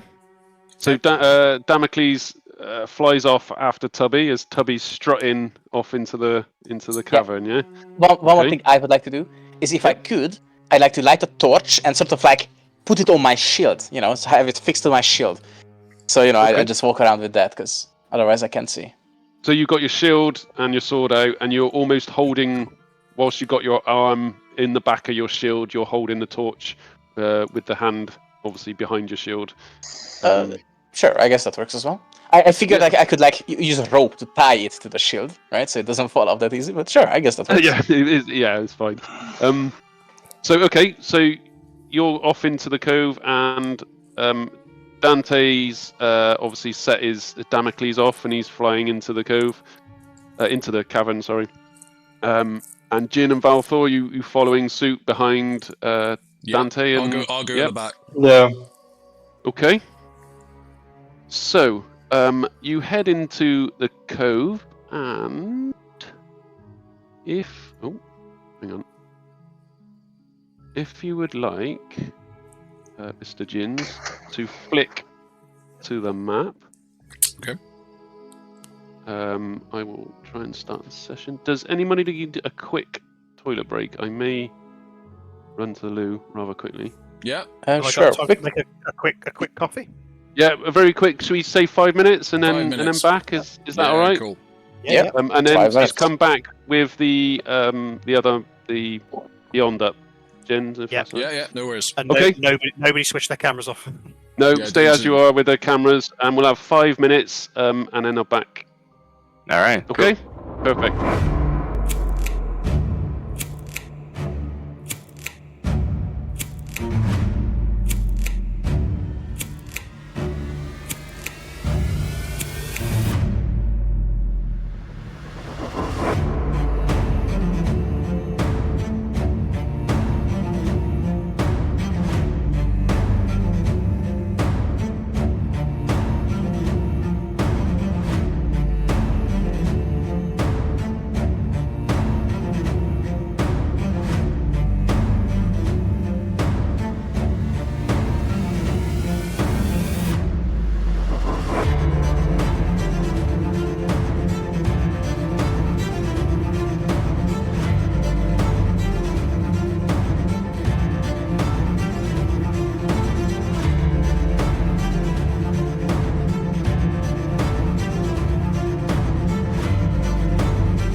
Okay. Right. Hey. Hello. Hello. We are Let's sit down. back. So. So hang on. I don't know. So, here we go. Welcome back. We are back to it, and you have just entered the cavern. You are now in what looks to be what you think is a side entrance. It's a disused kind of entrance to a cove. And you have entered. The path would be the little wooden path would just be along this right hand side that you can see. And the water here is the flowing seawater. It's waving in and out. Yeah. But it's not too deep here. You can walk in it, so it's kind of, I would say, 3/4 of Tubby's up to your sort of chest, if you like, Tubby. But normal human, it's kind of waist deep. Alright. You are in a dark-ish cavern. You can obviously see some things with your torch and whatnot. I have it's not dark completely vision, dark. so I can see 60 foot. Correct. Yeah. So Same. you can As I see remember. along the cavern. It's I wouldn't say what looks like a mine shaft, but it's a more natural-looking shaft, and it's got sort of a bit of bioluminescent kind of algae hanging off the side. So it's lit by natural stuff as well, and you can see down the cavern, and then it sort of disappears into the darkness a little bit. You can make out it does turn a little bit as you go down. And yeah, you can hear some noise. You can't make it out, but you can hear some noise. You don't know what it is, but it's not just your dripping of water. It's not just your sloshing of the water in the waves, but you hear something a little bit different. It's power on. What are you doing? Well, I say, hey, new friends to make with a sword. So I honestly I don't think we have much to do here. Let's just meet them and give them a taste of my sword and your magic. Okay. Are you So, walking down the cavern towards? Yeah. Well, Hold on. I can see 60 feet. Obviously, that's not 60 feet on the map. So try not to worry about the map too much at the moment. Okay. But you're walking down the cavern.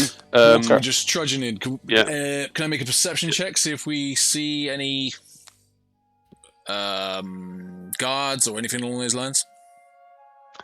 Yes, you can make a perception check. Tubby doesn't worry about any of that. He will be hopping on the way, sort of just skipping. Still going to do my perception check. Alright, go This ahead. is 2, so don't worry about it. No, you notice nothing. It's a cavern, and you're walking along the cavern. So Tubby's gone off in front, a couple of feet in front of you, and as you're walking along, you hear the noise come a little bit more familiar of a tapping sound, like multiple tapping sounds. A bit like someone's got a bit of bone or something that's tapping on a rock, that kind of noise, Okay. but multiples of them. What are you doing? Are you continuing down? Yes, I shall. Well, I will, but I'm not sure what the rest do. I'm just following. I'm cautiously following at the back. I'll Okay. let Damocles just. How high is it? How high is the cavern roof? It's quite high, so it's certainly Damocles flyable, or at least a good 20 foot because, high. It's not. Dante's has basically held on to Jinn as they've come in because he can't see at the moment. He's still in. He's looking through Damocles' eyes. So I would have walked in holding on to Jinn, and then I'll be stopped at the entrance. Still got the white eyes, and as far as I'm concerned, I'm looking through Damocles above. So as you proceed, you see the cavern starts to open up. So you have a turning to your left and a straight on sort of diagonal way. So Tubby's strutting off down the main cavern. There's a little side bit So Damocles. Oh, hang on. Let me go with. So Damocles is flying off in front. Yeah. Well, he'll keep height, and then it's got pretty good visibility as well. So he'll just kind of, as long as it's illuminated, he'll just keep height and just watch from atop. Okay. Yep. So it is naturally illuminated anyway. So it's not completely dark. So yeah, as you're continuing down the cavern, it starts to open up a bit more. And you can just see down this bit, and it starts to open up into a fairly big-ish cavern. Ooh, hello. With multiple ways. And yeah, you hear this tapping noise gets a little bit louder. And Jinn is going to sort of stomp on ahead and just go, hello! Okay.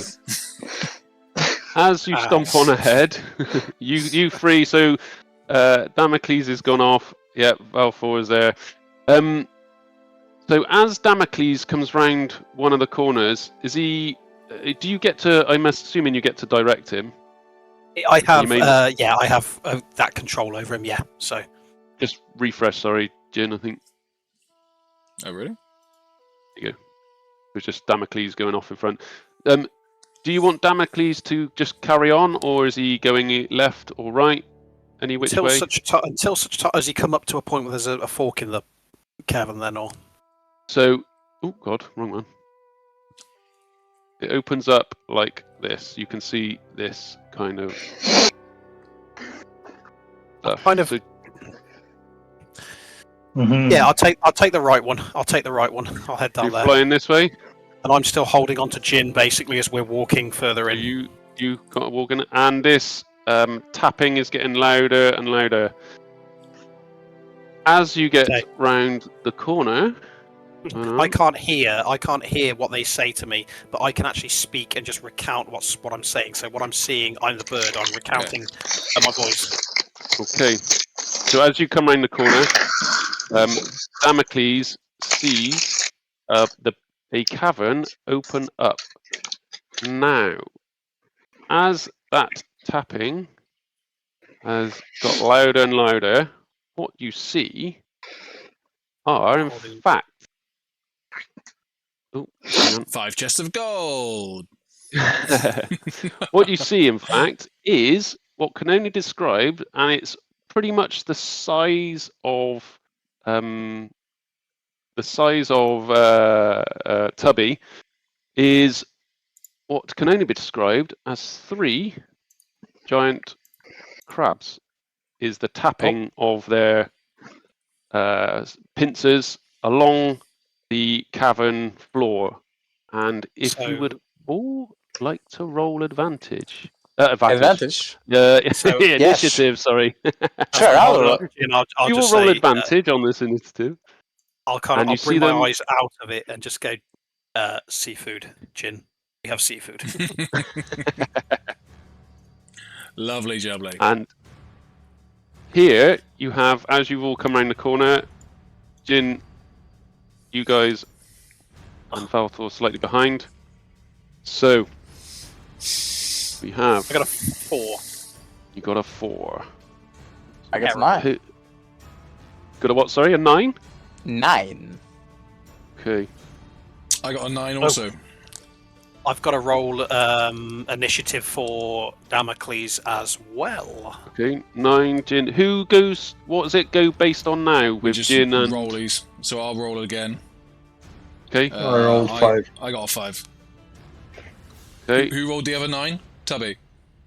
Yeah, that was me. 9. If you roll a d20 and then we'll just do it as a. Sure. Yeah, Tubby goes first. So it's Tubby before me. Tubby. Oh yeah, okay. And then you got a 4, didn't you, Dante? Valthor got a 5, and Jinn, how was that ended up second? So Tubby first. Damocles got a 13, but I'm just checking to see if there's any negatives that impact that. Okay. I think it's a straight 13. Just checking. Just checking initiative, these guys. I think it's just 3. Okay, that's wrong then. 4. Oh my god. 15. So what did Damocles get? Sorry? 13? 13. Okay. I think it will be nice to use animal friendship spell. Nah, That's let's because just kill him. Alright, but who's up first? If you want to use animal friendship, use animal friendship. Well, so fuck it, I go would for like it. to. So who's up first? Mr. DM? Who's top of the order, mate? So we have crab number 1, giant crab number 1, which is this guy. Mm-hmm. And then it is Damocles. Then it is Tubby. Then Jinn. Then Valthor. Dante. Crab 2 and Crab 3 also rolled a 2 and a 3, which was terrible. So 2 and 3 back here. So it's Crab 1 first. And they Alright. have their movement is 30. So this crab is going to turn around, stare straight at Tubby being in front, and make a direct dash to Tubby, which he gets 30 feet, which is there, about there. So he lands just about 30 feet in front of you, I would say. Alright. 26 feet, yeah. And now it is Damocles. Okay. I don't know if I can actually, because I might be able to move him, or I'll just ask you, DM, if you'd prefer. So I'm just curious the distance between Damocles and those 2 crabs and how close they are together. So the crab next to you is 14 feet away, the one that just moved. The next crab is 56 feet, and the next one is 66. What's the distance between crab and 2 and 3?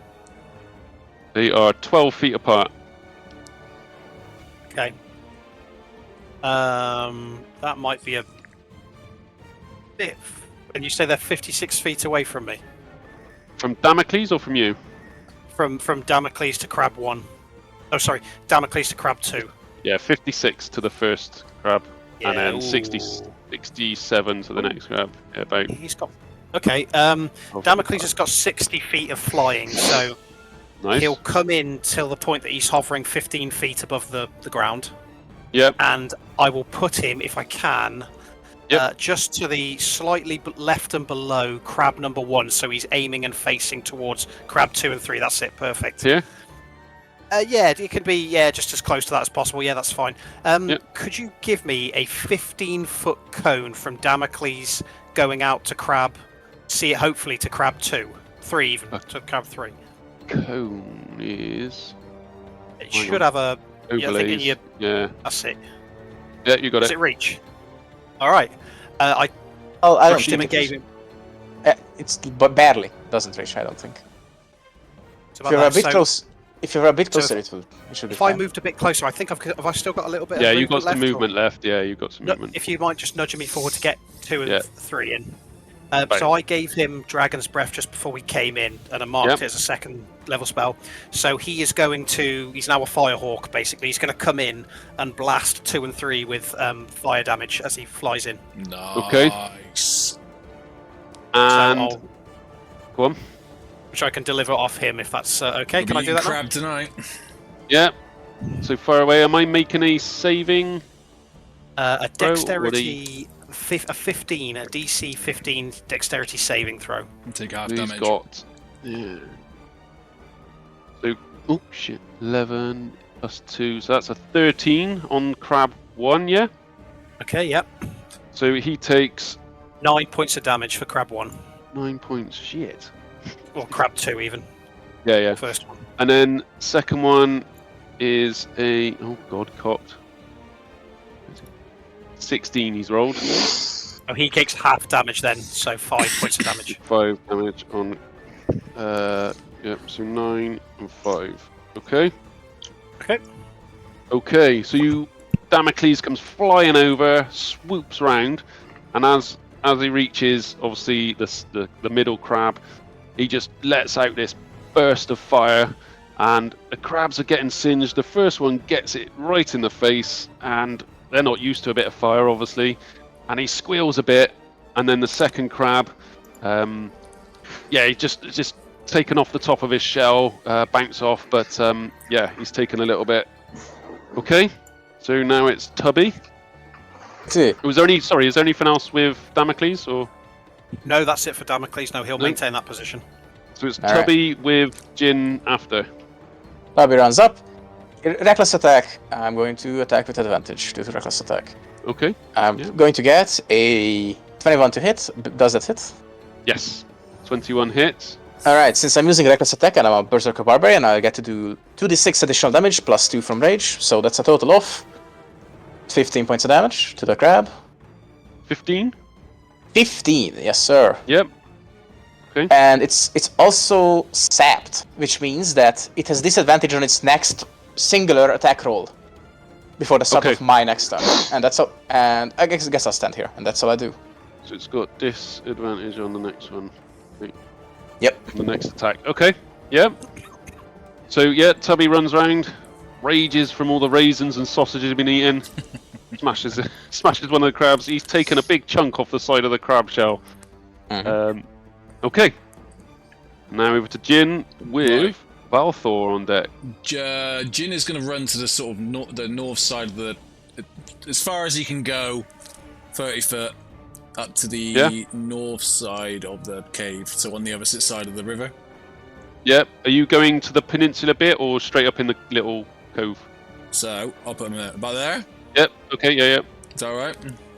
Yep. I'm then going to fire my Starry Wisp at the one next to Tubby. Okay. So that's a 14. 14 misses. Shit. And I'm going to pass my turn. Okay. And then Valthor. I want to approach to the Tubby and use Long Strider. So you're approaching Tubby. You can get there with 30 feet. Yeah.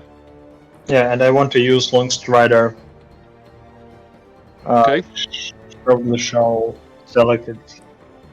Where? Yeah. Cast Long Strider. No, it's here. Yep. Are you attacking? Did I cast? Cast Longstrider? Yeah. Did I? Okay. Yeah. Press the button. Okay. What is it? Is it a... It makes him faster.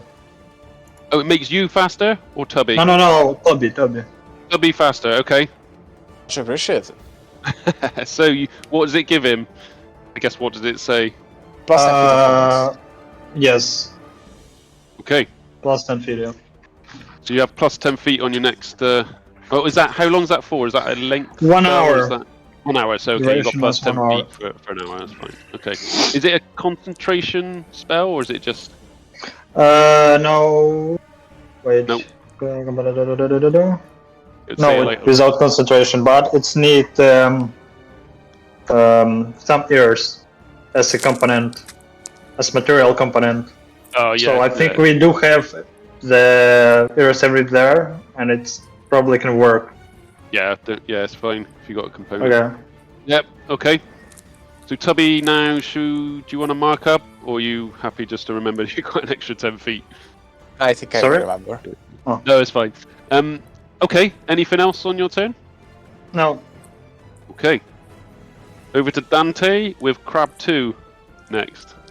So Dante, obviously regaining his sight just at that moment and seeing Damocles come flying in and torch them from above, is going to look and go, okay, large crabs, just a crab. Just a crab, and he'll start to like wind his fingers around each other and start to expand them out. There'll be flicks of flames between the two fingers, and then he'll just underhand, as he looks up, just underhand and just bowl forward with a firebolt underarm at crab number 2. So where Damocles is, yeah?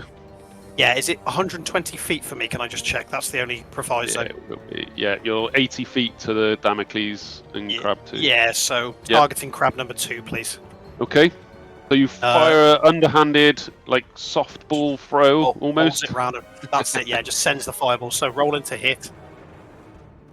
13 to hit. No, misses, unfortunately. Bastard. So this fireball goes flying, and it just lands, bounces off the shell, and over the top of crab number 3. So straight into the cavern wall behind him. Okay, just kind of like mutters to himself. So first one's a sighting shot. Try again.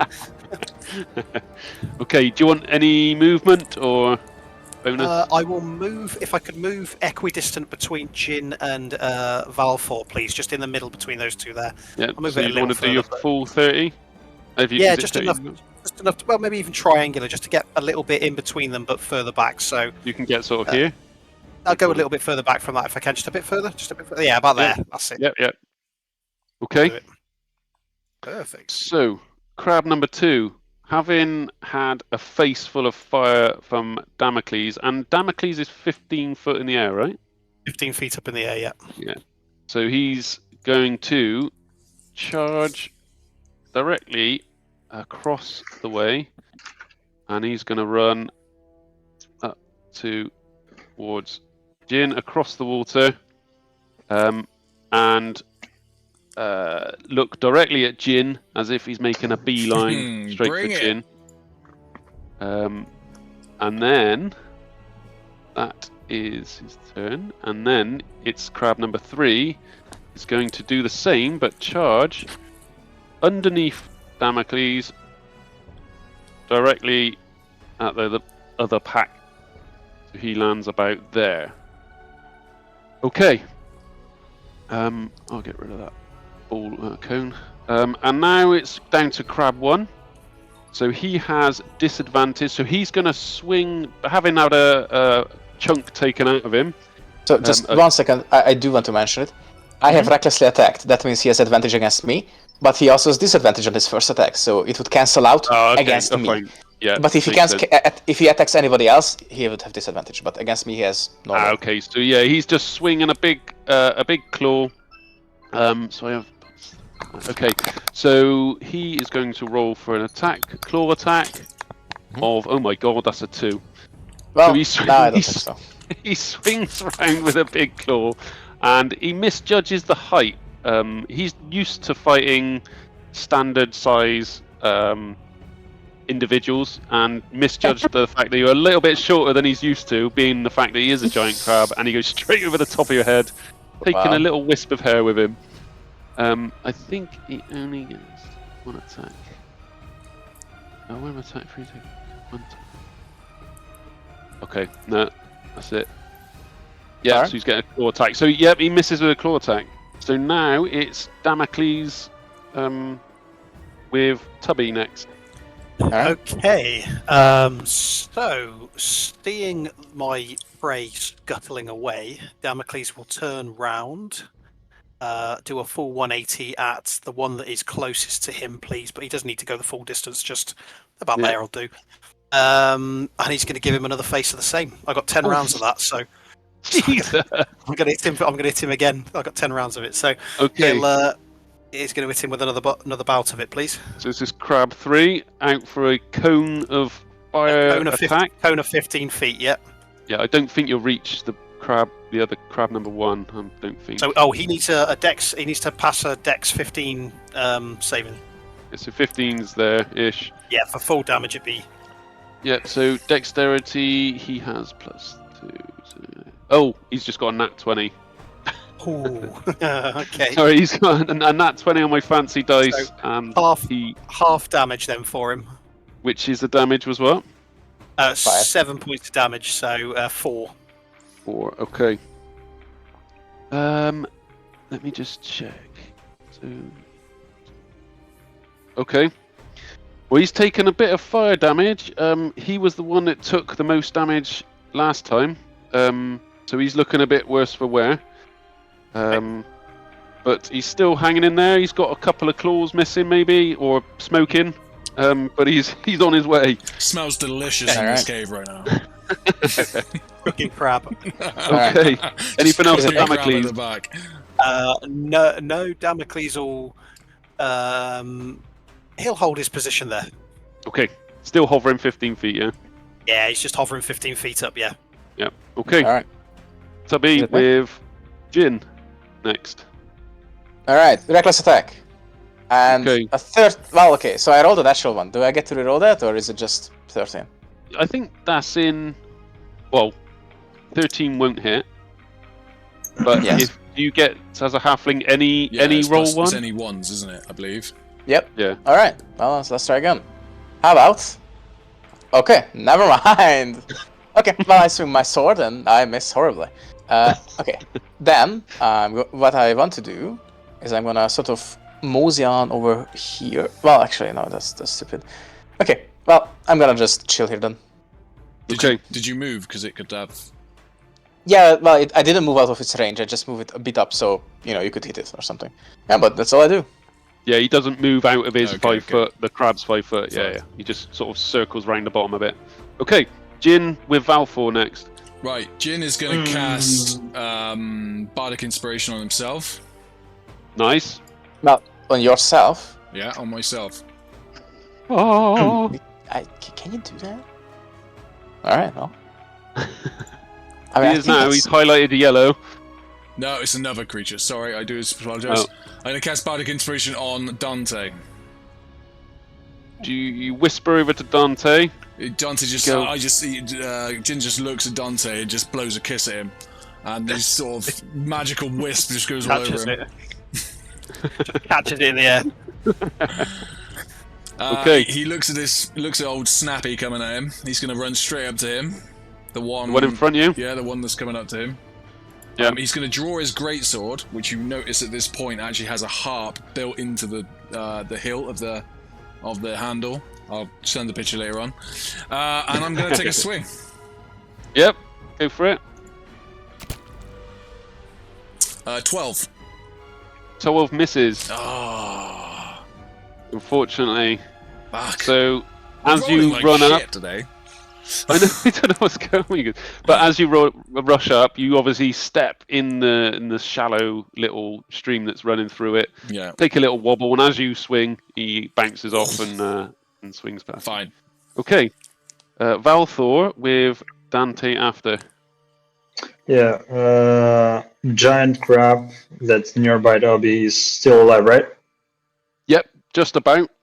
I want to reduce him. Okay. Yeah.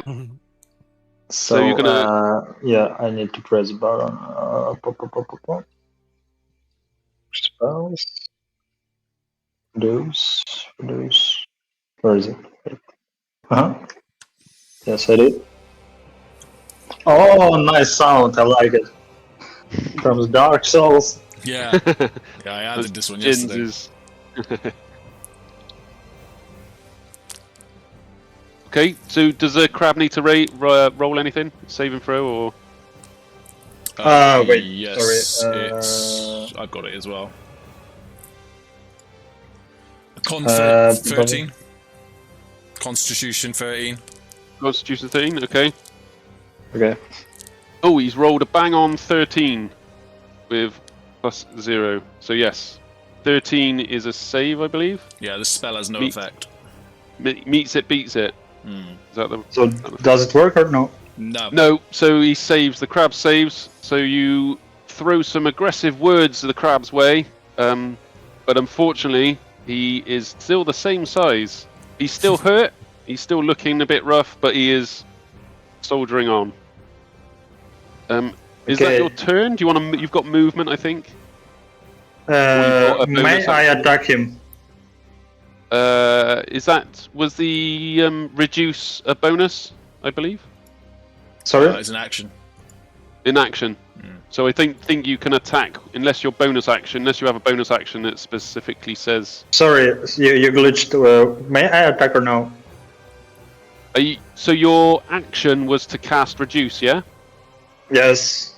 So unless you have a bonus action that says you can attack or you can do something. Okay. you have your I got bonus angry action. because I got angry because my spell that doesn't work, and I just go for him and screaming and try to beat him with my little hammer. Okay, where is my? Okay, so you run up to the crab with a Yeah, tiny little toffee hammer. yeah, See if you can tap him. yeah. So it's 3. Oh, it's 6. Okay. 6 to hit. No, 6 misses, unfortunately. Okay. I tried. I tried. You go up with a tiny hammer and you just tap him on the shell, like you're trying to break a little toffee, but nothing happens. He just looks at you like his little beady eyes. Like, huh? Okay. So Dante with Crab 2 on deck. So what was it that I got Bardic? What does Bardic Inspiration If you do for me fail then? a D20 test, you can roll a D6 and add it to it to try. Add it. Sweet. I'm just turning the Dark Souls music down a little bit because that's like proper. Yeah, mine is blaring in my ears. That's mental. Right, there we go. I like it. It's blaring. Yeah, it's good. It is good. Okay, coolio. Well, I'm going to keep my focus on the one straight down the middle then. So Dante, obviously frustrated from his first one, goes focus, just So the one nearest Damocles, yeah. Yeah, the one nearest, and then just literally just bang again, just sends the firebolt bolt again. So okay. roll into hit. 19 to hit that time. 19 hits. And then roll in damage. 10 points of fire damage. Straight down the middle. That is, remind me, that's Crab 2, isn't it? That's, So yeah, 10 Damocles, yeah. 10, 19. Okay. He is just taking a face full of fire again. And how would you like to do it? Just look for the space right between the eyes and just send that fireball straight down the middle. That firebolt, sorry, and just blast into him, just incinerate him So you have just incinerated him, and he's taken a massive face fall. It's gone in between his shell where his head is, and it's almost opened him up like a clam, really. And it's come out the sides, and his legs have all just. Yeah, he is down on the deck. Hasty. One down. There you go, Tubby. There's some snacks. Where's the straw on here? So I don't know if you can see this. Can you see that? Yeah. Yeah. Okay. So I just want to leave a cross because I just want to leave the bodies on there. If you want to. Oh, that's a good idea. I like that. That's a good idea. Okay. So Crab 2 has perished. Poor old Crab. You've got Don't worry, movement. boys. I got this one over here. That's okay. You got movement next? and stuff next, or are you happy where you are? No, I'm happy where I am. Yeah, I'll stay there. Okay, so it is Crab 3. So it is gonna take a swipe at Jinn. Bring it. He's just had a sword with a harp. As he's bounced off the sword off his shell, it's kind of make a little pating like the harp's gone off. So he's gonna roll to hit on an. Oh shit! It's a 4. So that is not gonna hit. I assume. No. Imagine So he that. takes Yes, a big you hit me. swipe, and as he swings around, he takes a chunk out of the little bit of rock next to him, and he fails his big pincer attack. You guys having this lush battle, and you look over, and there's just this really like slap fest, like me and this crab, just like His handbag's going like. stop it, stop it. So, we're back to the top of the round with Crab number 1. And he is still engaged with Tubby, and he's going to take a swipe at Tubby. Is he not disadvantaged anymore, is he? Nope, I didn't hit, so nope. He has advantage against me if he wants to. He is. Oh god, he's rolling advantage. His first one was a 14. Don't Nope. think that hits, does it? No. No. Second one was a. Oh my god, a 4. We're all rolling terrible. So yeah, he swings with a big left-hand claw and catches a bit of stone on the floor next to you. Completely misjudging his claw attack again. So it's Damocles. So, all good, yeah? Am I on deck? Yep, Damocles now, and then Tubby next. Right, sorry, let me bring me... Where's that gone? Where's that? Oh, I've lost me map for whatever reason. Okay, so moving him up towards Jinn. I'm doing this... yeah, there it is, back. Yep. If moving him up towards back of the crab that is fighting Jinn, okay? Yep, so you're 20 feet to the back of the crab, yeah. I hover him in up, but if you wouldn't mind, no, not that close, if you wouldn't mind, just move him back a little bit. Don't burn me! A little bit. And as he comes in and you're kind of having this slap fast, Jinn, you kind of look up and you see Damocles start to fly there. You hear Dante over your shoulder yell, "Don't worry, Jinn, I've not fried a friend doing this yet." And then I'd like to measure out 15 feet to the middle of the crab and give him the... Yeah. So you're going to get a face full of dragon breath right in front of you, Jinn. So it's just like that, almost. Pretty much, yeah. Yeah. Okay, so he's firing the flame of wrath again from Damocles. He's doing the most amount of damage, this little flipping bird. Right, so that what's is his 8. saving? Yes, saving throw is 15, and it's 8 points of damage if he, or 4 if. So he's rolled a 5, so he takes 8 damage. points. 8 points? That's it, yeah. Okay, so as you let out this fireball, it singes his arse and it sent his shell a bit black, and he is not looking very well. He lets out a bit of a seething, as I don't know what noises crabs make really, but yeah, he's not looking too good. Okay, Alright. so that's Tubby with Yes, sir. Jinn on deck. Tubby, before you start, may I ask you that you show me some sausages? Some sausages. I need just a little part. I have never asked you about it, but now I really need it. Tubby sort of, waves away the red mist in front of his eyes, stares at you sort of like, well, yeah, I suppose it's time for a snack, I guess. And, he breaks down a little from his sausage that he, the 3-foot-long sausage that he has in his sword sheath, chucks it over the river to you, I guess. And then turns back to trying to stab the guy recklessly, the crab recklessly. All right. You've used your full move to throw a sausage. No, I'm joking. I'm joking. 19 yes. to it. 19 hits. Yep. All right, for a total of. It doesn't Wow. matter. All right, You will 12. probably. Yeah. So how do you wanna destroy this crab number 1? All right, so I want to, slide under it, and I think crabs have like a weak spot, like in the middle of their belly or something. So Tubby will just take his oversized gutting knife and a kitchen knife and just stab it in there, and come out on the other side. So in you're the water. sliding under. Yeah, he has taken a fat carving knife or fish knife to the belly. His crab meat sort of spills out on the stone, and he just slumps down with his legs all out flapping. So yeah, he is down. All right. I'm crying. Damn. No, I shall be friends with him. I must charm him with a sausage. Bruh. Oh well. Anyways, I run over there and I just, tauntingly look at the crab. I'm like, "You're next." I say to him in crab. I'm not fluent in crab. I just use my, Halfling dialect. Anyways, that's all I do. That's my turn. So the rest of the party just hear you shout out, like, what? Okay. Yeah. So as you've done that and you've ran across the side, I think that's your turn, is it? Yeah, exactly.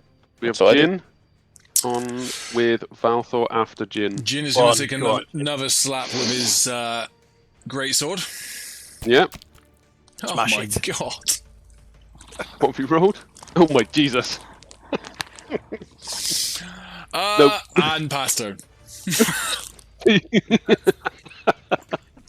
Okay. I'm done. As Jinn swings the sword, Dante, you feel the water as you're stood in the water. You feel ripples, like it's almost still, where the waves are near the entrance are sort of subsided as you've gone into the cavern. So as you feel a weird sense of the waves have sort of started hitting the back of your legs as you're firing firebolts down the cavern. Okay. And as you spin round, Oh god. you see two Oh, what no. look like nasty-looking mermaids come up behind you. They've swum from the other direction, and they've heard all the kerfuffle in their little cavern, and they've gone, what the hell is happening here? So they've taken a swim under this waist-deep water and popped up right behind you. The strippers have arrived. And Dante will turn, see this, immediately jump back and say, gentlemen, attention on the rear, please. Alright. More fish Okay. to gut. Yes! So, Valthor with Dante on deck.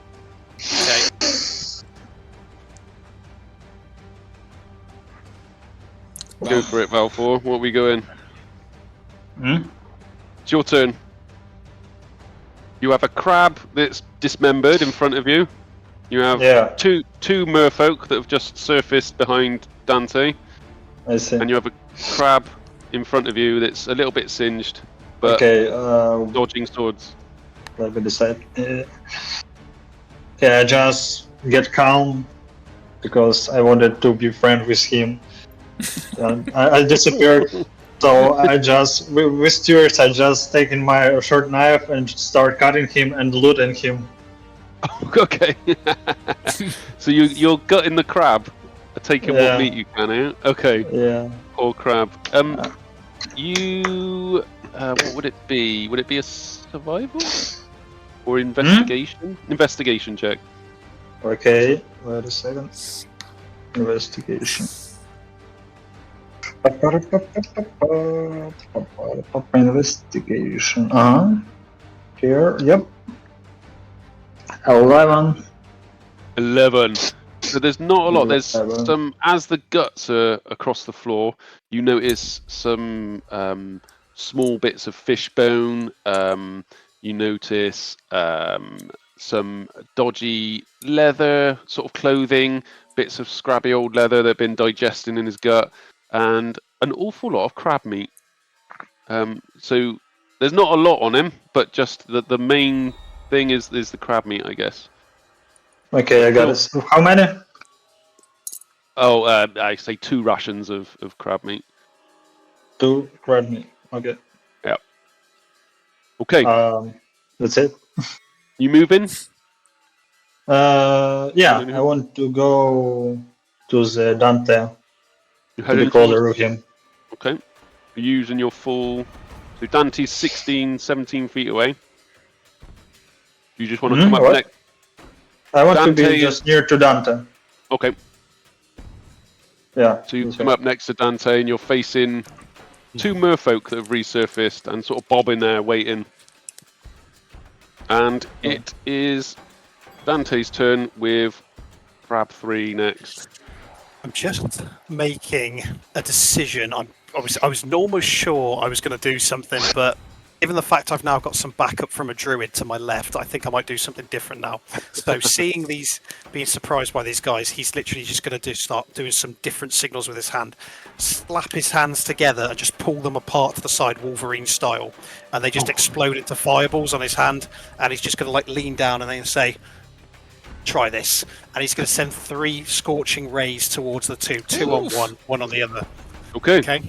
Yeah. So 120 feet, so they're well within range. Oh, well within, yeah. They're sort of 10, 20 feet behind you. Yeah.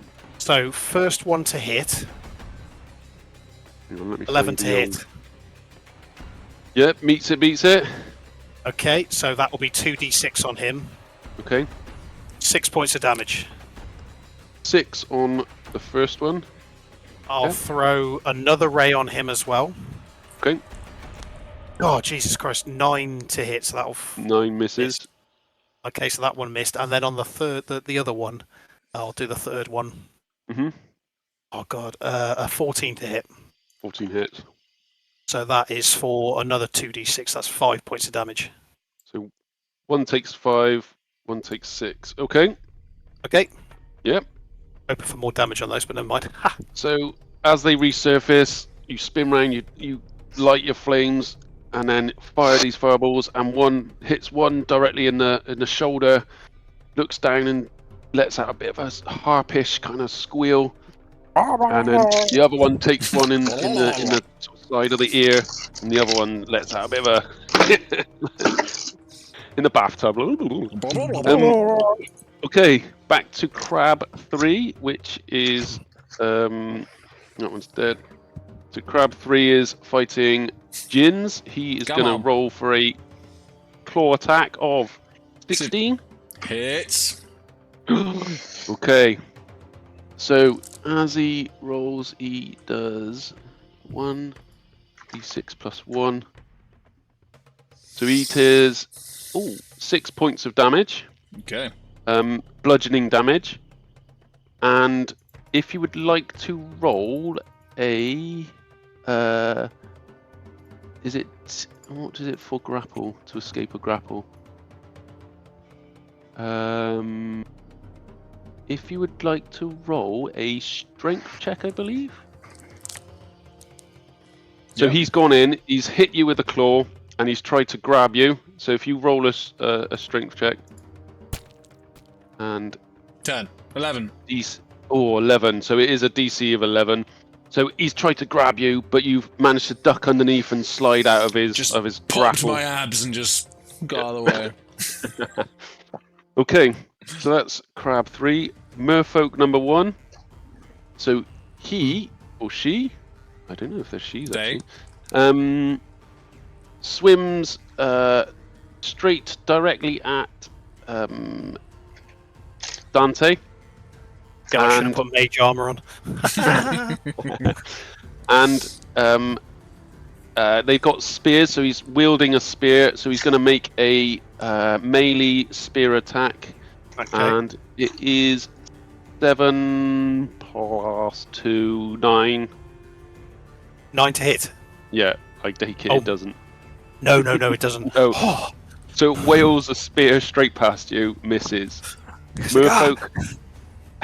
Merfolk number 2 swims as far as he can, then hops out and, like a mermaid, sort of slaps 10 feet across the cavern floor and goes for Valthor. It's wailing a spear. Oh shit, cocked. 13 plus 2, 15 to hit for Valthor. What's Yeah, your how many ace? again? 15. 15 hits? What? Yep. Wait, I shall do minus 15, right? No. Did they hit you? So what's your AC? Your armor class? Ah, I see, sorry. 12. Oh, so he catches you with a spear. He swings a spear at you, catches you with a spear, and he does 1d6 plus 8. Or 1d8 if used in melee. So the 4, 8, so 6 plus plus 2. So you take 7 points of piercing damage. Okay. Okay, so that's Yep. the 2 merfolks. So- We're back up to Damocles. Okay. DM, could you move Damocles directly above the highest Murloc, please? So he's got 60 feet movement, so I'm just curious how far he can get Oh, with yeah, 60 hang feet. on. Yeah, I think you'll be alright. Yeah, 46 feet to the first Yes. merfolk. So to get him up there somewhere, but back a bit, like higher, please. About Yeah. 10 up. Yeah, that's the kind of angle I want there. I'm trying to angle it if I can, so I can put the fire down on him without impacting me or Valthor. I think if you grab it on the side, you'll be pretty... Yeah. Oh, God, hang on. So you can kind of do this. Yeah, that's it. I'll have that one from there then, please. So you're firing a Okay. flame of wrath down on the first merfolk. Dragon's breath coming down on the first Merfolk. Okay. So, So it's a DC 15 for you. And it's is 15 it, points of damage if he doesn't pass it. plus 1. So 15. Oh my God, he got a nat 1. How do you want Okay. to scorch him? Just as he flies down, just lets out that hawking car, just sends up the whole, incinerates him into the water. So he is taken as he's surfaced. He's swinging a spear but missing, and then he takes a huge face full of fire. I'm keeping track of those. That's 4 of those I've done so far out of 10. Okay, perfect. Okay, So, merfolk 1 down. You got a crab and a merfolk. So it's Tubby. Yes, sir. Oh, it's pretty easy. I'm gonna do what I do. So let's do a reckless attack against this motherfucker. Do what If I do. can. Yep, I do what I do. I just need to click the button. It's roll 20. Not roll 20. D&D Beyond is goofy. Alright, 22 to hit. 22? Yeah, 22 hits. Yep. Yeah. Catch 22. Catch 17. Really? Damage, that is. Against the giant Oh, cracker. Jesus. Yeah. So how do you wanna do that, Crabin? Go for Alright, that. well now that I've gained some expertise, let's do it a completely different way. I'm gonna just find one of its eyes and just go in there with my knife and sort of reach around with him. Oh, so you gouge out his eye with your gutting knife. Sure. And he It's lets not- out. Oh, go on. Yeah. It's a kitchen knife, just absurdly oversized compared to me. Oh, Kitchen brutal. knife. So he takes a half blunt kitchen knife to the eye, screaming in pain, and just flops down, and that's it. He's out for the count. Yeah. Okay. And then I'm going to use my 30 feet of movement to come over here, and I think I have like a bit more. So what I would like to do is just step slightly back. If this Madfolk would want to opportunity attack me, then go ahead. What I'm doing is just trying to get their reactions away, so they won't attack Dante when he moves away from there. Okay, so the merfolk next to you is dead. Oh, never mind. The one I'm that's just gonna- attacking Dante, the one that's attacking Valthor is the only one still up. Alright, and I can't do much about that. I'm just gonna stand here. Okay. So that is Jinn with Valthor. Right, On Jin's gonna turn around, he's gonna rub his hands together, and you see like a spool of light form in his hands, and he's gonna fire it in the air like a mortar at the merfolk, and he's gonna fire his starry wisp. Fucking Yep. please hit! 23. Oh, easy. Yes. These Come on.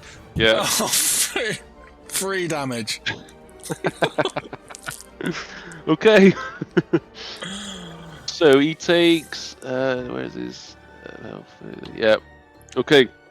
So he takes a big lob of a starry wisp over the top, lands straight in front of Valthor, and straight into the merfolk's face. Takes 3 points of damage. You're okay. welcome. And then we have up. Valthor next. Valthor's turn. My Okay, eye turn into ox and attack those creature. Into an ox. Nice. Yeah. Nice. Yeah. Go for it. So what does that give? Okay, what shall I press? I don't know about because it's was it not shapeshift? What was it called? Wild shape or whatever. Yeah, what's up? So I don't know. Do you have to roll anything to What's- turn what's into an the- ox, or just use an action? No. So okay. I So what don't kind of think druid so. are you? What kind of druid are you? What kind of druid am I? I am wait. A circle of land and I forgot the name of this. Wait. Well, no problem. Then it takes an action because I think Yeah. unless you're moon druid, it takes an action, I believe. I am not moon. Yeah. So yeah. So It takes- your action is to turn into an ox. Yeah. yeah, and attack. May I do it this way? But I'm sorry. I'm wrong. I'm wrong. That's the old vile shape. The new vile shape lets you do it as a bonus action. Oh. So Okay. yes, you may turn into an ox and attack ox style the merfolk. Yes. Yes. Yeah. Nice. Go for it. What shall I press? Well, okay. So Should have some stats for an ox. I'm just looking. I have it here. An ox has a +6 to hit and 1d6 +4 damage. So just Nice. roll a d20. Roll, yeah, roll a d20. So D20, right? Yep. Roll. 17. Yeah. 17 +6. I think that hits. Yeah. That definitely hits. And- Yeah. Roll a 1d6. That's the damage. D6. Yep. Yep. D6. Wait. Yeah. Oh. So, 2. But hold on. Did you actually roll the dice? Custom Yeah, I roll. got. Yeah. Right. So it's 1d6 +4. So that's going to be 6 points of damage, I think. Okay. So as you turn into the ox in front of this merfolk's face, and you let up. You go back on your hind legs and you just trample this this merfolk, and it's battered and bruised now. It's looking a bit rough. This merfolk, but it's still alive. It's still squirming, but it's alive. Okay. Do you want to? Oh, you have movement, but you're in combat. So, are you staying where you are? Yes. Okay. Okay, Dante, with merfolk on deck. DM, quick glancing around the cave as I'm ducking and dodging this thing as it's swiping at us. Is there any stones of any kind, debris stones, anything that's dotted around the cave at all? So it's kind of the floor is like a slate kind of floor. To you, the cavern walls to your left and right you could probably pull a stone out if you wanted. A loose bit. But you're probably looking at a sorcery, like a coaster kind size slate loose bit on the floor next to you. I'm looking for something between 1 and 5 pounds of debris, stone of some kind that I could see, or anything. You could probably stone. So within your feet in the little stream that you're stood in, there's probably loose bits of slate and things. Yeah. All right. Definitely. I'm looking for just generally as I'm looking around the room and then I'm ducking out the way of this thing. Yeah. And he kind of like raises his hands up and he kind of like locks eyes with this merfolk, and then from like pointing but just over its shoulder goes like that. A stone comes up out of the water. It's going to come shooting at the back of his head, basically, to crack him in the back of the head. So the stone's come up out of the water behind him, and it's coming between you and the merfolk. It's coming towards you at the back of the merfolk's head. It's going to pan him in the back of the head, basically. So it says choose one object weighing between 1 and 5 pounds within range. Yeah, easy. That isn't being worn or carried. The object flies in a straight line up to 90 feet in the direction you choose. So I'm saying, come to me, but with his head in the way. Yeah. Directly between you and the stone is the merfolk. Yeah. This is the back of his head. If once it reaches the thing, it falls to the ground, stopping early if it impacts against a solid surface. If the object would strike a creature, that creature must make a dexterity saving throw. On a failed save, the object strikes the target and stops moving. When the object strikes something, the object takes 3d8 bludgeoning damage. So, wow. Yeah, I'm got to make a saving throw of... Got a saving throw of DC 15. Dex saves, right? We got Dex, plus Dex 1. saving. Sorry, Dex saving throw. DC 15. No, I've got a 3 plus 1, so it's a 4. I haven't done it. Okay, so he's so he raises a stone up of the thing, and then he just kind of gestures for it to come here to hit him in the back of the head. So it's going to be. You've done it, mate. You got to do 2 damage to him basically for him to perish. So it just literally. So go on, describe how it. As he gestured, as Dante gestures, he kind of tries to step to the side just as the thing comes flying, and just kind of takes his head and splits the back of his skull and just sends him flying forward into the water. So he just kind of pans him in the back of the head with this stone. Jesus. So yes, the merfolk is surprised by a large stone has hit him in the back of the head. So, well done. You have just taken out merfolk and crab. Did you just do that, Jinn? Yeah, I'm on it. You legend. It's just like I find out. I was like, shit. Right. I mean, I burnt some slots there, but it was fun. Right. Okay. So it's all gone a bit silent. There is no other scattering, or you don't notice any small waves of other merfolk approaching. It's fairly quiet. You do hear some general watery noises, some drips and things. But other than that, fairly calm. You've got the bioluminescent algae on the caverns. And yeah, you are free to roam about the cavern.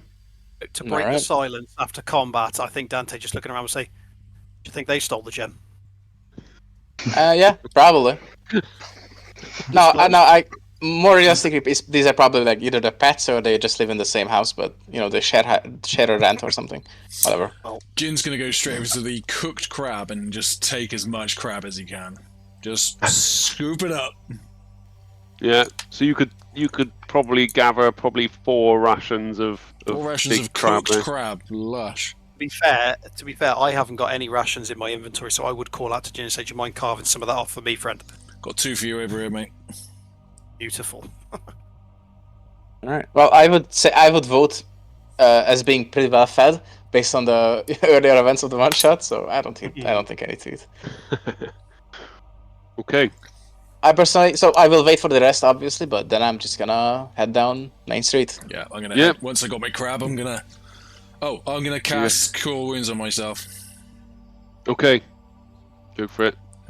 Is there anything with a quick check? Is there anything interesting? Any beaded necklaces or anything hanging off those merfolk that looks like it might be not necessarily of value, but just anything? Quick investigation, if. Quick. Oh, I love an investigation. I'll take an investigation all day. So I got a 19 plus 7's 26. Nice. So 26 is you're pretty much inspecting these 2 merfolk, and they do have some earring, like pearl kind of earrings. They have jeweled necklaces, not of the description of the gemstone of Lighthaven, but they have a jewels around their neck. They have a small pouchy kind of satchel on them with various bits of trinkets in. They obviously have a spear left over, is all they are carrying of any use of attacking anyone. When you spoke to Ren, did she say the size of the gem? No, not at all. Am I looking for a tennis ball or a Cadillac? You know? What's a Cadillac? A big wagon. I'll scoop up a small handful of those trinkets and things off the merfolk and just. I would like to take out the. I would like to take out the quest item we got from the was it the Tinker? The compass and try to try to maybe put that next to the gemstones or what we got to see if it's relevant. So as you take out the fog piercer compass, in fact you do notice the fog waving through the cavern now. As you've been fighting these vile creatures, the fog, you do notice now the fog has taken sort of ankle deep around you. As you take out the compass, it's spinning vigorously, but in fact stops. And it points towards the, I would say, southeastern side of the cavern. And as you spin around to look at where it's pointing, you can see it. The cavern opens up, and there's a big pool of water. Oh God. A big pool. Oh no. Yeah, no, it's fine. And no, it's fine. No, it's fine. You can see there's a little path up to the side of the pool. So there's a big pool with a waterfall behind it at the back, you see, and it's almost pointing directly past the waterfall, or directly to the waterfall now. So if I were to, okay, let's say I were to move here, would then the compass point like southwards of my character, or like still southeast of my character? Still southeast, so it's pointing almost directly through the rock you're stood next to. All right, and do I see this path to your north left or to your northeast? Yeah, you see the path. It's like a little stream that's slowly flowing down towards you, but it's of a gradient that you can walk up it. But south of you is a sort of 15-foot waterfall. Right, Jinn's just going to look into the water of the pool and just see if he can see anything suspicious or moving or anything like that. Roll me a perception.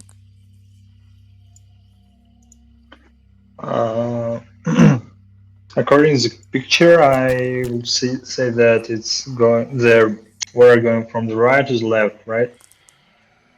So again, the water's going from right to left. Yeah. So the water where you came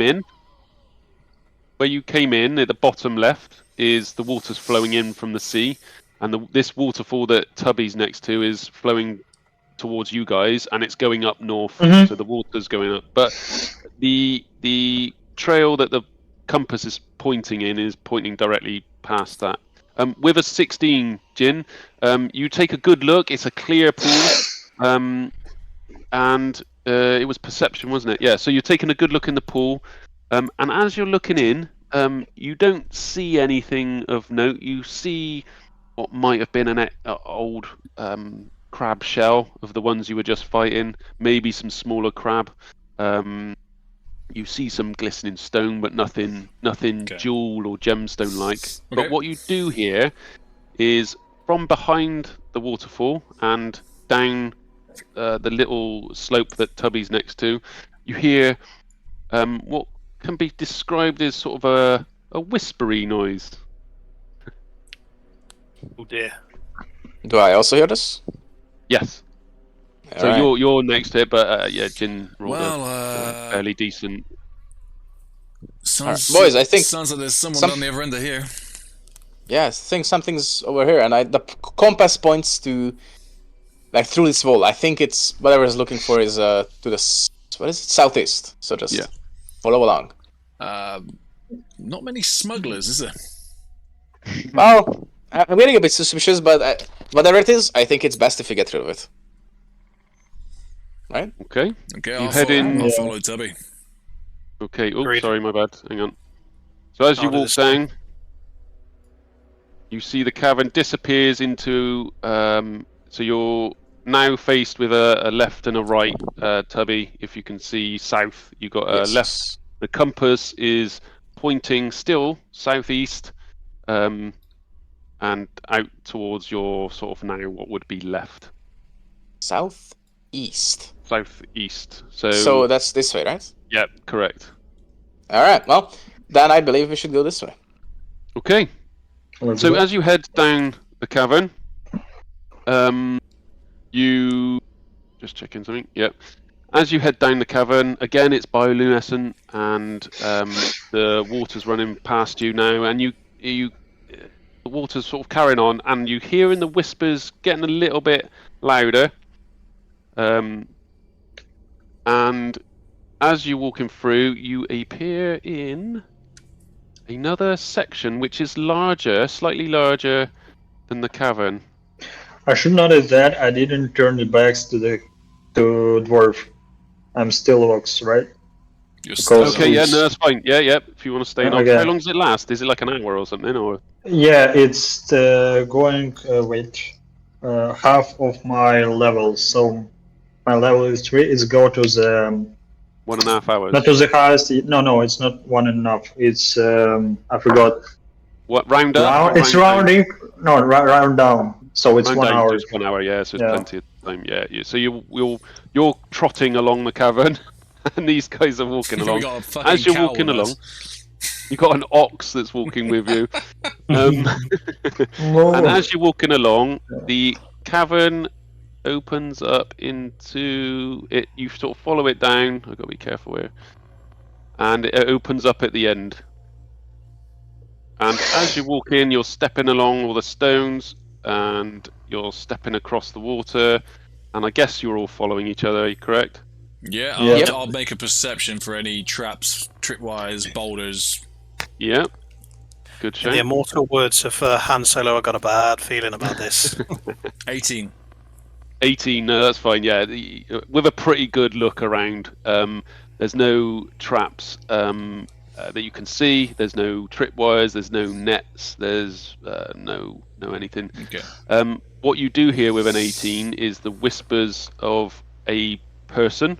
They're quite apparent, and they're very, what I would say, chanty. They're almost in a chant-like rhythmic tone. Jin's getting his funk onto it. He's just like, it's got a bit of a... this man's got some rhythm. Are you continuing the I'm cavern? just following Tubby. I'm following the Yes. tank in Well, front. okay. One second. Same. This chanting, would this remind me of, like, in any sense, like maybe a siren or something like that would be influencing my mind, perhaps, like some kind of sea legend? It's roll me a history check. Just got a week, is it? History check. Well, okay, sure. Let's give it Oh a no, try. go on. I don't know. I misclicked, but it would be the same bonus for history as well. It would be still Okay, 15 for whatever I rolled. So no, it's not of a horrible past life kind of creature. It's very, I would say, humanesque kind of, not human, but a verbal kind of voice whisper, as if someone's trying to summon something. Okay, well, we should hurry the fuck up, like really fast. I'll just say that. Hey, I think some dreadful magic is going on. We should stop it really fast. So yeah, I'll begin my sprint. I want to get there really fast. As you're jogging, and you're sort of hot-footing it through the cavern, you're making your way. As you get to the end, the mist is in fact catching you up. So the mist is now, I would say, waist height on you, Tubby. Okay. All right. And as you approach the end of this little cavern, what you do get is it opens up to the left and to the right. As it echoes round. Uh-oh. As it echoes. Oh shit! Hang on. I'm going to. Hang on. Bear with. As it echoes round, you notice it's coming from the north side of the cavern, but echoing and bouncing off the walls with these whispers. Is the and north it's side either- us? Yeah, Hey top, Tubby, top of the map. where's the old compass pointing? Yeah, this was I'm gonna check as well. Is it going northwards? The compass? It is in fact pointing north. Alright. As before Tubby darts off, as I know he's about to, Yeah. I will put my hand onto Jinn's shoulder and say, "Just hold me steady for a second. I'll take a look." And the eyes will go white again, and Damocles can go round the corner and actually look and see what it is. Yeah. Okay. Ahead. How far can he just fly for whatever? Can he? He can just keep flying Yeah, until he keep going. sees something. Yeah, and I'll just describe everything he's seeing as he's going around. Like, I can't hear them say anything to me, but I can just describe the whole situation. Jin's got, Okay. While he's doing that. Jin's got Dante on his back like piggyback. While he's doing that, I would like to ask. Hey, Jinn, would you be so kind as to bardically inspire me for our next upcoming Cassius encounter? Maybe. Okay. Well, if you would be so Maybe. kind, I'm willing to give you I don't know, You couple haven't- raisins. You haven't got any more sausage left. Oh, well, yeah. Threw it at Valthor. I'll lease you some. Well, I guess I'll credit you some. I don't have any on me right now. Yes, you've just been bardic in desperation. I blow my kiss at you, and magical wisps come in your direction. Fancy. Yeah, he'll- All right. If the group are happy for me to scout ahead with it, I'll just keep going until something Good. becomes apparent. Okay.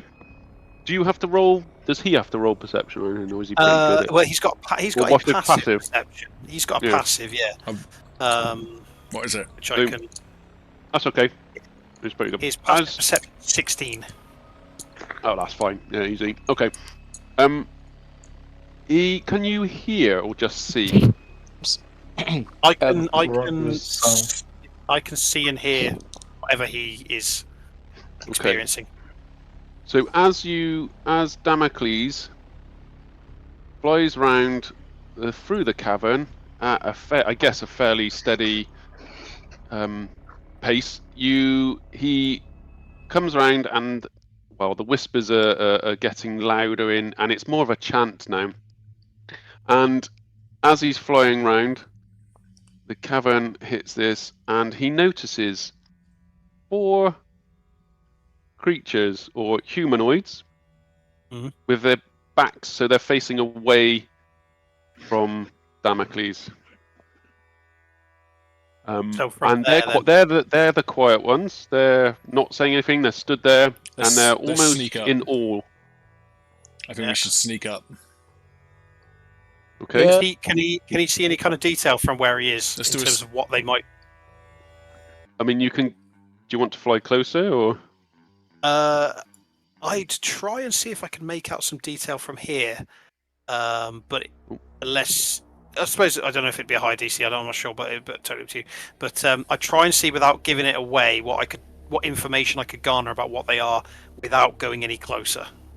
So, you could, from where you are, you can see. Bear with. You could see 4 human figures.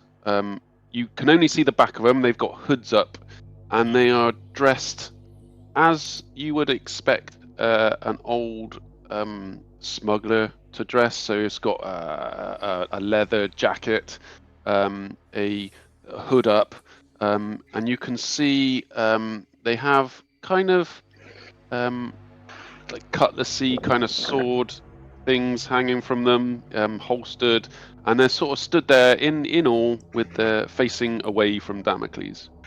And you said they're not the ones that are making the noise. They're not. They're just stood there in silence, and the noise is coming from a little bit beyond them. So in that moment, then, because we've had more than a minute has passed since that last combat, hasn't it? Yeah. Probably.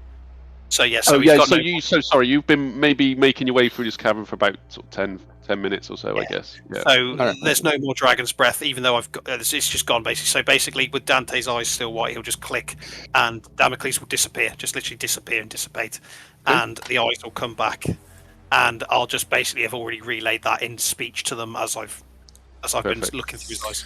Well, I think we should sneak up and surprise these bastards. Certainly, that's a very great idea.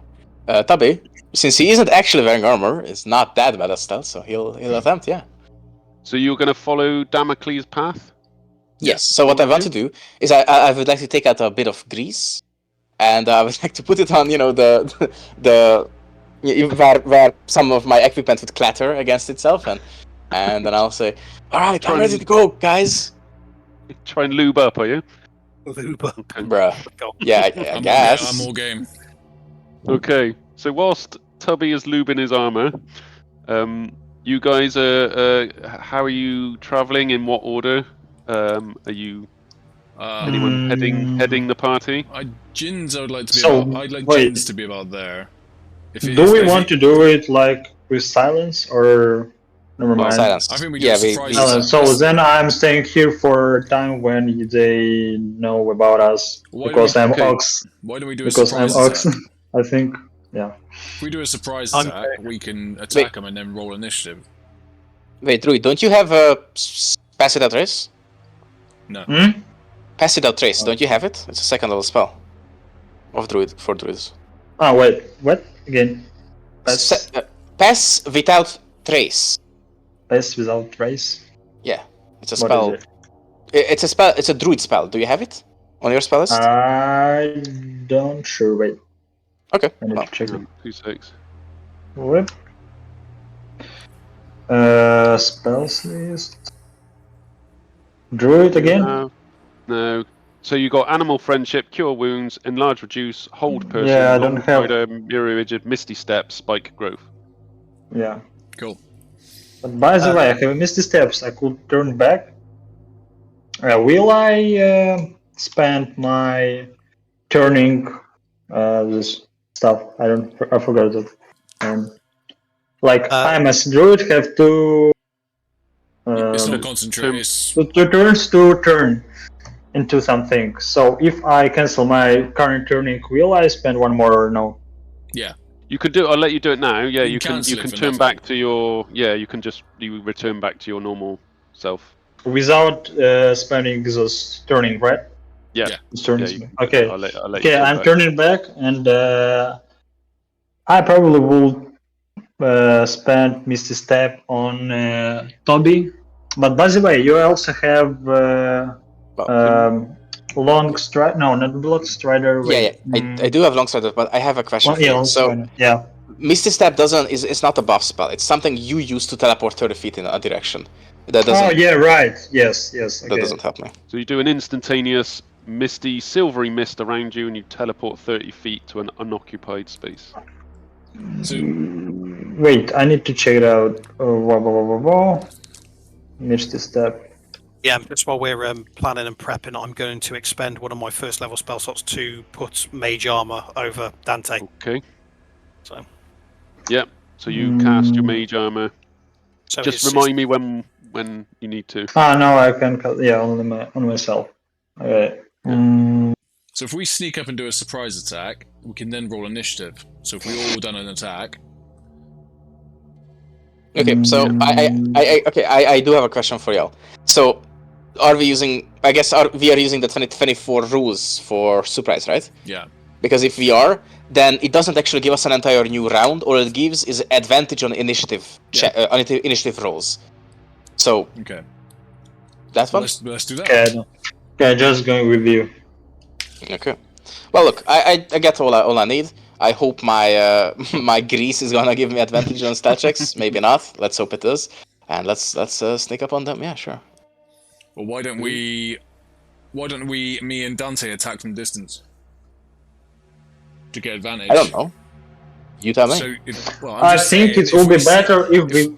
I think it will be better if we get closer, and those who can do some distance attack will do it in the time when we reach them, so we can have some advantage. Let's do that. Let's do something. Yeah. So who's leading? Tubby with his greasy armor, or Yes, sir. okay? Yes. So you're in front. Tubby. Is anyone following? Me.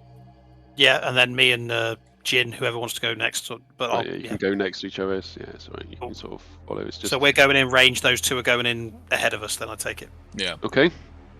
Okay. So as you guys, Tubby, I guess you're trying to be fairly quiet. Yep. And you can make it up to about here before you need to be extra careful. You're not still raging, are you, Tubby? No, I'm not raging. I'll reactivate it in a second, but not right now. I mean, I assume that this isn't written in the rules. I'm just saying that raging is probably not for like quiet, right? I cannot be just like a very angry in peace. So I'll just rage mid combat, not right now. Okay. So Yeah. are you staying put, or are you continuing to sneak forward? Yeah. Yeah, I would like to sneak forward, like Can in this section. Roll me a stealth check. Yes, sir. Would the grease help me in any way, or is it just straight up? I know. It's just I think you're just going to be sliding, like ice skating around, but no, it's fine. No, it just standard stealth check.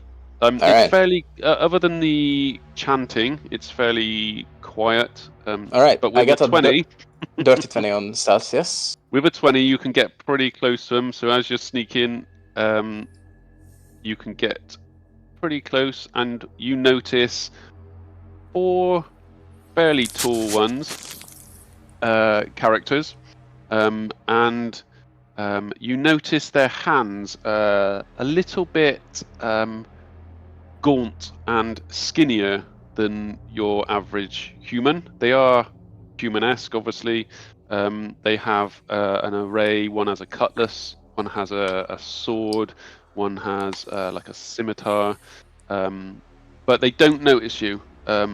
They've got ragged clothes on, one's got a satchel, but beyond them, you notice, oh god, wrong one, where the chanting is coming from, and it's a you don't recognize the dialect. Oops, it's me. That's right. It goes. You notice a half orc humanoid that's quite big, burly, pretty much the size of Jinn, quite muscular, with a staff in one hand, and his hands out wide, and looks like he's summoning a god of some sort or something, and you see a purple glow in front of him that's hitting the cavern around you. No one's noticed you yet. You notice the water around Jinz is brown. Okay. I would like to ask. So, Well, how are we going to do this? Water? Like, Is this water crossable? Like, can I swim across it or jump, or what kind of It's water the is this? same. No, it's the same as you've been walking through for a little while, so it's walkable. Yeah. Okay, that's cool. And so these guys haven't noticed me yet? Not yet. Not with 20, dirty 20. All right. Well, what I I think figure. if you get any closer, you need a higher than a 20 if you're going to be stealthier. Okay. Well, what I will do then is I'll pick up a small stone, and I'll just sort of clack it against the wall. You know, it's a natural noise inside a cave, but I'll do it in like 3 times quickly, as to try to signal to my team and hope they understand what I'm trying to say to it. But after I do that, I pull out my sword and I will get hacking. Can we have a move? Can we move? Yeah, you can have a move now. So Tubby's hanging fire. He's sort of ushered you up. You know, there's a little divot there in the corner, DM. So if I was to follow that bottom wall, that's it. Yeah, if you tuck me in there somewhere, I'd say that's probably where I'm going to go. Yep. I want to go this way. So, Valthor, are you getting any closer than this? Sorry? Me? Or the rest? Valthor, are you getting any closer than you are now? What? Sorry, last words, what? Are you getting closer, or are you staying Yeah, here? yeah. No, I want to get in closer till this. Wait, I will pin it here. Here. If you roll me if you roll me a stealth check. Yeah. Whoa. Stealth check.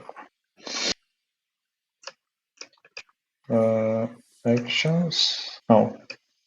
Abilities. Tells. Yep. Whoa.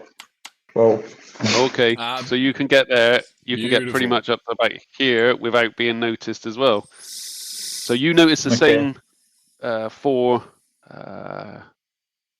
people. And yes, they are looking forward. Same description as Tubby's seeing. Okay, Jinz wants to try and get to about here. Can you do that without rolling a stealth, or do you want me to roll? Yeah, any. I would say any closer than that, and you're going to be stay there. You stay put. Stay there. Okay. Back to the front, guys. So, what are you doing? Are you waiting for anything? No. I think I did say I'm just gonna jump him. I'm gonna kill him. You're gonna jump him? Okay. Yeah. So you're gonna leap forward? How you? Unless you want to try and sneak higher, then they are. No. I'm just gonna leap here. I'm gonna cut him in half. Okay. So as you charge forward, if you'd all like to roll the initiative, as they spin around because they can hear a squeaky Tubby with his grease going. Do we get advantage? By the way, I forgot to ask. Do we get advantage since we sneaked up, or do we not? As you've charged forward, you probably could with your stealth of a 20 and Valthor's stealth of a 20. You could probably get advantage on an both initiative. get advantage. Yeah, they both. DM, do they get are they surprised for their first round? Or No, They will be. Hold on. Yes. Surprise. That is a 2014 thing. In 2024, there's no like surprise. You skip a turn thing. Ah, okay. yeah, that's Sorry. surprising. Okay, my bad. So, It's a shame. who's got a 15 to 20? Who's got the highest? I got a 18. 18. Yep. Dante. 12. 12. Okay, you are there. Valthor? Wait, I shall throw initiating, right?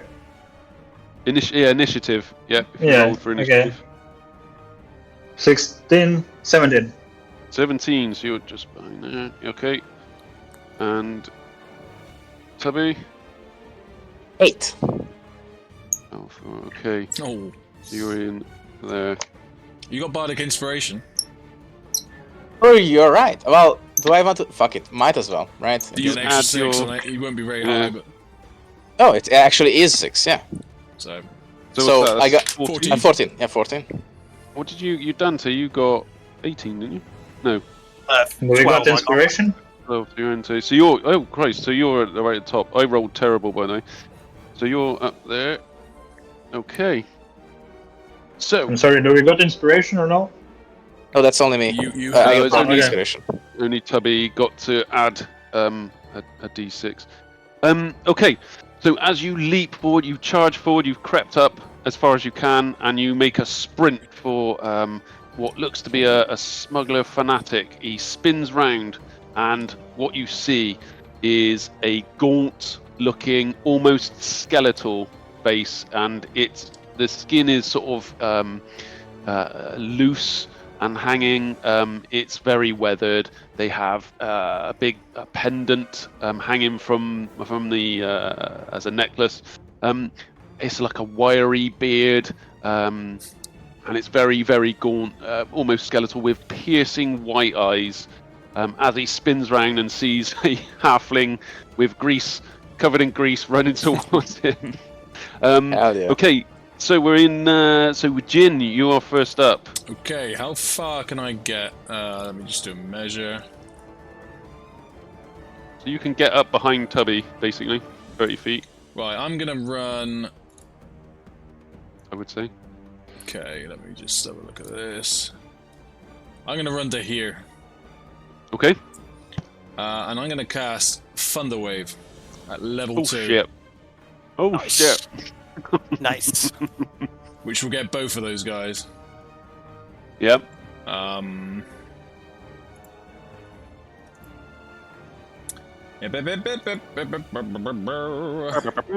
So as he walks up, Tubby's ran in, and Jinn runs around the corner and just slaps his hands together, and this huge sort of barrier of sound comes firing out of his hands. So these. And you guys, So con save, you've isn't got it? to roll a 13. 13 on a con Con save save. for these guys is a +1. Oh shit. So 12 for the first one fails, Yeah. and 15 for the second one. So the top one is a 12. So I take it. Sorry, it's the top one above you and the one to your in front of you. yeah, that's the two. So the top one goes back 15, goes back 10 foot and loses 21 health. Shit. Oh shit. 10 foot. He's in the water. We. He's taken a massive And blast he'll be and prone takes as well. 21. Oh Jesus. And the Okay. other one takes 10 points of damage. So 10 on He doesn't 2 go back. on 2. Okay, and 10. Finally, Jesus. Jinz turns up to the fucking party. We. Here He's he taken is. a huge blast. He's pretty shook by that one. And Not gonna lie. He's going to on my bonus action. He's going to give Tubby bardic inspiration again. Okay. Oh, thank you, actually. Okay. Perfect. And anything That's else? it. You've I'm moved, done. haven't you? You've done I'm your done. bonus, and you. All Yeah. done. Okay. So this one is prone, and how do we mark prone? Let's do blue. Okay. It is Valthor next, with Tubby on deck. So Valthor, Okay. you're up. Yeah, I want to use this link and take some rock and throw it into. Wait. May I shoot this guy? You can shoot him. What are you shooting him with? Yeah. Wait. What? Are you shooting him? Did you say? Yeah, I want to shoot him. May I? Yeah. Okay, I do. Go for it. 20. 20. Yeah. Yep. Hits. Damage. 5. 5 damage to number 1. Jesus, he's taken a battering already. He's just had a thunder wave, been smashed up, and then he's taken. What did you shoot him with, by the way? A rock, just rock. So Was, as he's- yeah. So as he's led on the floor after a big thunder wave, a pebble has just hit him in the side of the Just threw an head. improvised and weapon. Nice. Concussed him a little bit. Perfect. Okay, and then Yep. Tubby with Smuggler 2 on deck. Yes, sir. So the guy on left of me is gonna get it. He gets recklessly attacked. Wow, these are horrible rolls, but it does a 14 hit. 14 hits. All right. This guy takes 6. Well, I use my bonus action to rage. I should have mentioned that, but yeah, Okay, this guy yeah, takes yeah. 16 damage. 16, so that is Smuggler 3. Okay. 16 And- damage. and he's sapped. So he has disadvantage to attack anybody. Actually. Okay, yeah, disadvantage. On And- anybody bar you? Or not? Well, okay, no. So yeah, I guess anybody. it does cancel out. But if anybody, but against me, it would cancel out due to reckless attack. Because of But the yeah, advantage. Okay, yeah, fine. Yep. He gets that's all. disadvantage, but advantage against you. Yeah. Yep, that's all. Okay, yeah, we're fine. So Smuggler 2 has just taken a thunder wave to the face, and he is going to rip and shake and pull out a cutlass and charge straight at Jinn, What have I done? and he's going to take just smash two Smuggler fanatics straight to the face. Right, so he gets a +3 to hit. Okay, so he's going to swing with a cutlass. Oh my god, that's a nat 1 with a 3, so 4. So he misses. So as he's charged with cutlass, he's obviously a bit shaken from this thunder wave, and he swings and completely fluffs his cutlass swing. It's Dante with a smuggler on deck. Okay, so what are these guys armed with, DM? They are armed with your basic weapons. So they have Okay. cutlasses. One's got a cutlass. One's got like a sword, just a normal sort of short sword. One's got a scimitar, and the other's got a cutlass. So basic What about basic this, melee. See this chap down the bottom here, the bottom one. What was he armed with? The far left. Yeah, the Tarek. one that's not being. Yeah. No, not the one far left. The smuggler This one? fanatic down. Oh, This here, one down yeah. here. So he's got a cutlass. He's just your Okay. your standard with all the ruckus. So- He's turned round and he's drawn an arc-shaped cutlass. You know, like the curvy sword. So I get a free use of this one because of one of my feats that I've got. So I'm going to move Dante slightly forward, and because Yep. I spotted him and he's the only one that's not been engaged or attacked yet, Mhm. I'm literally just going to mutter something, an incantation, point at him and say, "Hey, fucking drop it." Okay. Yeah. So it's command. You speak a one-word command, so drop is the command that I'll be using. Okay. You can stay within range, which I've now moved myself slightly into range. Target must succeed on a wisdom saving throw or follow the command on its next turn. And drop is the target drops whatever they are holding and then ends their turn immediately. Okay. So on his next turn, he won't attack. He'll just drop Wisdom his weapon. saving throw. Fail. He Yeah. drops it. His sword. Yeah. Pass That's it. So Okay. 15 is the DC. Oh shit. 10. It literally just goes, "Oi, I can drop it." Love that. So he's dropped his. He's got a bit of a shaken up. Like, what the fuck is going on? And his cutlass is just instantly dropped out of his hand on the floor. I get a free use of that one, so I thought I'd get that one in there. So No, that's great. Okay. Any movement or anything else? no movement. I think that's me. I think. Oh no! Can I cast bonus sorry. action dragon for the? Just let me see if I can. It's a bonus action. I will cast Dragon's Breath on myself in case anybody comes within. Yeah, I'll cast Dragon's Breath on myself as a bonus action. So you're holding, or like It's getting just, ready it's for a, dragon. You spot that. I cast it, and then I can use yeah. it as an action after that point if I want to. But it's the bonus action is to cast it on myself. Okay. Okay, and that's my turn. Perfect. Okay, so now we have Smuggler 3, who is engaged with Tubby, and he's going to take a swing with his scimitar, and he is going to roll to hit with a 10, a 13. I don't think hits, does it? Nope, it Nope. doesn't. No. Sorry, 10, 11, 12, 13. Yeah, 13 misses. So he swings over the top of your head with his scimitar. By the way, he does have advantage if that matters. Oh shit! Yeah, yeah, it does. Sorry. Oh, fucking cocked again. So 17 to hit.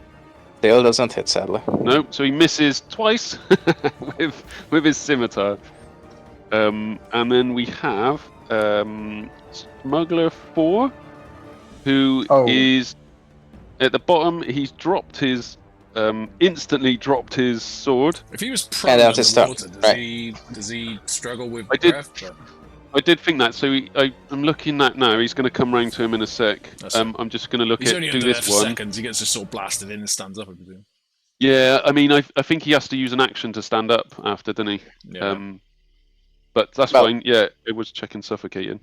Okay, hold Go on. on. So No, the no. guy who got dropped, drop commanded, drops his stuff, and then ends his turn, and that's all he does. He doesn't need to Yeah, like. yeah, do yeah. an So action.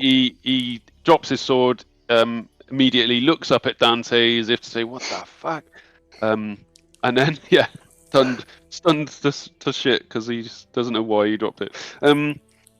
So with that was drop. So yes, now it's round to the guy that he's now under the water. It's only sort of like I said, fairly shallow water. I'm just gonna check. Improvise unarmed grapple, suffocate underwater combat. No, suffocate him. So the creature can hold its breath for a number of minutes equal to 1 It'd be plus fine. his Constitution modifier, minimum of 30 seconds. Okay, not so even 30 been a minute, seconds has he it? can hold his breath So- for. Yeah, so he's going to correct me if I'm wrong, but he's going to use his action to stand up. Half his And- movement normally. Yeah, and then grab his sword and charge straight at Valthor, which is what's his movement? Sorry, very quickly. 25, I Yeah, guess. I think it's no 30. He's got, so it's 15. He can charge forward. So he doesn't quite reach Valthor. So he just gets about there. A little step up onto the out of the water and into there. So he's just charged straight towards Valthor. Okay. Then with all the fighting going on, you kind of all notice as you're grappling with your various smuggler fanatics that there's this half orc as he's finished his incanting, his chanting, and this purple glow is starting to fill the cavern, and the mist is starting to come up Shit. an awful lot more now. I mean, it's quite high up. Tubby's almost to Tubby's shoulder height, and it's getting pretty dense, and you feel it in your bones. You feel this fog is definitely this unnatural fog that people are talking about, this mist, and it's got a bluey purpley tinge to this mist, and you're noticing it, and it's you're not frightened. I wouldn't say you were frightened, but you're certainly concerned about this mist. You're finding it quite difficult. It's cold. It's like freezing, bone-chilling cold. And with that, this half-orc finishes it, lands 2 hands together with his staff, and he's obviously had his back to you the whole time, enchanting, and he spins around, and he's going to cast... I think... Yeah. So, with this, this shell-like, scaly, he's casting this enchanting with a staff in the air, and his skin almost goes a bit scaly, and he beefs up a little bit, so he gets a little bit stockier, and he's a little bit tougher than he first seemed. Yay! And then he's going to just start striding with all the ruckus directly towards you guys here, and he lands himself about here. Tubby, I need And you to that's- beat your guy and get out of the way. Yeah, sure. Get your guy to a pulp and then jump out of the way. What you do know is he's got long hair. He's covered in like a barnacle sort of sea. His staff is got seaweed wrapped around it, hanging from it. He's got piercing blue eyes. He's got an orcish, as you would assume, overshot bottom jaw with the big tusks hanging out, and he's looking pretty mean. Right. Now it's back up to Jinn. We're top of the round with Jinn. Okie dokie, right then. Here we go. Here we go now. We are gonna Jinn's gonna go at it again, so he is gonna look at this guy that's right in front of him, and he's just gonna go, "Not today, sunshine," and he's just gonna whoom, slap his hands together again, and do a level 1 thunder wave. Okay. So you How need to roll far a. is that? Pardon? Oh shit. How far is that? Is that same 15 It's foot 15 cone feet, thing? yeah, say 15 feet. Yeah. Yeah, still 10 foot. You got a Oh. Constitution save of 13. 13. And these guys. Ну да, еще минут 30. Минут Oh, 30. shit. Oh no, that's a poor 5. Okay, I'll roll Zero. damage. Damage is only. Да, я знаю. What was that? 5. 5 damage. 5. And he goes back Yep. 10 foot. So he takes this big thunder wave as you clap your hands. This wave of energy comes out and hits him in the chest, and he staggers back 10 foot. So he's on the edge of this little thing here. Yeah. Okay. Nice. And Jinn Oh, is right. gonna leg it. You've got free Damn. movement now. Yeah. Yeah. Okay. Oh. Okay. never mind. He's gone for it. I had a plan, okay. Just making a note a minute of. Ah, no, never mind. I can still do it. Okay, let me 2 secs. Okay, okay. Okay, Get so you one. charge straight at him? Yep. Yeah. Okay. And I'm just Sorry, going to make a note of that. There we go. Okay, Mhm. so we've got Valthor is your turn with Tubby on deck. Finally. So, what I want to do, I want to cast Spy Growth. It's 10 meter. Wait. 10 minutes and 20 feet. 5 So foot I want radius. to cast.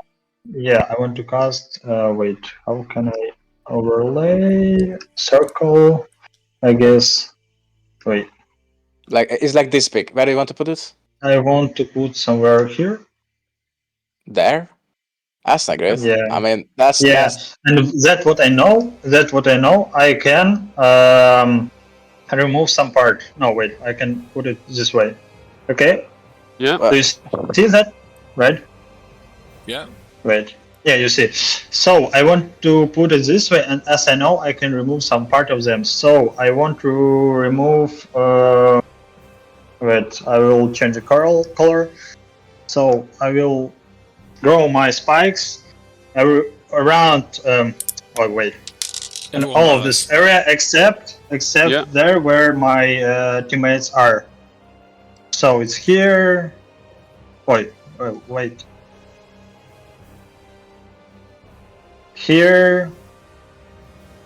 Here.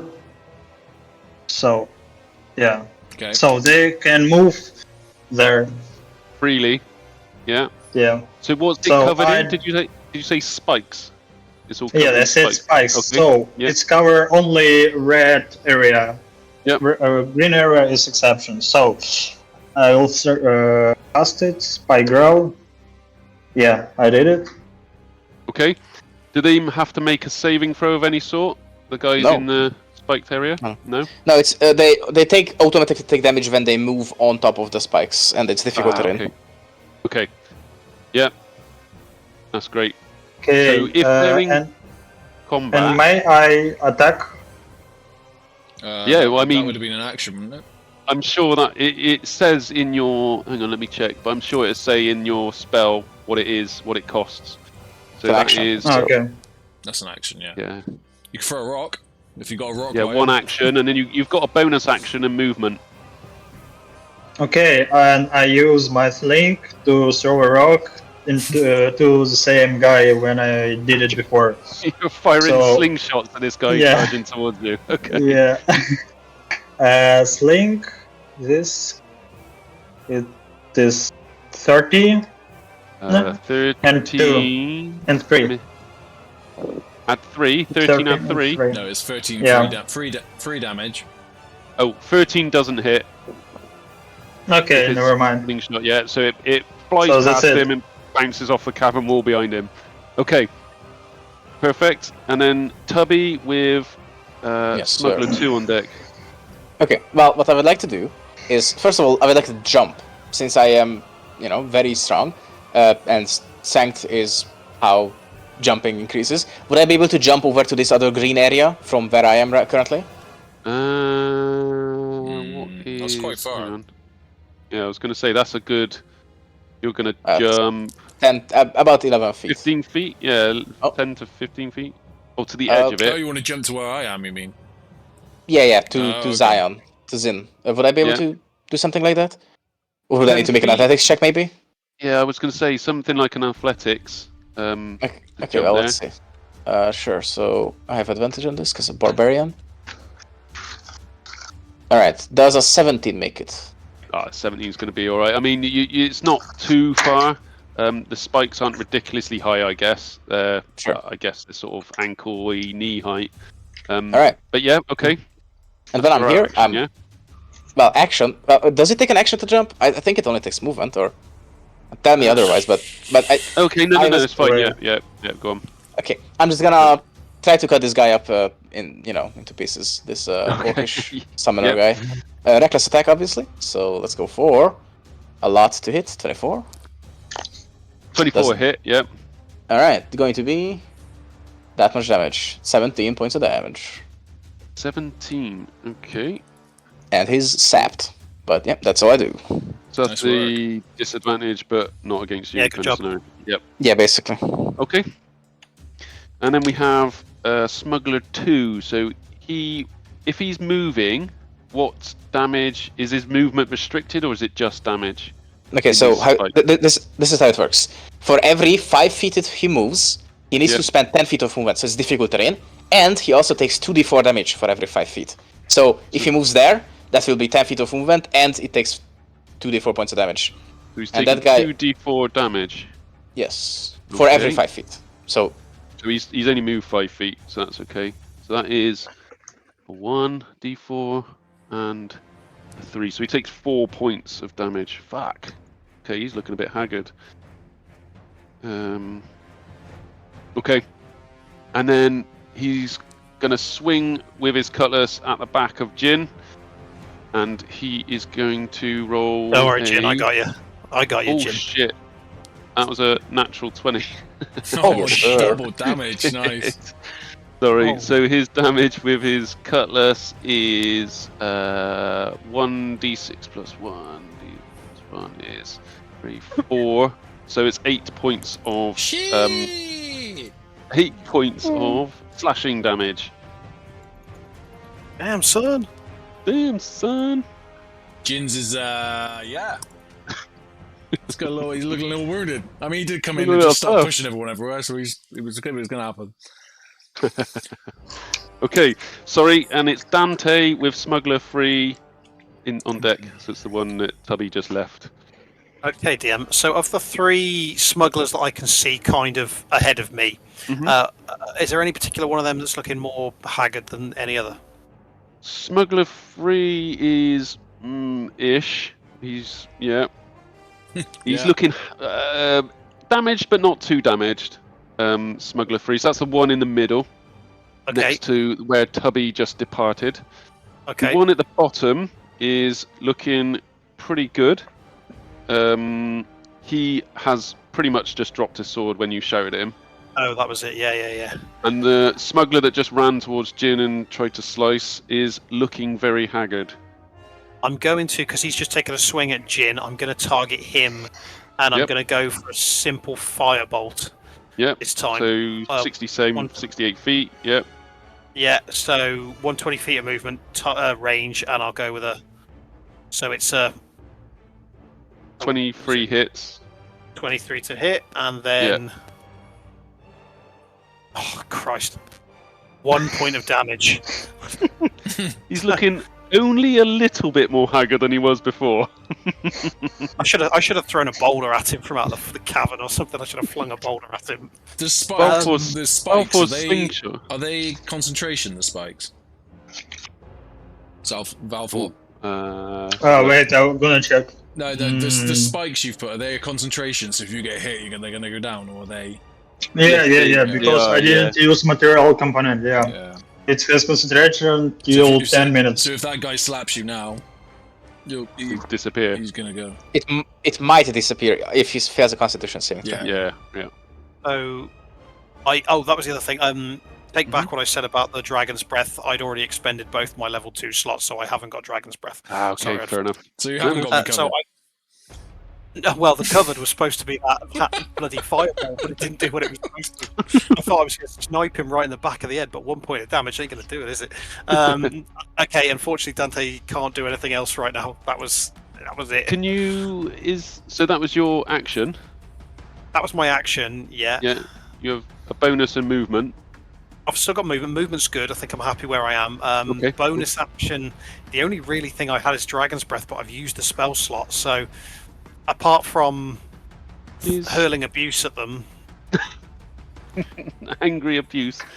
Hang on, yeah, 2-6. just posh, smug wizard abuse. I'm not really thinking it's a wise move at the minute. Oh, you know what? They're on a thing, aren't they? They're in like a grove of spikes. All of them. Yeah, all spikiness. Yeah. Can I use my bonus action, DM, to pick one of them? Let's call it the one in the middle, and just shout some obscenity at him. Just call his mother say his mother smells like gooseberries or something like that. Don't I? You know what I mean? Yeah. His mother You smells can like certainly elderberries. shout some obscenities at him. Yeah. Right. Do you want me to make me roll for anything, or? I'm just looking at roll a That's what I'm- performance check. Performance check. I think I've got a -1 on those. Shit. Let's roll high. Here we go. Okay, so 14. Oh, not bad. So you can shout some fairly good obscenities. He's gonna hear you. A couple of them are gonna hear you. What are you shouting at them? Oh, you pasty whelp! Your mother smells like gooseberries. They sort of do a Gooseberries. as if like yeah, really the confused. worst insult ever. Your mother smells like gooseberries. Literally the worst I could come up with. You Okay. So you just shouted, "Mother smells like gooseberries." The one's looked at you that's dropped his sword and said, "How did he tell me to drop my sword and then call me a mother smells like gooseberries?" Okay. So it's Smuggler 3 on deck. So he's going to who have we got here? Okay, so he's going to charge as far as he can. What was it? Sorry, Commander. How many feet? Okay, He's so got to expend. So that Okay, edge of that circle is 20 Is this- feet away. it's difficult terrain, meaning that it will double.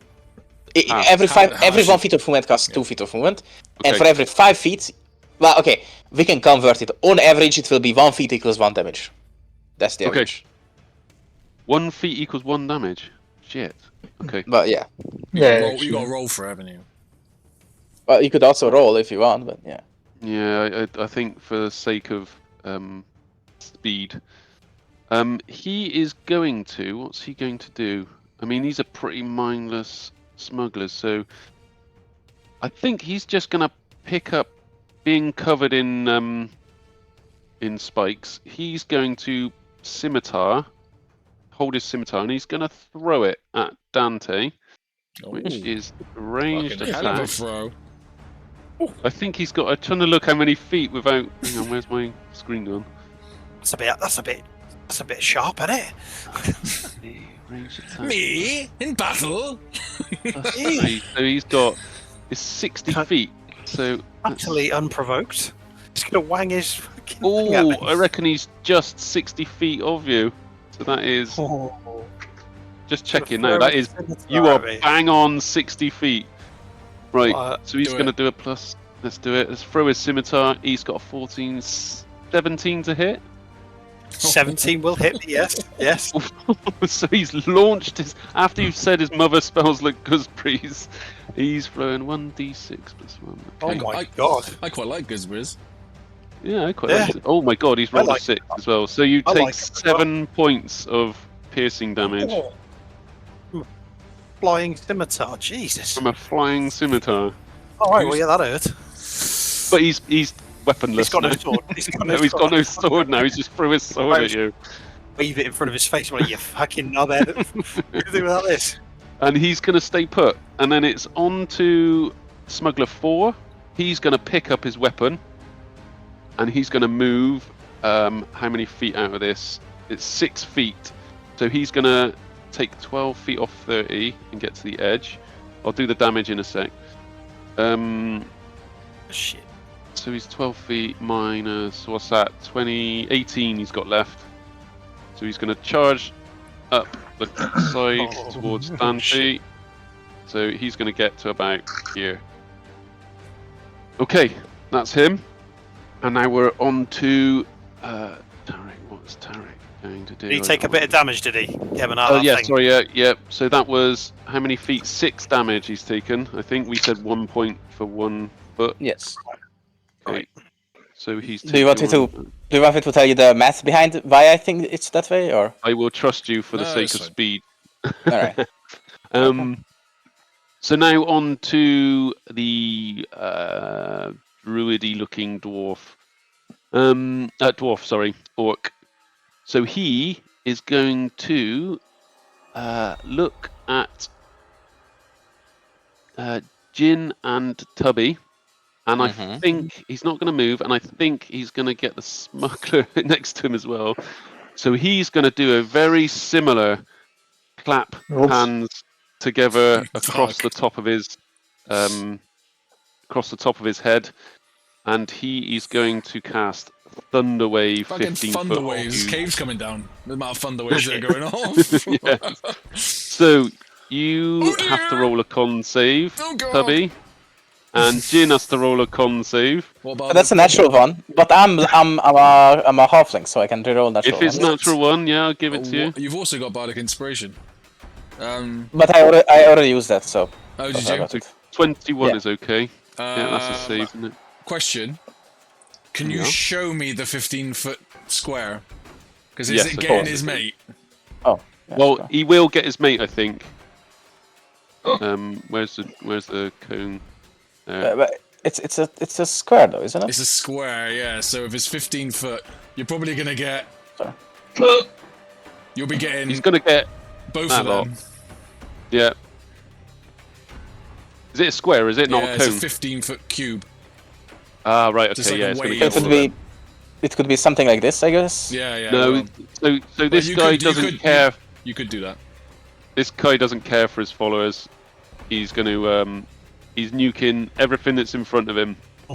So the two Okay. guys make a con save. Tubby saves, so you take half damage, Sure. which is what was the damage? Is a 1d8.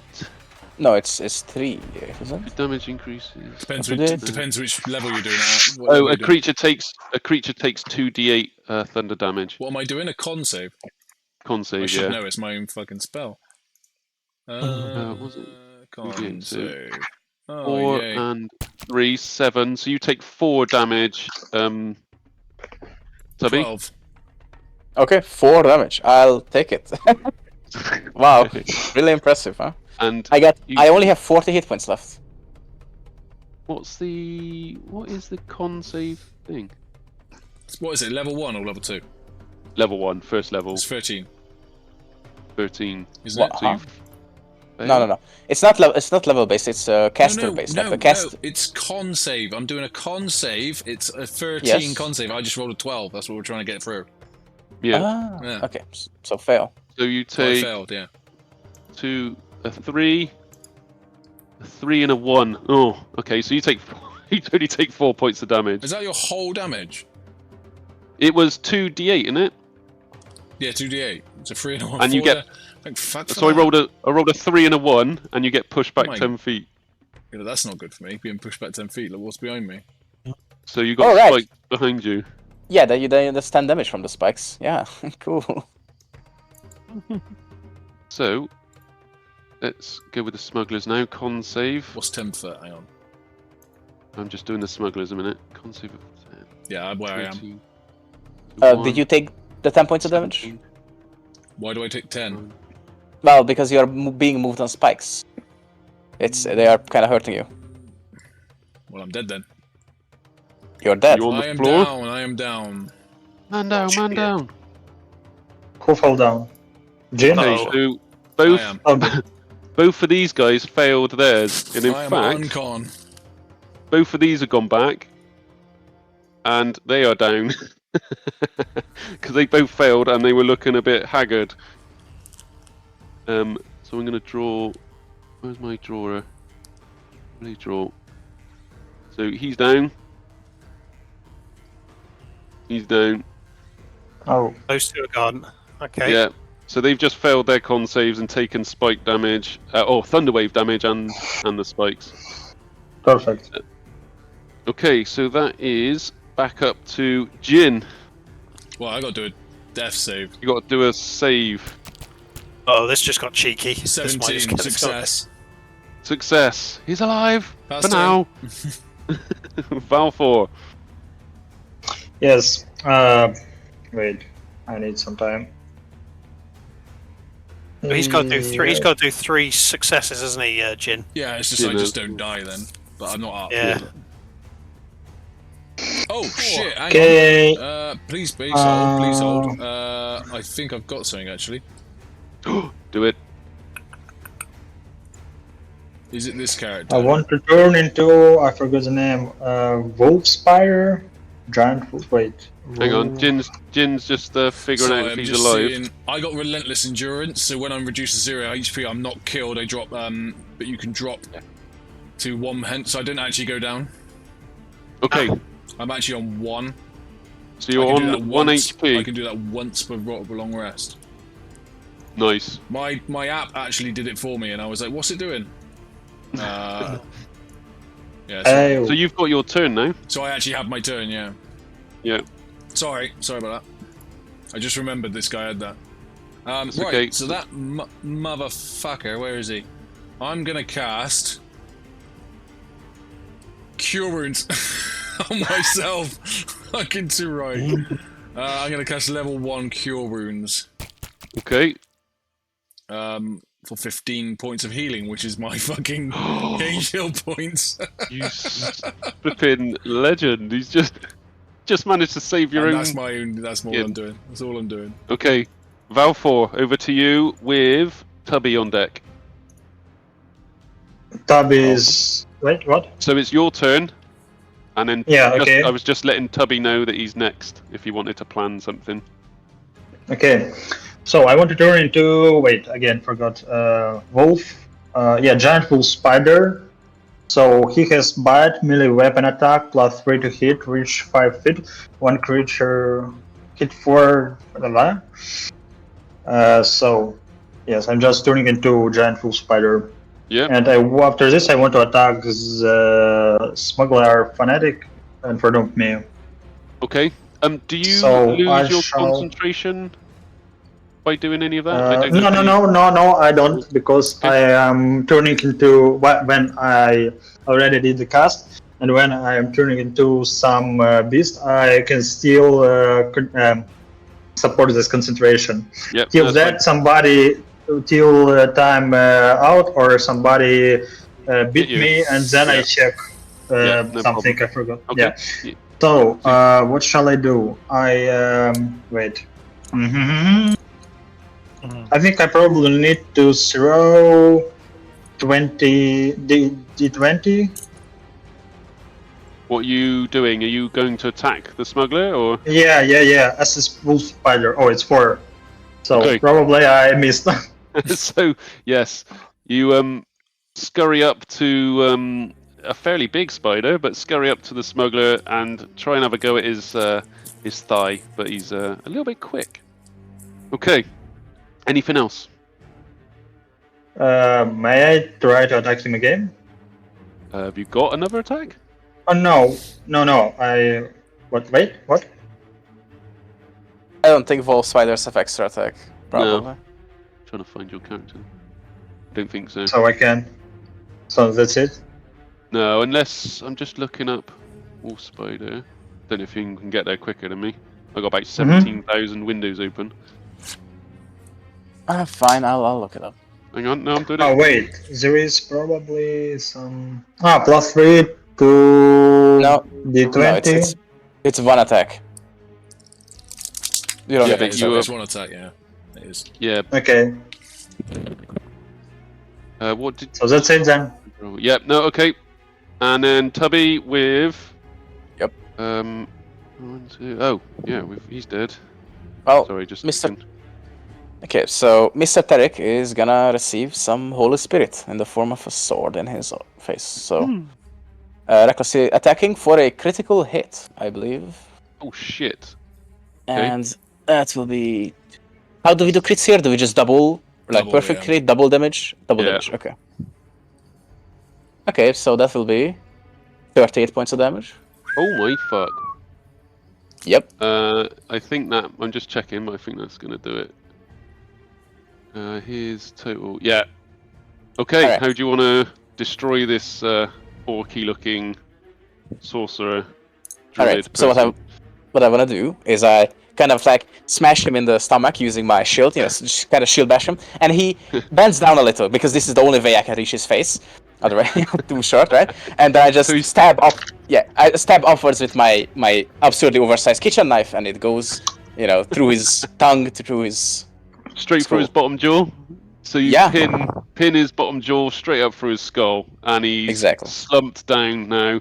His staff falls to staff falls to one side, and he just sort of slumps down in front of you, lets out a bit of a gurgly, bloody groan, and is perished.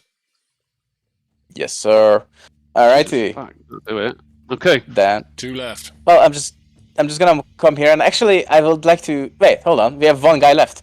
Yeah. Hey, Mr. Two- Druid, two- would you? two- 2 of them, actually. Two guys left.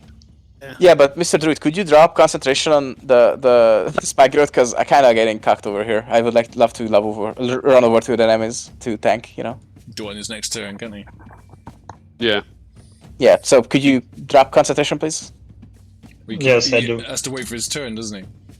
No. You can drop concentration at any point. It's just you Instantly. have to declare it. Okay. All right. Okay, so I Okay. drop it. Mm, Much You appreciated. feel free. Alright. Then I'll move over there, up to Valthor. Here, and then I'm gonna take a 5-foot step back. Does this dude want to make an opportunity attack? He's currently engaged with a wolf spider. So, did you move in Oh. and out? Sorry. Oh, I'm sorry. I completely thought he was like dying or something. Never mind. I don't do that. I just run up to the guy and stay there. So I do. Yep. Okay. No, that's fine. Anything else? It's Dante. Nope. oh, hang on. That's all I do. with Hang on, Swifty. You didn't kill that guy because he doesn't. When he goes, he's an orc, isn't he? So he goes below 0. So he's got relentless endurance like I've got. Is it? It's I was orcs. just looking. It's orcs across the board. Right. Wait. Is he a half orc or a full orc? Because full orcs don't get He's- that. It's only Is half it, orcs. is it half orc? He's a half orc. Yeah, he's a cult leader, Okay. half orc druid. Then would I detect that he didn't die? I would say Before so. running Yeah. away? Yeah. Okay, then before running away, I would just stay there and stay in his face. Wait for him. He's Yeah. safe then. So I Yeah, got man. him. He's That's all. half. I got him. He's half dead. All right. Okay. Then I'll stay. Dante with Smuggler 4 on deck, running towards you. Okay, I am going to. He wants his sword, he Um, wants his sword back. Oh no, Is it's this not that the one. dude It's not that one. It's the I other was one. about The to other say. one died, didn't he? Yeah, the other one threw his sword and then got thunder waved, and this one ran out and he's charging towards you with a cutlass. I was about to say if it was the one that threw his sword, I had something for him, but I'll. it's the one This is the one that's charging towards you. You made him drop it, and now he's picked it up and he's running. All right. DM, can I spot any large stones within 60 feet of me? 100%, yes. There's lots of stones within the correct weight and dimensions for you to So hurl. see him running. I'm just going to kind of just raise the hand and then just go like that, and then just move my head and just send it flying over my shoulder. It's coming in a from direct- behind you, and it's coming Yeah. straight past. Literally raising it up, just Okay. go like that over the shoulder, and then just step to the side as it comes hurling past. So he needs to take a he needs to save a dexterity saving throw with a 15 DC. Plus 1, 15 plus 1. Please Oh, don't he's got pass 12. this. He's got 12. No, he's got 12. All right, he gets through 3d8 of bludgeoning then. So this Cheers. was number 4. So, 15 Well- points of damage. oh shit! Okay, he's looking haggard now. He's just taken a rock to the eyeball, and he is staggered a bit, and he's bounced off the side of the cave wall. But he's sort of like shook it off, and he started running again. Oh shit! Okay. It's a hell of a rock. Wang. Okay, so he is going to start. He's going to carry on. It's his turn. He's going to get just to you. Okay. And he's going to take a swipe with his cutlass. Excellent. And he's going to roll. Oh shit, that's a 2. I don't think that add-on. No, so he misses, and is rather peeved about that one. Okay. Smuggler 1 is looking haggard. And he's going to try and take a swipe at Valthor. And he's going to go... Like Spider, I want to climb into the ceiling and attack him from the sling. It's the man in front of me. Hang on, it's the smuggler's turn. What? It's the smuggler's turn, so it's this guy's turn. Ah. Okay. So he's just taken a swing, but he's got a natural 1, so he's not going to hit. And then it's back up to Jinn. Okay, I'm gonna cast. I'm gonna put my hands together, and I'm gonna whisper loads of insults into my hand, and I'm gonna fire vicious mockery at Tarek Wavebinder. Nice. You got a wisdom save of 13. Okay, he's got +2 wisdom. Oh, he's got. Oh. Nope. So he fails that. And he takes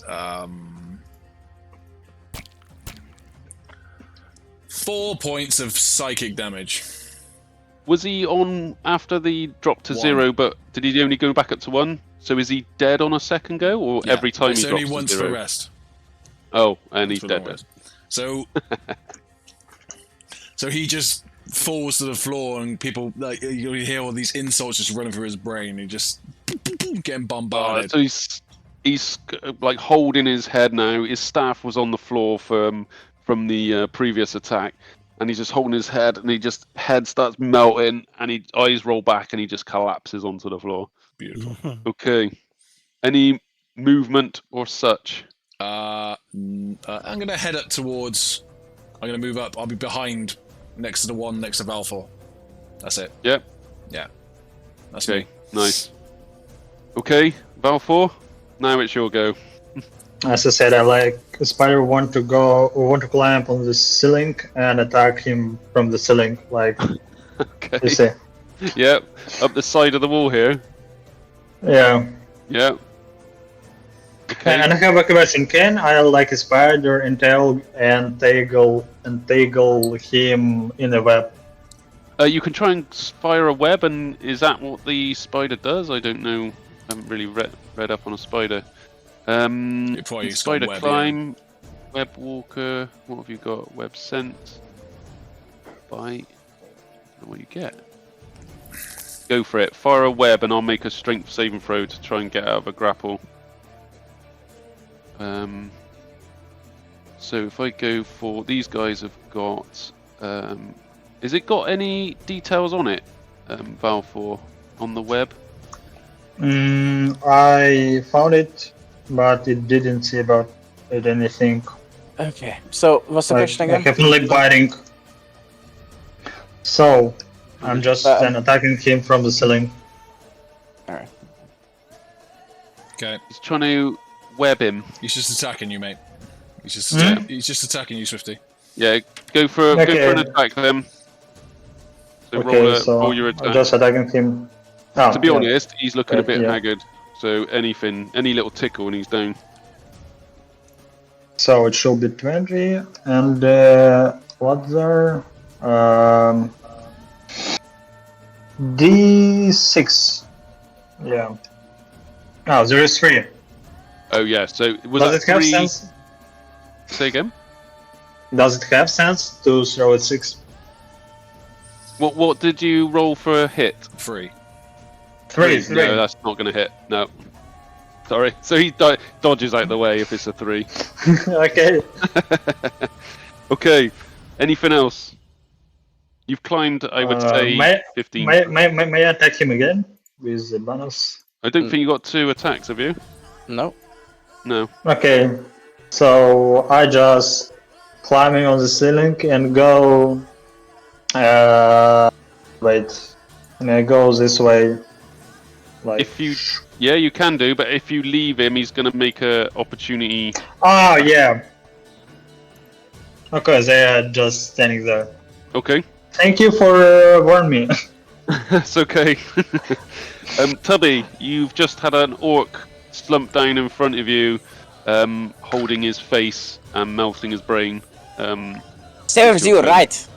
You, he tests the thing for a moment. You probably didn't like raisins. That's how you died. Alright. And with that, he's going to stride on out. Let's see, let me measure it for a moment. He can, yeah, that's about right. So, he's gonna chuck a javelin at the smuggler fanatic next to Duval. He's gonna recklessly attack for advantage, because now reckless attack actually works on ranged attacks, so, I mean, at least tank-based ranged attacks. And I'm gonna get a 19, or 25, I guess. Yeah, that's definitely going to hit. Alright, and plus 2d6 for total of Got to roll much to hit him, to kill him. 16. That's going to kill him. He's just taken a rock to the face from Dante's shoulder. That's Yeah. such a shame. I had something planned for him as well. I was going to be like, oh, mate. I just okay. So Tubby just sort of leaves his knife in the head of the half-orc. He takes out the javelin and just chucks it at the smuggler, who Takes takes the it to his javelin back. to the back, to his back, and as he's sprinting, is dodgy looking. I would say very dilutedy black, reddy blood just sprays over the front of Dante. And you see, Dante sees a spike just come through the other side of his chest, and he collapses in front of him. Moves his head back, and then just as the guy kind of collapses, he'll just give Tubby a little nod from the side. Okay, so he's down. That was Smuggler 4. Okay. Tubby, Dante, Smuggler's there. So it's yourself, Dante? Okay, well, okay. It wasn't quite what I was going to do. I had something really nasty planned for him. Let's see it as. I'm sorry. No, that's okay. You good, mate. You help me. I mean, I might have messed it up. So you gave me a helping hand. I'm going to move directly up 25 feet. So that brings me. Right that's there. it, in line there. And then, basically, I'm going to look for an opportunity in between where Valthor is kind of fighting with that guy. I will look for Valthor scurried up a wall, so you got clear line of sight to the smuggler. a clear line of sight. Oh, excellent. Yeah. Okay, then I wish I could get a little bit closer, because then I'd do what I was going to do. But you could probably get here. I mean, that was 26, so you got a little bit. I won't be within 15 feet of him, which is a shame. But So that 15 doesn't matter. No, you won't. Oh, sorry. You know what? Just for the bants, I'm going to use my last first level spell slot and just fling another one of these rocks, because it's great. So, This rock flinging Finn wizard. Love it. rock flinging wizard. So yeah, we'll go for a another dexterity. So where's the? Hang on, let me think about. So this one's going to come from the side and just fling it underarm like he's bowling, but underarm bowling basically. So this is a dexterity saving throw, is it? Dexterity saving throw, yeah. 15. So I just rolled a 2, and he's got a +1, so that's a 3. So he. So this isn't going to. Go on. No, go on.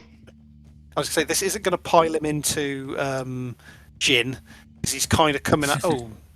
No, he's just going to hit him with force, basically. I don't know what's.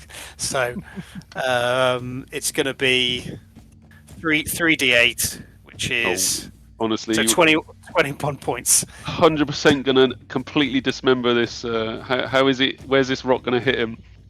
It's just gonna take the top off of him, just obliterate it basically. Something's gonna crack and go sideways.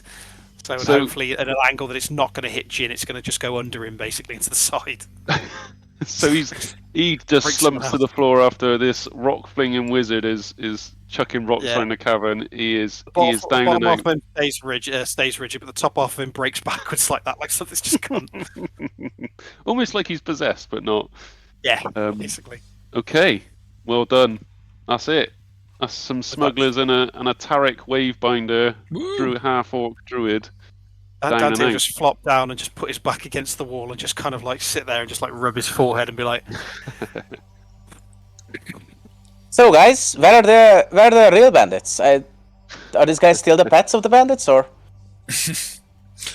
Jinn's gonna walk over and check the Torek. Yeah, I'm gonna take my cutting knife because I will need that probably. So you take your cutting knife, your little kitchen knife back. Jinn walks over, and you're gonna investigate Tarek. Yeah. Yeah, Okay. sure. I'll give you the help action. I'll have So you look. roll with advantage.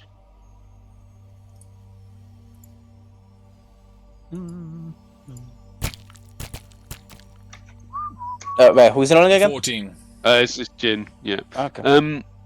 So yes, you see a half orc. He's got some pendants and all the bits hanging off of him. He's got long hair, which is a bit covered in blood now. He's got some rings on, which look semi-valuable. His eyes have gone from the bright, piercing blue to a very faded, and obviously a very lifeless body.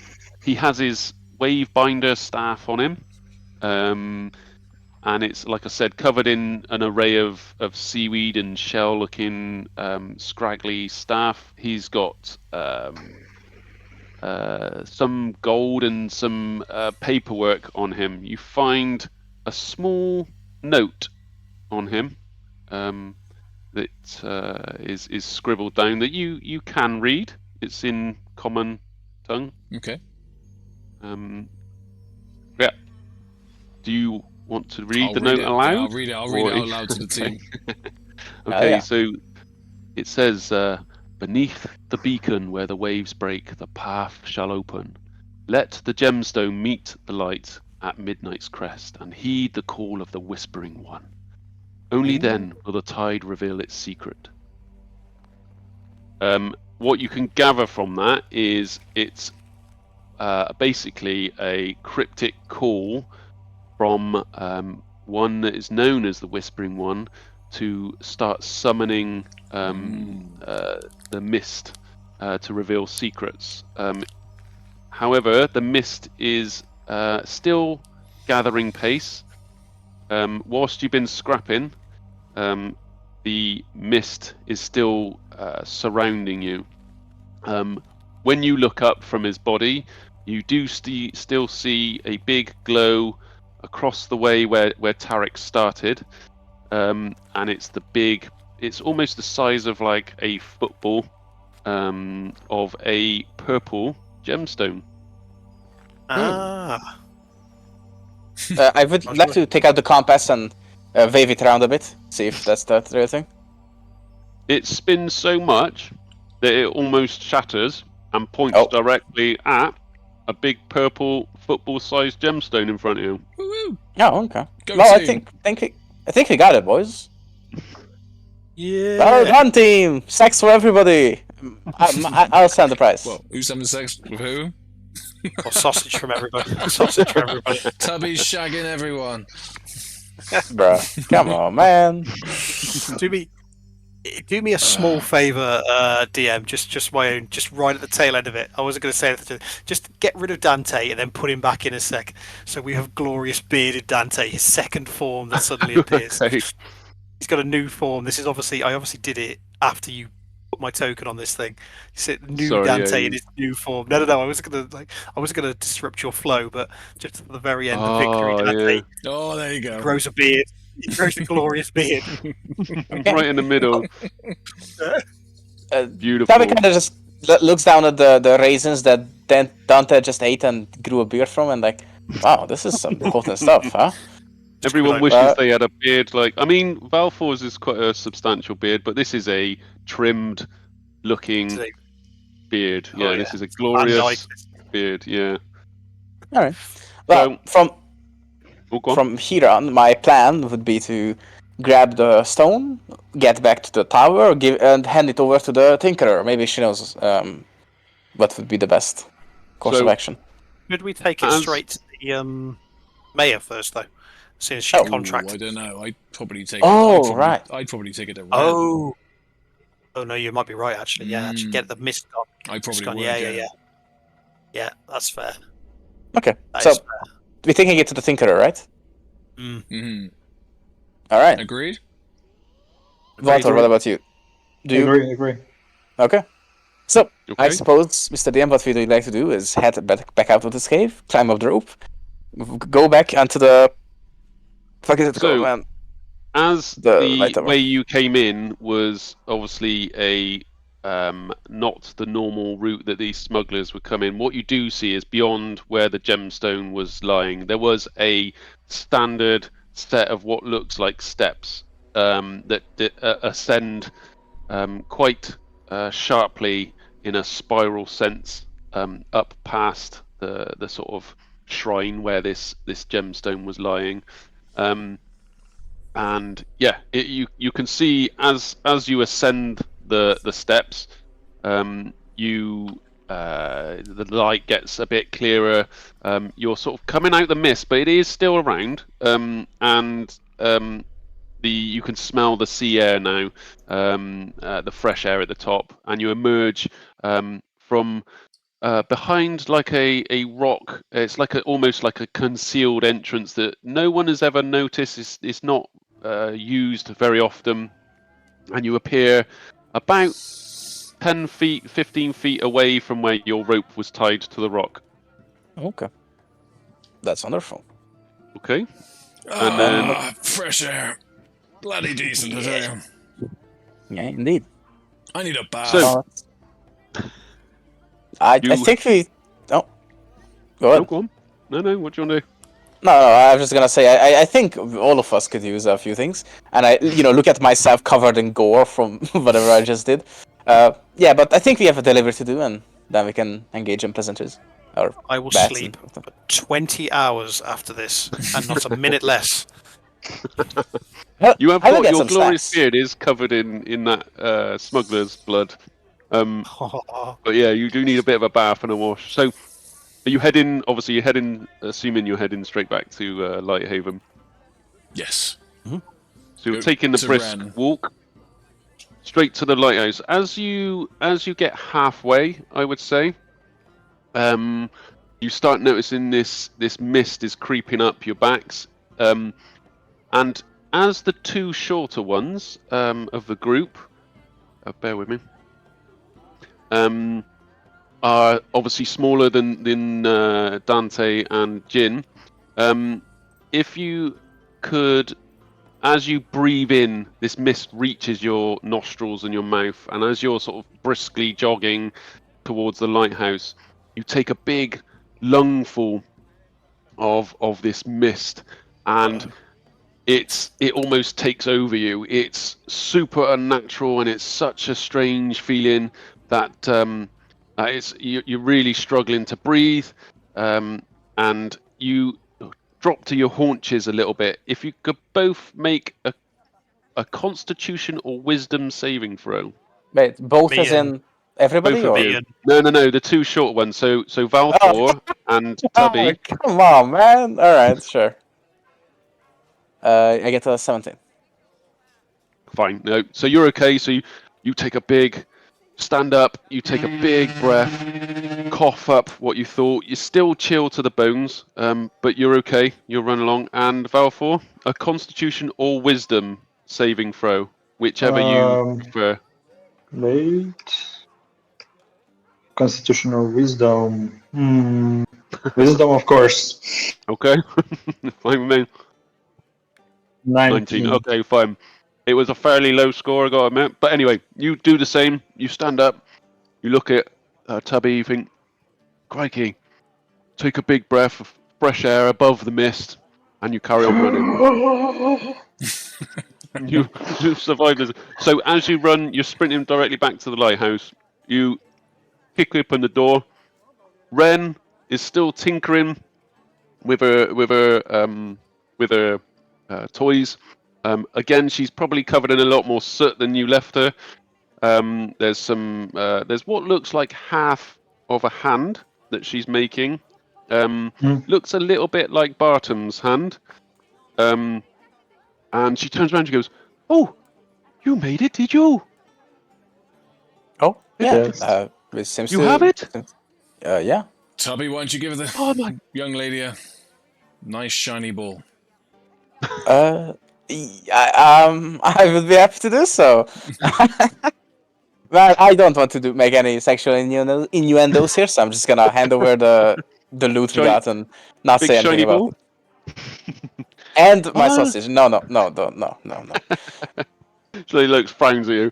So she takes the gemstone, grabs it, cuddles it like a big baby, and it's quite big on her. She's a halfling, and she's hurrying up this stairs, and she sprints to the top, and you lose sight of her. She's gone. Unless you're following her up, she is disappeared into the rafters up the spiral stairs.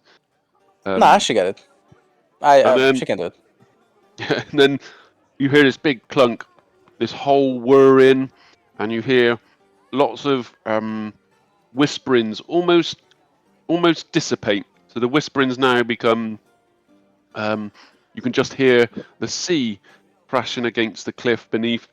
The mist descends, and the mist dissipates, and it's all calm on the western front. And Ren comes back down the stairs after a few moments, covered in sweat, covered in soot. Oh my goodness! Thank you so much, Mayor Elizabeth. Will be much obliged, much appreciated. Oh my god, I think you have saved Lighthaven. Yes, of Oh, course. by the way, did the compass work? Well, sometimes, yeah, I suppose it did. It needs a bit of tinkering then. Oh, well, Yeah, okay. definitely. I'll take a look. and that is pretty much where we're going to have to leave it. So Loved it. we did Well go a done. little bit longer than we had, but fair play. Honestly, Well done, mate, dude. yeah, I was attached. I was going till the sun was rising. That's as Yeah, far I as was as well. You said Um, it was amazing. But yeah, no, What- well done. It was there was a lot of RP that could have been had as we hit the town, but I think we're going to call it there. I think it's getting a bit But on. the mist dissipates. Everyone is happy.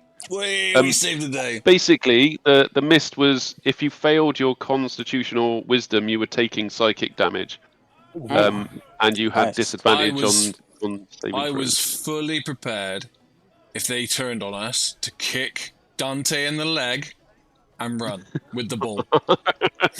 Shane, you're going to do that Shane thing from Walking Dead. Yeah. That shoots him in the leg. Yeah, just bang! Bye-bye. So Naked. I was quite glad that Valthor and Tubby rolled high on the saving throws.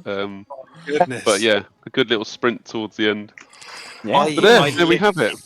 Good I fun. burst Well done, his Swifty, head on your out. first Well done, mate. DMing, dude. Mate, great job. Honestly, great job. Really pleased with that.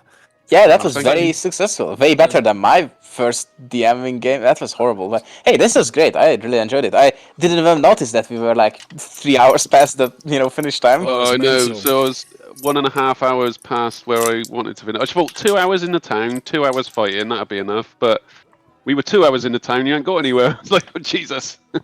Yeah, Honestly, That was really good. cool. That's good. but I think that was our bad, right? So No, Okay. I mean, it was what I expected. I just didn't really know how long all the conversations. I didn't know if you'd see the tankard toss game and everything like that. So, but yeah, That's it. Yeah, we had some exploration. The games. We had lots of RP. And then we had stacks of combat. There, you literally nailed every aspect of it all the way Brilliant. through. So yeah, I was Great job. curious as to which, if you go back down to see Garrick and take the boat, because obviously there was a few saving or checks to be done when you're rowing through a bit of a choppy water, Yeah. but you navigated a path pretty well, albeit Valthor slid on his ass down the slope a little bit. No, that's good. Yeah. Look forward to playing with you guys again soon. So I should say that I think like every single